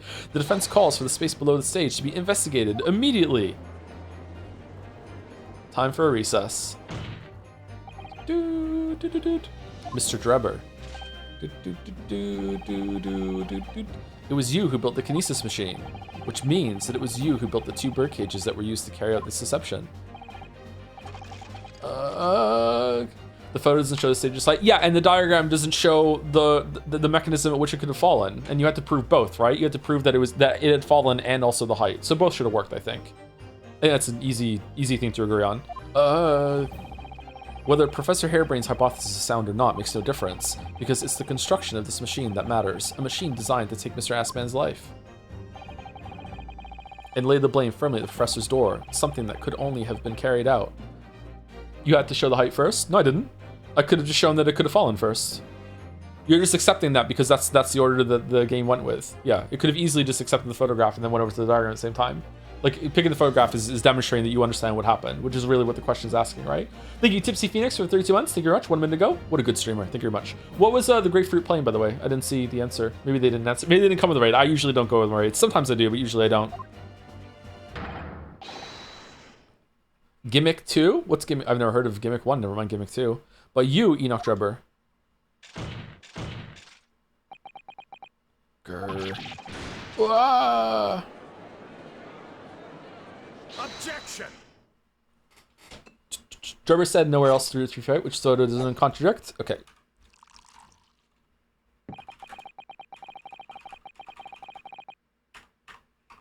Okay, we're banning pedants today. Here we go. If my learned friend has reached the end of this wild assertions, the prosecution would like to crush the defense's argument slowly, but surely. How did they practice doing this bottle opening thing when he can't fucking communicate back? What? Your argument fails to hold water on 2 counts. 2? Really? 2? Firstly, before and after the experiment, this witness went nowhere near the kinesis machine. Every relevant member of staff from the exhibition has attested to that. And I believe members of Scotland Yard have also been on watch duty at every public experiment. In other words, sumari, Mr. Drebber had no opportunity to switch the alleged pair of bird cages. Okay, so maybe the other bird cage is still at the bottom, and the eyewitnesses really were wrong that the bottom fell instead of the top when it. But if not, yeah, this is basically what I said. Like, how did they move it under the cover of bullshit? Like, yeah. Objection. Laura explained why he wouldn't have needed to. The nonsense with the crossbow. That doesn't bolster your case at all. The man who disappeared from the stage and the man who crashed into the tower are one and the same. The forensic investigation team's report is unequivocal on that point.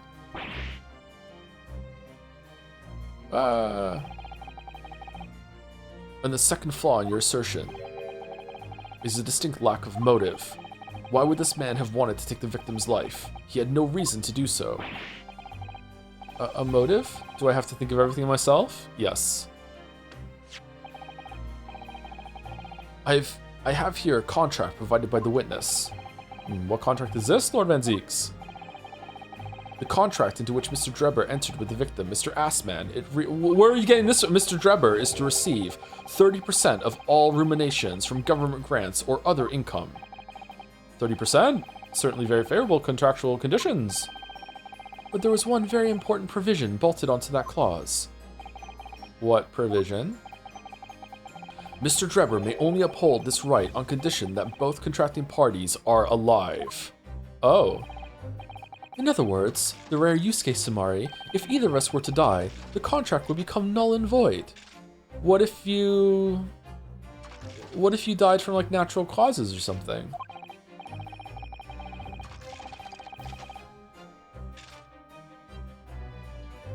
So you see, I had nothing to gain from Mr. Assman's death. The diametric opposite, in fact. Need I say more? The witness had neither an opportunity nor reason to commit the alleged crime. In short, Sue, the possibility of Mr. Drebber having done as you suggest is nil.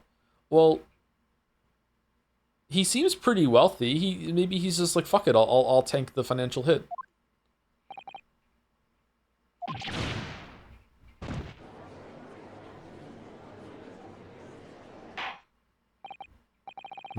It seems the defense's assertion was somewhat wide of the mark. Lord Van Zeeks, you will submit the contract as evidence, please. Drebber's contract has been entered in the court record. The contract between Mr. Assman and Mr. Drebber detailing the terms by which they would profit from the kinesis experiment. It's true, if Drebber had no opportunity to switch the birdcage under the stage with the one in the Crystal Tower, he couldn't have done it. And in any case, I have no idea what his motive might have been. There is one aspect of your argument that still holds true, however. There were 2 bird cages. The prosecution is unable to deny that. So I'm sure you're on the right lines, Mr. Naruhodo. And I've no doubt there are other aspects of your assertion that are undeniable truths too. No doubt. Well, it would seem that the defense has no rejoinder to offer. Guilty. Okay, while the good music is on. Terms of investment.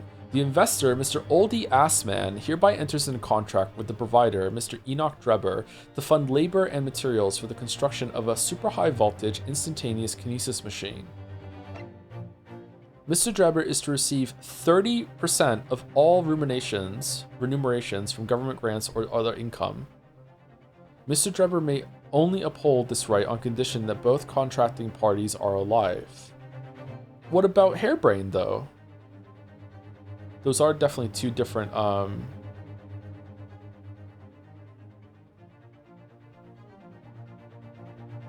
Different signatures. By the way, did you get the pun with ODS man? I just see O die as man, but I don't see anything else. Is there a different one? Odious man. Oh, odious man. Okay. He's out of the contract, but isn't Hairbrain the one that's gonna get the grant? So is there like maybe it's Assman had like another contract with Hairbrain that he is representing him, so Assman in that capacity is able to get another contract. I don't really understand this. Unfortunately, I'm a lawyer, so I should because it's law, but I don't know. Seems strange that Hairbrain is not included in this.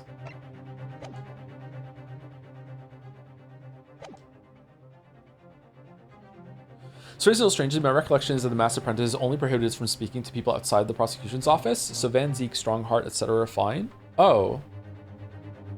Well, obviously he's allowed to speak to Strongheart because Strongheart's the one that said that he's not allowed to talk, right? So he can talk to Van Zeeks and Van Zeeks hasn't noticed that he's from Japan? Really? Or maybe he has and he doesn't care. Maybe he's only racist toward us.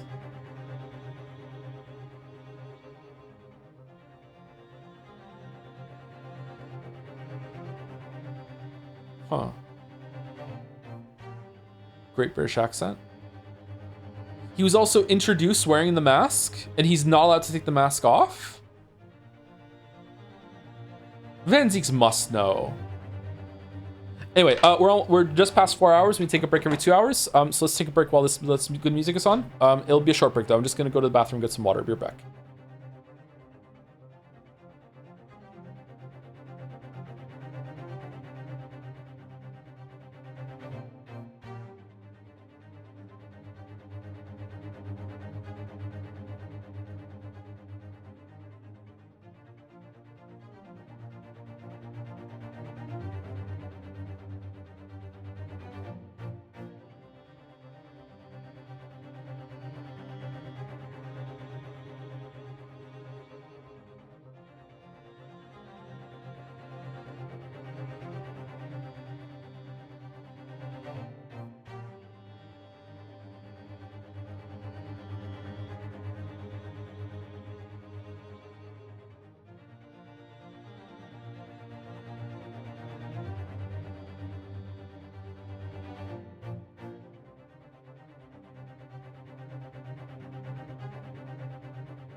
All right, sorry, I secretly had a cookie, so a little bit longer to chew it. Don't want to chew on microphone.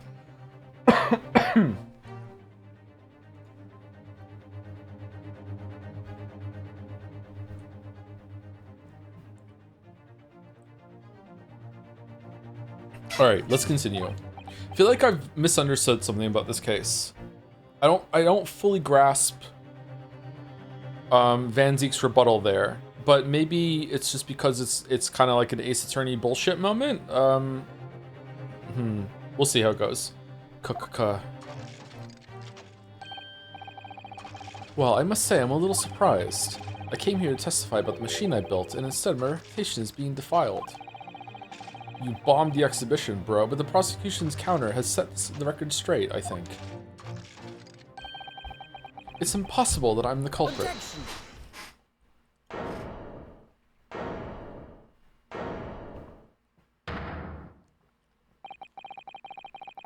At the beginning of this trial, we believed that there was only one birdcage. Yet now we know there must have been two.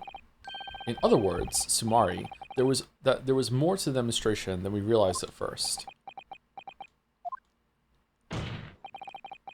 I think it's abundantly clear that the same applies to the culprit. Get to the point. The staged demonstration was constructed and set up in its entirety by you, Mr. Drebber. Therefore, it's inconceivable that you had no hand in the events that transpired. Uh-oh, he's frowning. His eyebrows didn't go white. So if circumstances mean it's impossible that you could have carried out the crime... yourself, it points to the fact that someone else was involved. Someone else? Counsel, are you suggesting? Yes, my lord. Mr. Drebber had an accomplice. Objection. If the contract says that they don't get to share the money if one of them is dead, both of them alive have to share the money. What if both of them are dead? Then do they get the money? Does that cancel each other out? Probably, right? An accomplice now. Well then, I presume you're prepared for what's to come. Now that you're accusing not only this witness but someone else of the most serious of crimes. If these accusations turn out to be false, then make no mistake. The prosecution will demand an equally serious punishment for your slander. Well, counsel, do you intend to pursue this course and formally accuse another party of involvement in this matter? What do I do here? At the moment, this is little more than a hunch on my part. I don't know for sure if Drebber had an accomplice, or even if he really is the culprit here. One way or another, though, I have to make my position clear. As a lawyer. So what's my stance going to be? Did Drebber have an accomplice, or not? Name the accomplice. The defense is ready to name Mr. Drebber's accomplice. Somehow, the two birdcages must have been switched. Everything points to that. Yet, according to the coroner's report, that's not a possibility. But that inconsistency itself is a clue. Counsel! My lord. You have received a stark warning already, if you are nevertheless determined. Yeah, from the prosecution, not you. Then I must now ask you to identify this alleged accomplice by name. Can I warn Van Zeeks? Try it, let's see what happens. I don't know. So, your answer, please. Who do you claim to have been Mr. Drebber's accomplice? Iris. She's in on this for sure. It's gotta be Assman, right? Oh, he looks different there.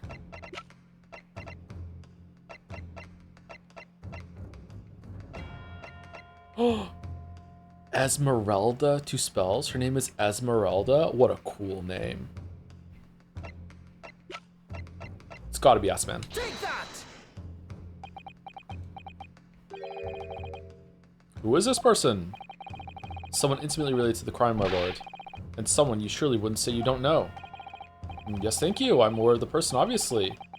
But on what basis do you claim felonious involvement? You surely wouldn't say you don't know, would you? It's not him, really?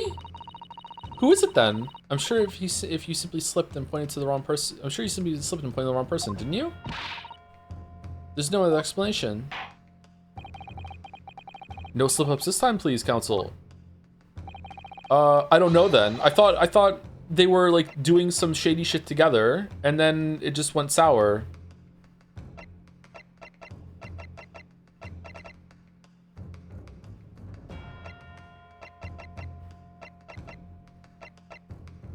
Okay, it's not you, not you, not you, not you, not you, not you, not you. Maybe you, but we're like defending you, so it can't be you. Not you, not you. Maybe because of the body double. Maybe somehow. Not you, not you, not you. Not. I guess it's two spells. He couldn't have switched the bird cages because he died at the time. I don't think he died instantly. My line of thought is that there was. That Assman was in the because what the fuck, the coroner, unless the coroner is wrong or the information is wrong, the claim is that the person that was in the machine at the beginning and the person that was found at the dead in the Crystal Tower are 100% the same person, right? They have to be the same person, right? So from my line of thought is that Assman really was on the teleporter. And then he really was in the Crystal Tower. So the whatever was in the balloon was a fake version of him. So that means that after he fell down from the tower, he had to transport himself somehow to the Crystal Tower after that, right? That's my line of thought. So my line of thought is that he's trying to somehow fake his own death or prove that the machine works somehow, and some accident happened, right? So after he fell, he moved over to the tower afterwards. He survived the fall, and then he went over to the tower afterwards because he didn't die from falling. He died from being fucking stabbed in the chest, right? So I don't exactly know the details of that, but that was my thought, is that these two were in on it, scamming this guy, and then something just went wrong in that plan, but I guess not. Take that! Okay, so it's not her either? So who is it? Is the answer no, I can't name the fucking person?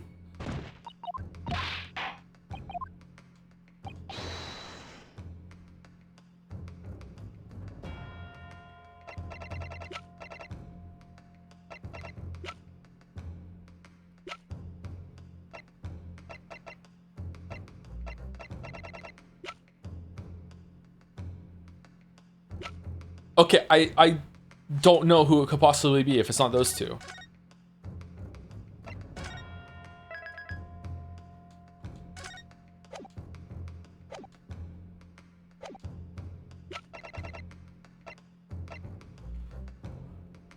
It can't be Susie, Iris, Sherlock, Strongheart, you know, obviously. We already did this one, it's not him. It can't be Van Zieks or Kazuma. We can't accuse Hairbrain, because Hairbrain is the person that we're trying to defend in court, so that would be completely defeat the purpose, so we'd be guilty, so it can't be Hairbrain. It can't be Lestrade. It can't be Gregson. We just found out it's not her. So it's one of these three?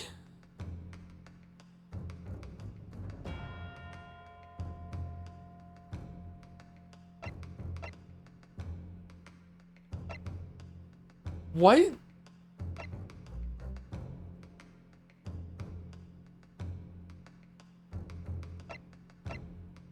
It was her because she faked the coroner report?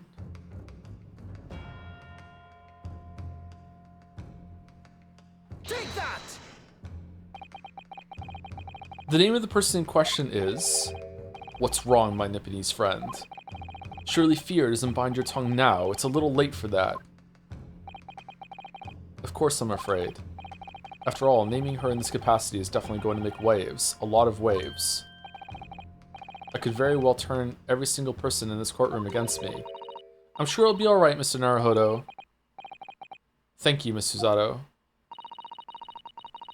The enemy always appears larger than life, but you'll appear exactly the same to the enemy.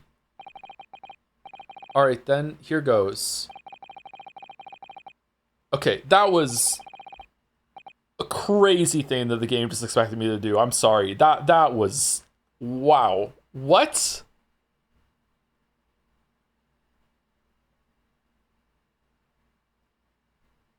I wonder if they're expecting people to brute force at some point.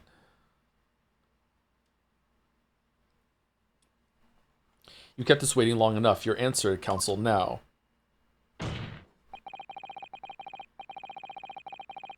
The person who colluded with Mr. Drebber in order to carry out this wicked crime is Scotland Yard's coroner, Dr. Courtney Scythe.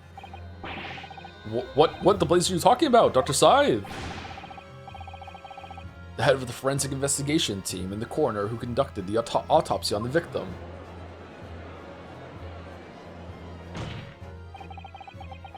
We know there were 2 bird cages, so who could have carried out the switch to complete the illusion?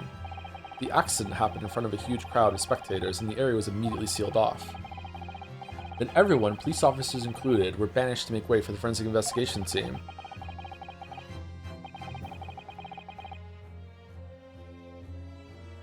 When else could the switch have occurred? It could only have been in that team's presence. It's essential that the court determines exactly what happened following the incident. The defense demands that Dr. Scythe be summoned to the witness stand before it wants to testify. The game wants you to use the following logic. If the coroner is right, the cages couldn't have been swapped, but if they're saying they were, she must be lying. Yeah, but it could also just be that he didn't die after the thing fell, right? Or when the smoke happened, he got out of the thing, they dropped the bird cage to get rid of it so it looked like it teleported, right? And then, and they have a second one set up. Like, he must have been involved in this somehow, right?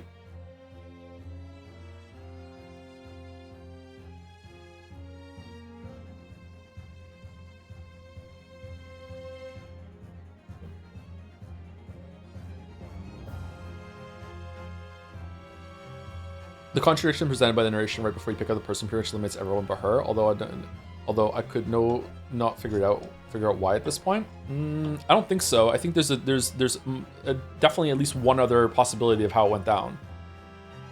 Him surviving the fall is much more recent than Courtney's involved. He doesn't have to have the fall though. He doesn't have to be in the fall. When the machine was about to go, remember there was no teleport, right? So when the machine puffed up in smoke, like he just steps out of the cage falls down, so it looks like it disappeared when everyone was there, right? He runs down the stairs, he's gone. Now the magic trick has been performed, right? So at this point, like the stage is completely clear. The thing appears in the sky, everyone's attention is there, and then they go. Like there's another way this could have went down.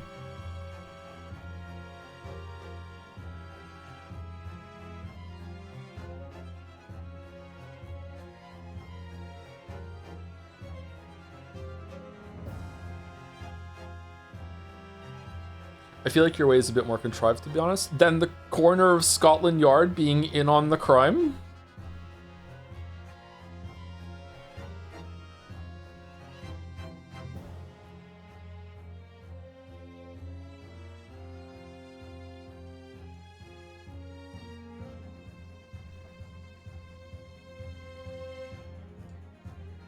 How do you break his neck? When did he fall? I don't know. Maybe they just... after they stabbed him, because the stab wound could have killed him, after they stabbed him, maybe they broke his neck to make it look like he fell. When did they move his body over to the other side? The police were in on it too? Or did she have to do it under the cover of bullshit again? Didn't they say there were multiple people there that were watching it? Or was the coroner alone at some point?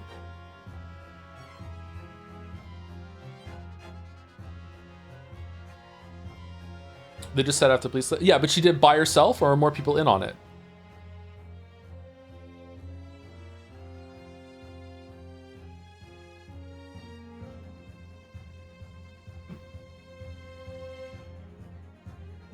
Now it's a stream. Yeah, this is why I don't like Ace Attorney games sometimes, is because the stories are all fun and games when you're not taking them seriously. But when the game asks you to do deduction, that's kind of a little bit iffy. And then I'm like, okay, I have some problems with that. Then the defense forcing comes out and is like, no, it's fine, you're just being dumb. Like, I don't know. Like, this doesn't seem right to me.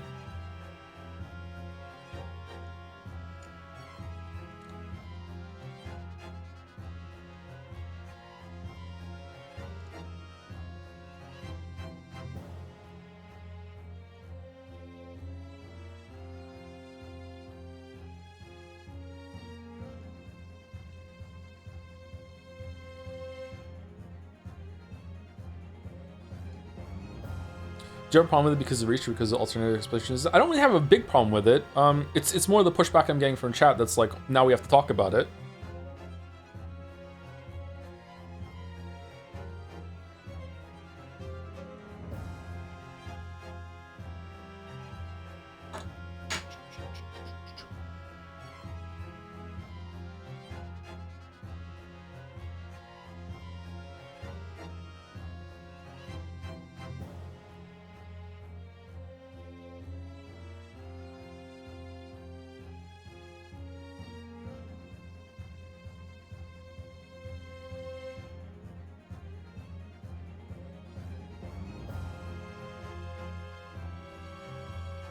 Because of your character, I'm disagreeing with your reasoning as defense force. So, I don't know if I should ban you or not.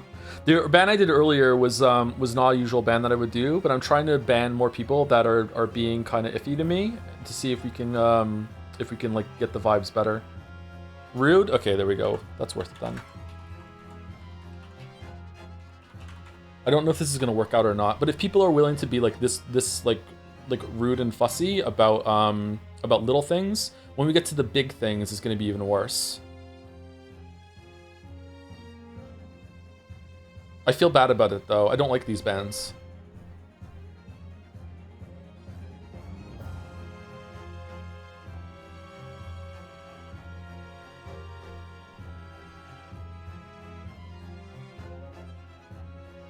Writer and doesn't know this niche word of the English language, by the way.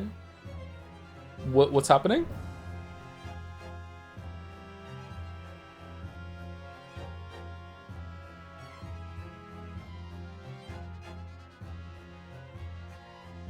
I don't even know what's that in. What's that referencing?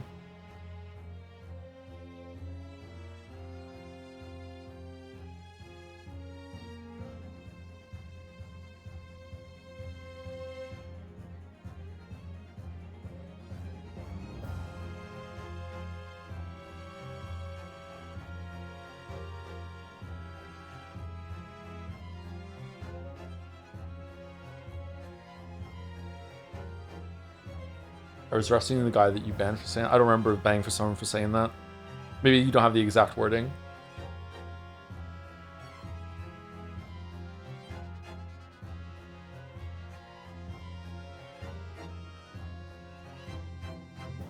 Rio's arm must be sore, man. And then right underneath it, Rio's arm must be getting tired by now. Wow, the same thought.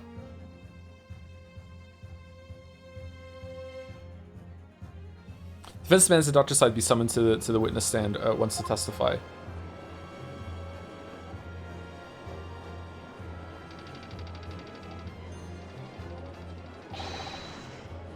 You've got a nerve, lad. Standing up there, dragging the yard's name through the mud. I didn't mean to. I know the woman very well. There's no better dead room worker out there. How dare you call her a criminal?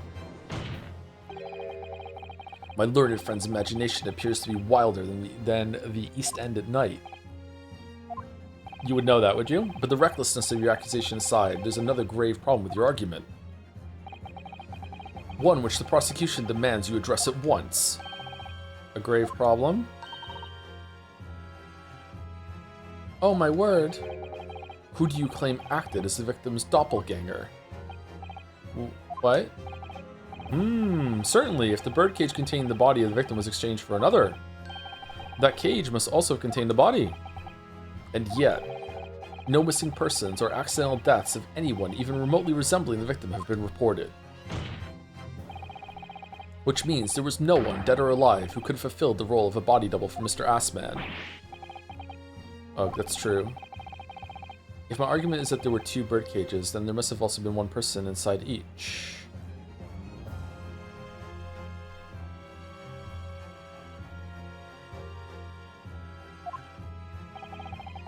But I don't know if I got an answer to this yet, have I?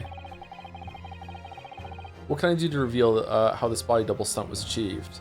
Name someone, present evidence, nothing at the moment. I think we present the wax double, don't we? I think?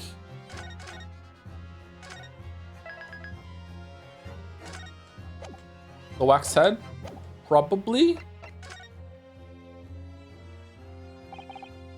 Very well, the defense will address my learned friend's concerns. Ooh, by presenting evidence that reveals the true nature of Mr. Assman's body double. Good gracious, evidence! I do hope this isn't filibustering, counsel. It's a big word for you. The court is expecting a name. No, it's evidence. If you have relevant evidence, present it now. Body double and the birdcage were hiding inside the balloon that was floating above the stage, which means that any witnesses would have only seen them from 60 feet away. So who was it that appeared out of that explosion, some 18 meters above the spectators? Aha! The body double inside the second birdcage was... If this doesn't work, then I guess we have to go back and say that we can't present it right now. Take that! We know the victim, Mr. Assman, was in the birdcage that was situated inside the kinesis machine on stage, and therefore he couldn't have been inside the second birdcage. Instead, that contains something else. What's been described as a body double, which is what fell from the sky and crashed into the crystal tower. Yes, Counsel, according to your somewhat elaborate version of events. And that body double inside the second birdcage was in fact. It's alright, Mr. Naruhodo. You're ready for this. Just steel yourself and come out with it. Thank you, Miss Susato. I needed that. As I was saying, the body double inside the second birdcage was, as unbelievable as it may seem, that thing that...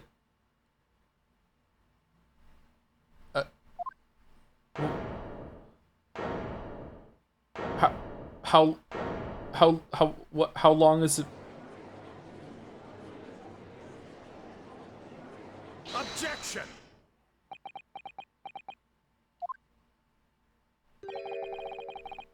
Open your eyes and look into mine, my Nipponese friend. Now tell me, what are you playing at? Stand firm now, Ryu. This is your time to show your Japanese spirit. As the court will observe, this is a waxwork model. A model, in fact, of an infamous London murderer from 10 years ago, the Professor. Objection! You started by indicting the leader of the forensic investigation team as an accomplice in this crime. And now you've moved on to indicting Waxworks. Yes, that's about the size of it. But why? And why this waxwork? It looks nothing like the victim. In fact, it could hardly resemble him less. What possible justification can you give? If you want to know why, ask Mr. Drebber.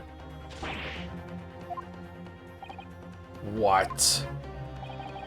Just days before Professor Harebrain performed his public demonstration, Mr. Drebber abducted this model from Madame Two Spells.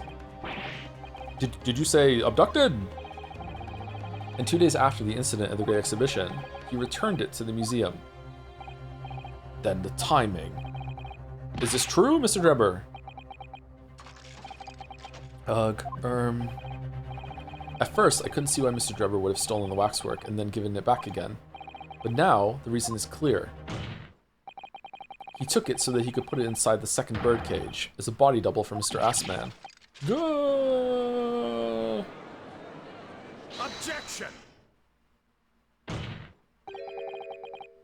Are you hearing this, ladies and gentlemen of the jury?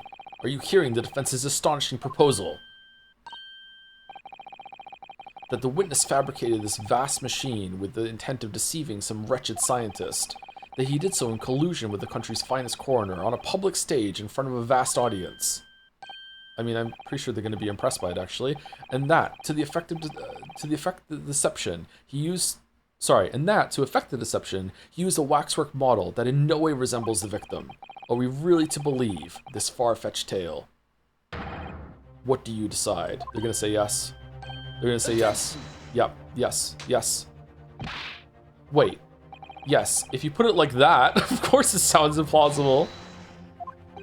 My lord, I need to speak, if you please. Go ahead, Mr. Foreman. Myself and my colleagues have reached an agreement. Very good. In that case, ladies and gentlemen of the jury, you will state your leanings to the court here now. Guilty! Guilty! Guilty! Guilty! Guilty! Kill me!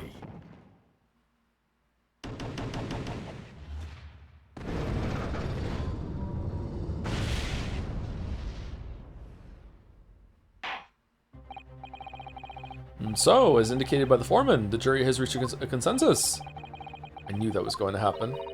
We shall get through this, Mr. Naruhodo, as we always do, and uncover some new truths along the way. I'm quite sure. Yes, I agree. I'm going to have to appeal to the jurors as usual and see if I can persuade them to change their minds. The defense will now embark on a summation examination. Don't even fucking have to ask. Are you and your fellows ready to proceed, Mr. Foreman? We are, my lord. Very well. In that case, I ask you now to state clearly for all present to hear. The grounds on which each of you has decided that the defendant is guilty of the crime of which he is charged.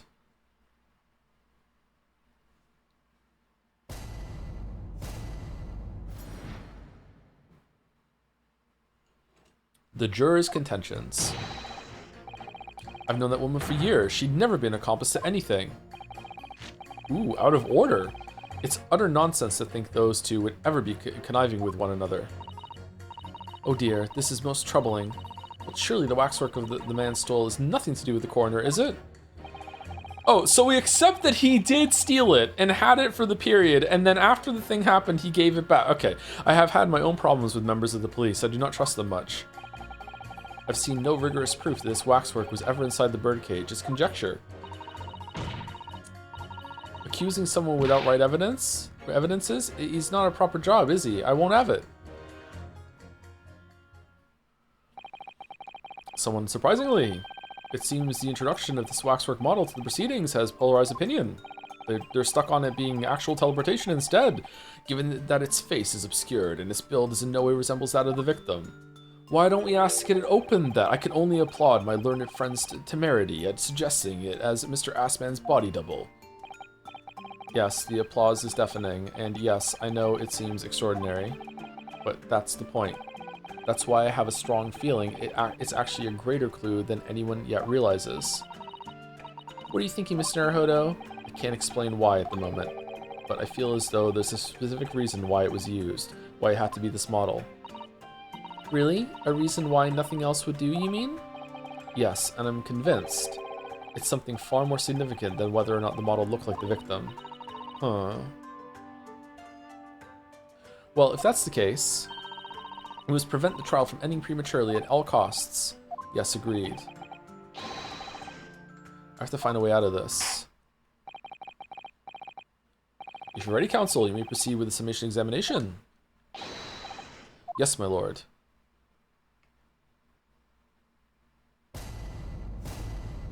I'm glad Suzada's back. Me too. It's not the same without her. The defense's rebuttal. Why are we starting with you? Just for fun? Just for variety? Why are we starting with you? I've done that one for years. She never accomplished to anything. The order of things seems to have changed around here for some reason. Yeah, there we go. I'm a copper lad. It's a copper's discretion to bend the rules sometimes when needs must. What's wrong with that? Where do I start? I've been working at the yard for 40-odd years. That's even more than I thought. We've only had a metropolitan police service in town for 70 years, you know? Of course, times have changed. The public didn't trust coppers back when I started. It was rough. Still don't, bud. We had to fight crime, and we had to fight to win the public's trust as well, and when we did. Forensic science was in its infancy too, even more than it is now, and she spearheaded the revolution. Dr. Scythe, you mean? That's right. About 10 years ago now it was, when I was still a youngish bobby on the beat. That's when she started making a name for herself as a top-class coroner. And now, look at her, head of the forensic investigation team, and a woman no less. Well, you won't hear me complain. It's what we all dreamt of back then, I tell you. Okay, so is the wax model actually looks like Assman, and Assman was the professor that somehow wasn't killed properly in the execution? And then when they went and did the deal, Drebber realized, and then went to Scythe and told her about that. He knows her somehow, must know her somehow. Something like that. Can you tell me without holding that gun in the air? We were all out to uphold justice, lad. Full of vim we were. Full of vim. That's coming across loud and clear. It's utter nonsense to think those two would ever be conniving with one another. Will you play Blow's demo or wait for full release? I'll wait for full release. Hold it! We're only just starting to understand this case. Day 2, by the way. What are you reading there, sir? The man behind those murders on Solar Pond Street was caught in 2 days flat. That's real policing for you. That's really not relevant to this case, is it? You're wrong there. Because it was Dr. Scythe in charge of examining the bodies, and it was evidence arising from her work that led to the arrest of the scoundrel responsible. Oh.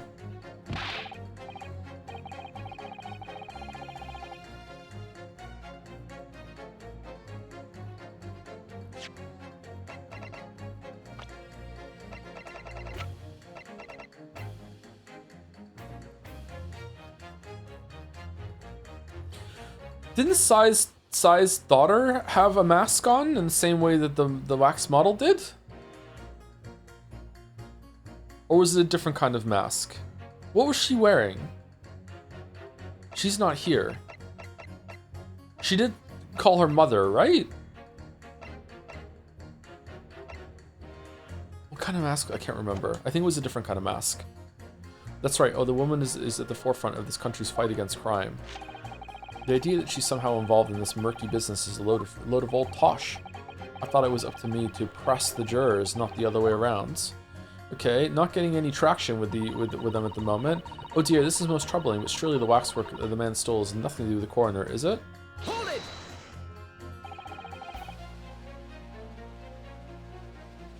Why would you assume that? Well, quite simply because that unsettling swindler has no relationship with the woman, does he? True. As it stands, we don't know any connection. Why don't we ask him? Oh gosh, but it would be delightfully romantic if they were somehow to have a mutual interest in the waxwork. Romantic? A woman of society, such as myself, views everything in terms of relationships, you know? Well, you learn something new every day, even if you don't want to. One might wonder about a possible relationship between the defendant and this coroner woman. Or perhaps between the defendant and that handsome prosecutor just there. This woman may be more astute than I've been given her credit for. She's the target audience of the game. If that's the woman's stance, then perhaps demonstrating some connection between the waxwork and Dr. Scythe would be enough. Yes, I agree. As soon as we have even a whiff of a connection, she'll be the first to know. I've had my own problems with members of the police. I do not trust them much. And yet, what sort of problems? Let's just say we have run into each other on numerous occasions while I've been performing on the street. Right, I see. Obviously, artists such as myself cannot appear on stage as we work in close proximity to our audiences, so we perform our great magic in parks, on street corners, and the like. But the police use any excuse to make our lives difficult. Oh, okay. Sometimes they even cook up a story to extort monies from the poor. Well, that's definitely not right. Yes, and it is why I say that if you trust the police, you will have trouble. But here you are, claiming this waxwork model was stolen to star in an illusionary spectacular. The idea is so wild, I think I will take my chances and believe the authorities on this occasion, and think there was an actual teleportation device instead. This is how the public at large use Scotland Yard, is it?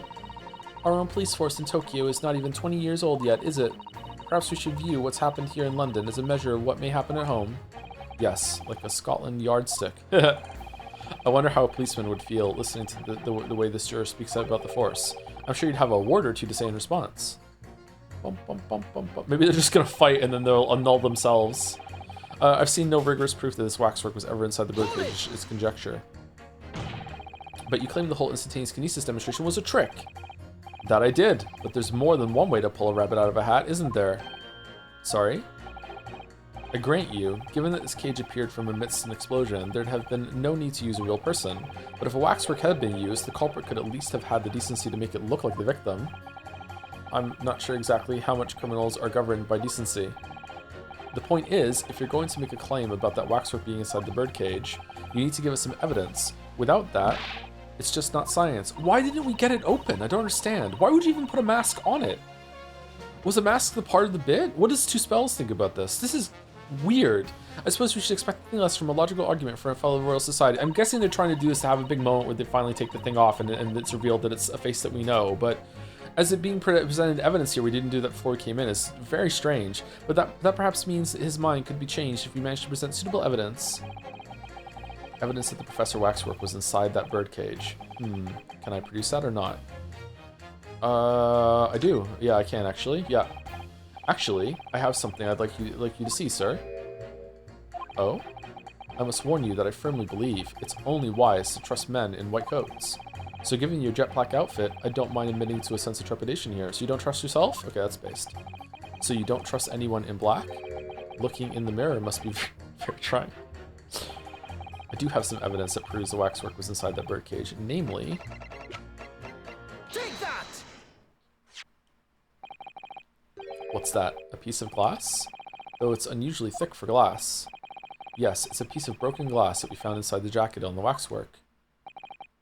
As you say, it's not ordinary glass though, it's very thick and clearly made for extra strength. much like the special glass that was developed for the construction of the Crystal Tower. The Crystal Tower. Holy smoke!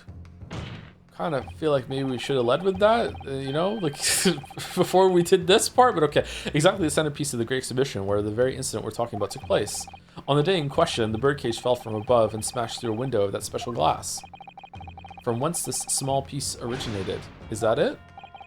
Precisely. So, what do you say? Now that clear evidence in support of this assertion has been placed before you. Well, as I said, I only trust men in white coats as a rule. However, when the reasoning is sound, it's fair to say, color shouldn't come into it. In light of what you've shown me here, yes, I feel obliged to change my position on the matter. In that case, juror number 4, you will amend your statement now, please. What do you mean? You're not going not kill... The presence of the piece of glass leaves me in a little doubt that the waxwork was indeed inside the birdcage, okay? Thank you for reconsidering your position, sir. Your words are misplaced, boy. My opinion is governed by logic and science and nothing else. Yes, science is where you should direct your words of gratitude.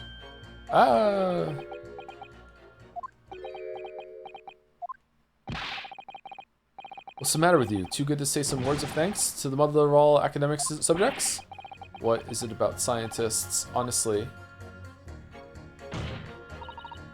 Accusing someone without right evidences is not a proper job, is it? Yeah, I won't have it.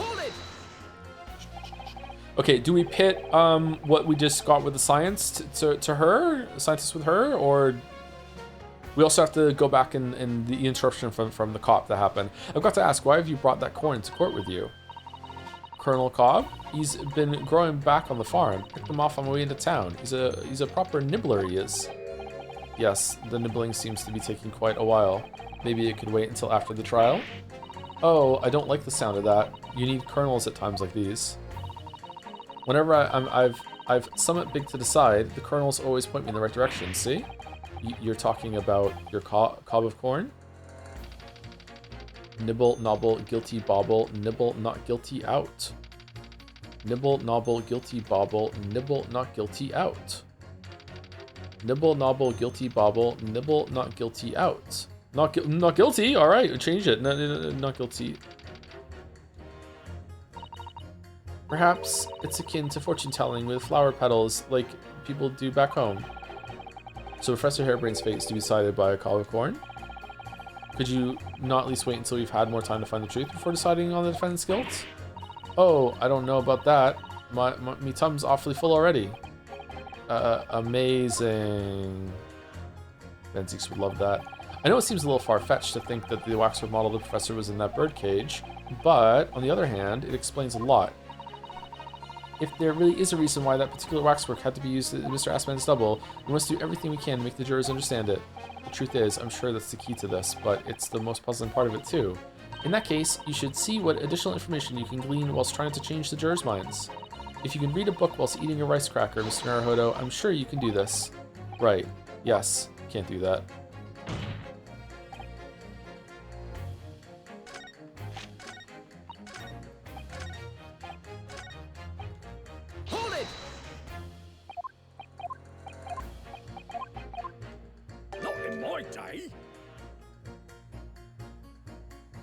Excuse me.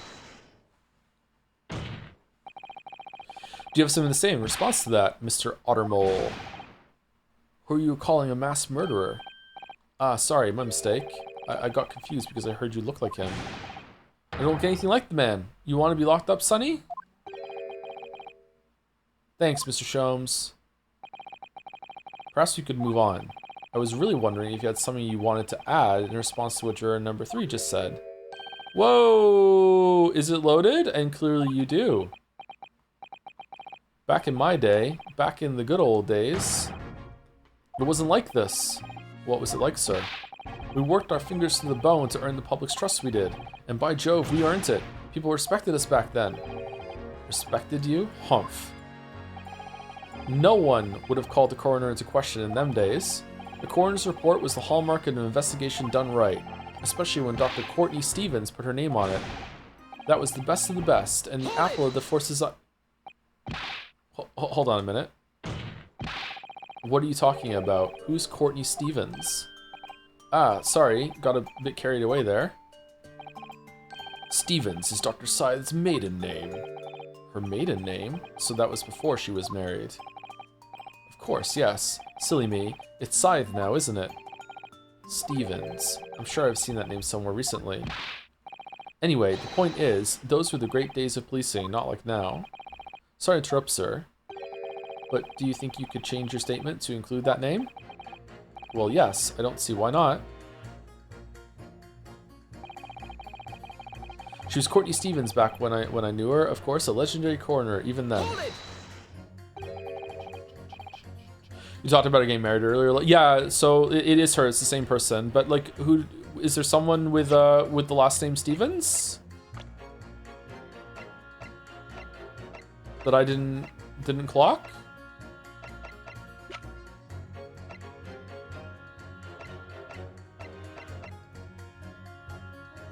Are you a Stevens?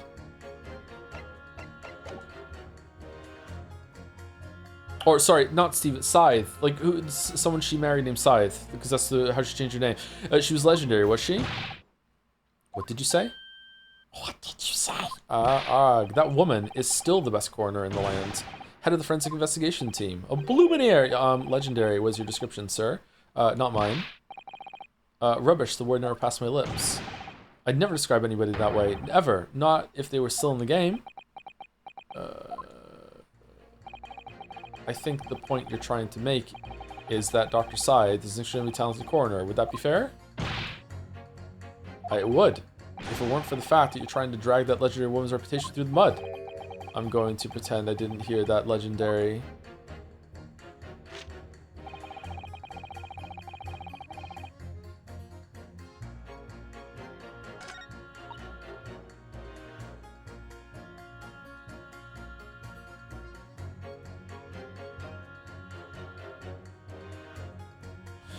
Okay, so I have some connections I can make here, but they're kind of a stretch. They're like very spurious, but maybe they'll count.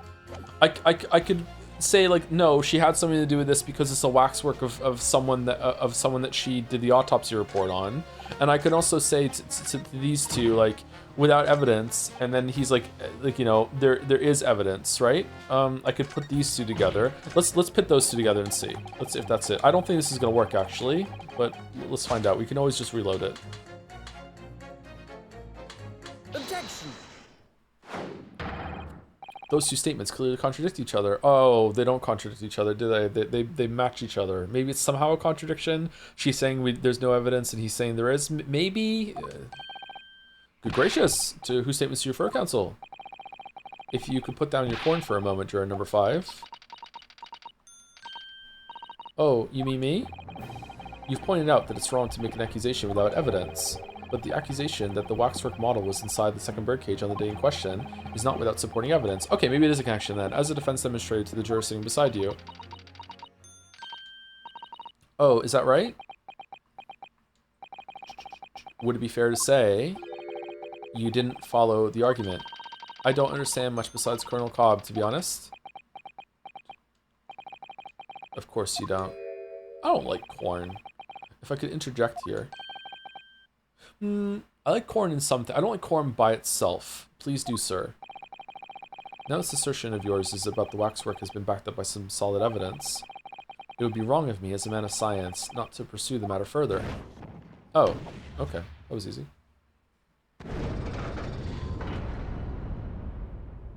I like buttercorn. I haven't had buttercorn in a long time. I should try it again. Me too. Sorry. If this brainy gentleman says he's right, then he must be. See?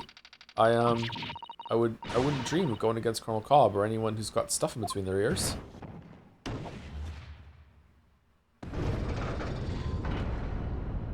What about popcorn? I like popcorn. Success. If you can call it that.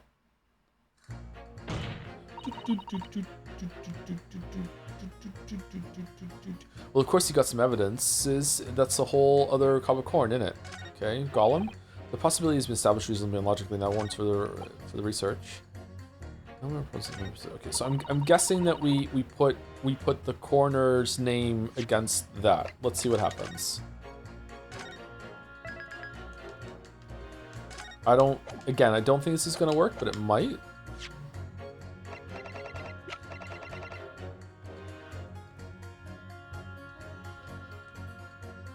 Oh, I can't even do it. I can't show evidence to someone. Okay, it's definitely not gonna work. Okay. What do I do then?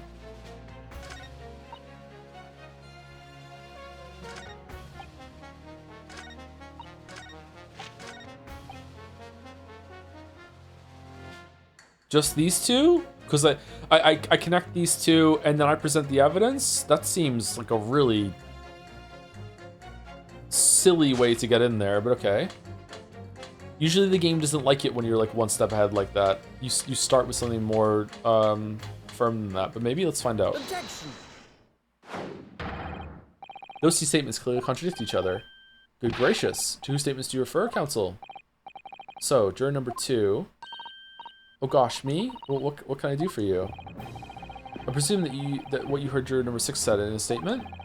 It's brought to light the maiden name of the coroner, Dr. Scythe, which in turn has revealed a connection that wasn't apparent before. Was that really a contradiction we found between the two of them, or was it more of a connection we were making?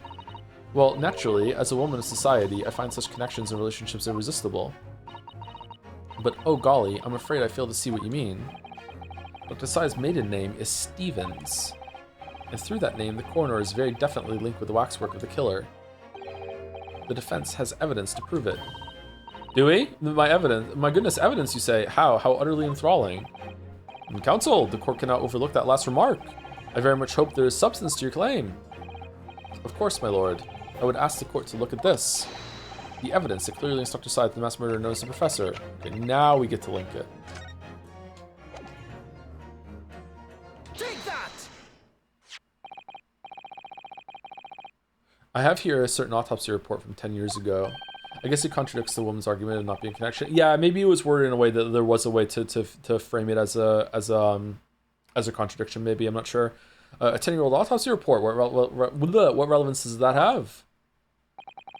It is, of course, from the autopsy of the person portrayed in the waxwork, the killer known as the Professor, the Thinker. The Professor's, but the man was a capital offender, so that's right. This is a certification of death that was drawn up after the convict's execution.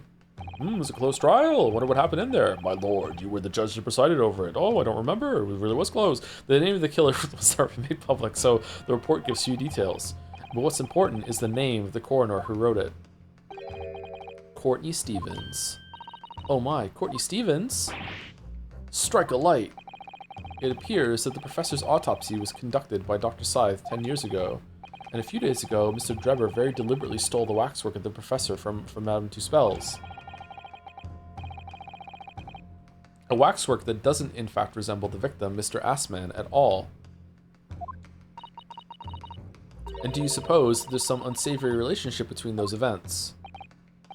Absolutely, I'm sure of it. There's no doubt in my mind that the professor case is at the heart of a link we have yet to uncover. Okay, so she faked this autopsy too?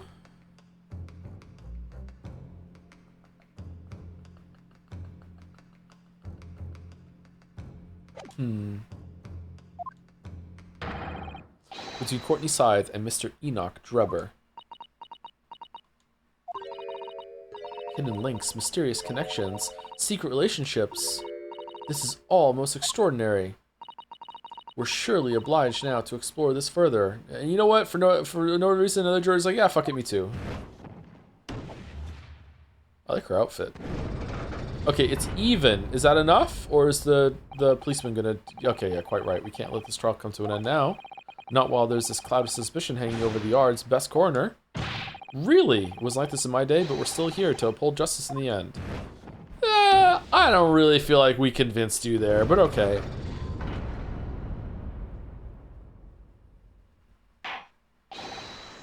Thank you, counsel. That will do. As a result of the summation examination, the jury's overall leaning has changed. 2 jurors now called guilty against 4 who call not guilty. Accordingly, the court has failed to reach a consensus at this time. And the trial must continue.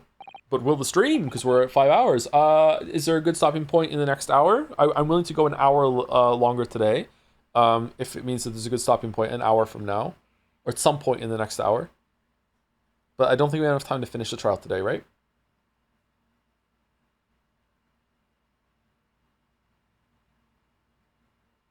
Good one soon? Okay, cool. All right, we did it. Oh, well done, Mr. Naruhodo. Another wonderful victory. Oh, maybe there's going to be a recess when we wait for Scythe to get here then.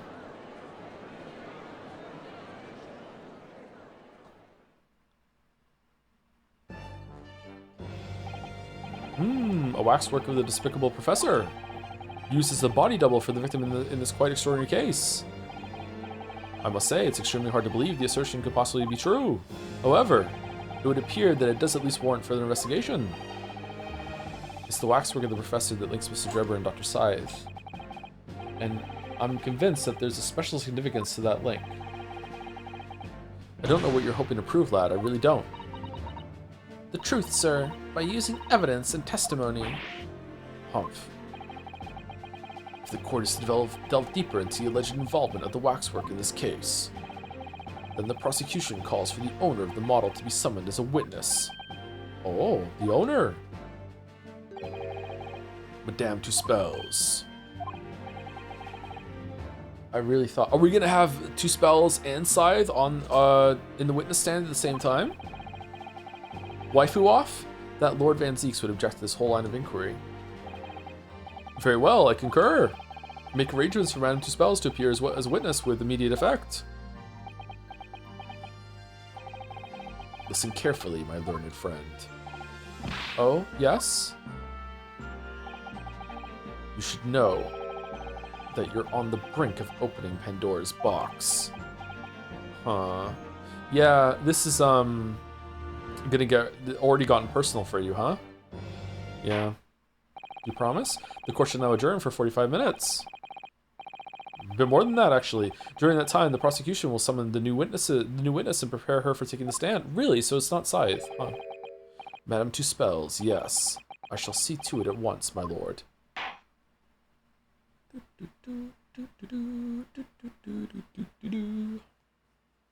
To be continued. Perfectly at 5 hours. Damn. All right, that's good. See, if we hadn't had the little, you know, miniature chat fight, we would have been we would be here early now, and it wouldn't have worked out so well. This really does feel like the first normal case of the series. It is more of the same structure as before, yeah. I don't feel good about those bans, by the way. Maybe I don't like this approach. I think it's worth it. Like, a lot of people have said I don't ban enough, and I let people just talk a little too rudely in chat a lot. I don't know if those two chatters were a case of that, actually, but, you know, I'm trying it out and seeing. Doesn't feel good right now. Oh, those permabans? Exactly, fuck them. Of course. Thank you, Fifi to Fessel, for the 34 months. Still not here. Still catching up on VODs. Wishing you well, Tom. I hope you can say some bullshit about me for me to get a chuckle out of it when I get back here in August. About your crimes? About creating the Bunny Chan? Maybe. White Rabbit Chan. Follow the White Rabbit. Permabans are a little extreme. Oh yeah? Do you think so? Do you really think so? I guess the timeout for a day, week, month might work out for some shadow too. I don't know. It depends.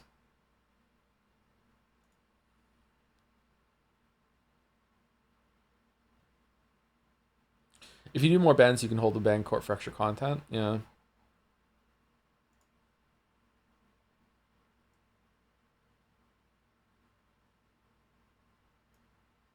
Anyway, aim from the community live.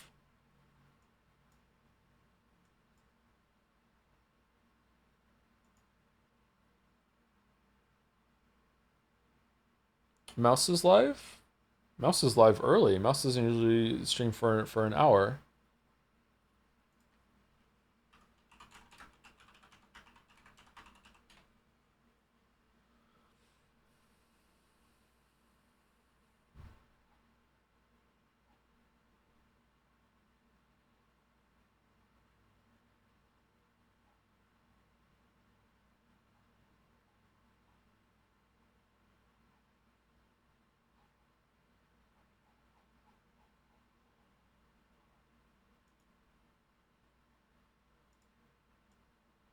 Thank you for stream king. You're welcome.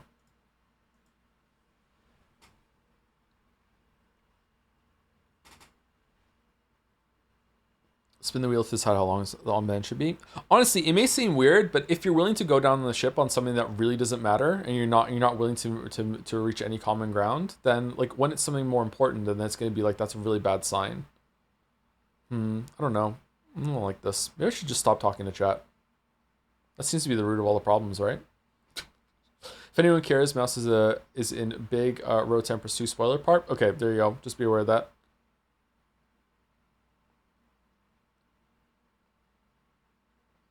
That did happen last time I played Ace Attorney. Yeah, it wasn't because of Ace Attorney though, but yeah, as is tradition with Ace Attorney. Anyway, Raid's going through. I'll see you tomorrow for what day is it? Is it Wednesday or is it Thursday? Is it fan art tomorrow? No, it's just stream tomorrow. All right, continuing this tomorrow. Hopefully we finish the trial. See you later. It is Wednesday, my dudes. And see you later to anyone who's watching the VOD or just didn't go to the raid to avoid Road to Empress 2 spoilers.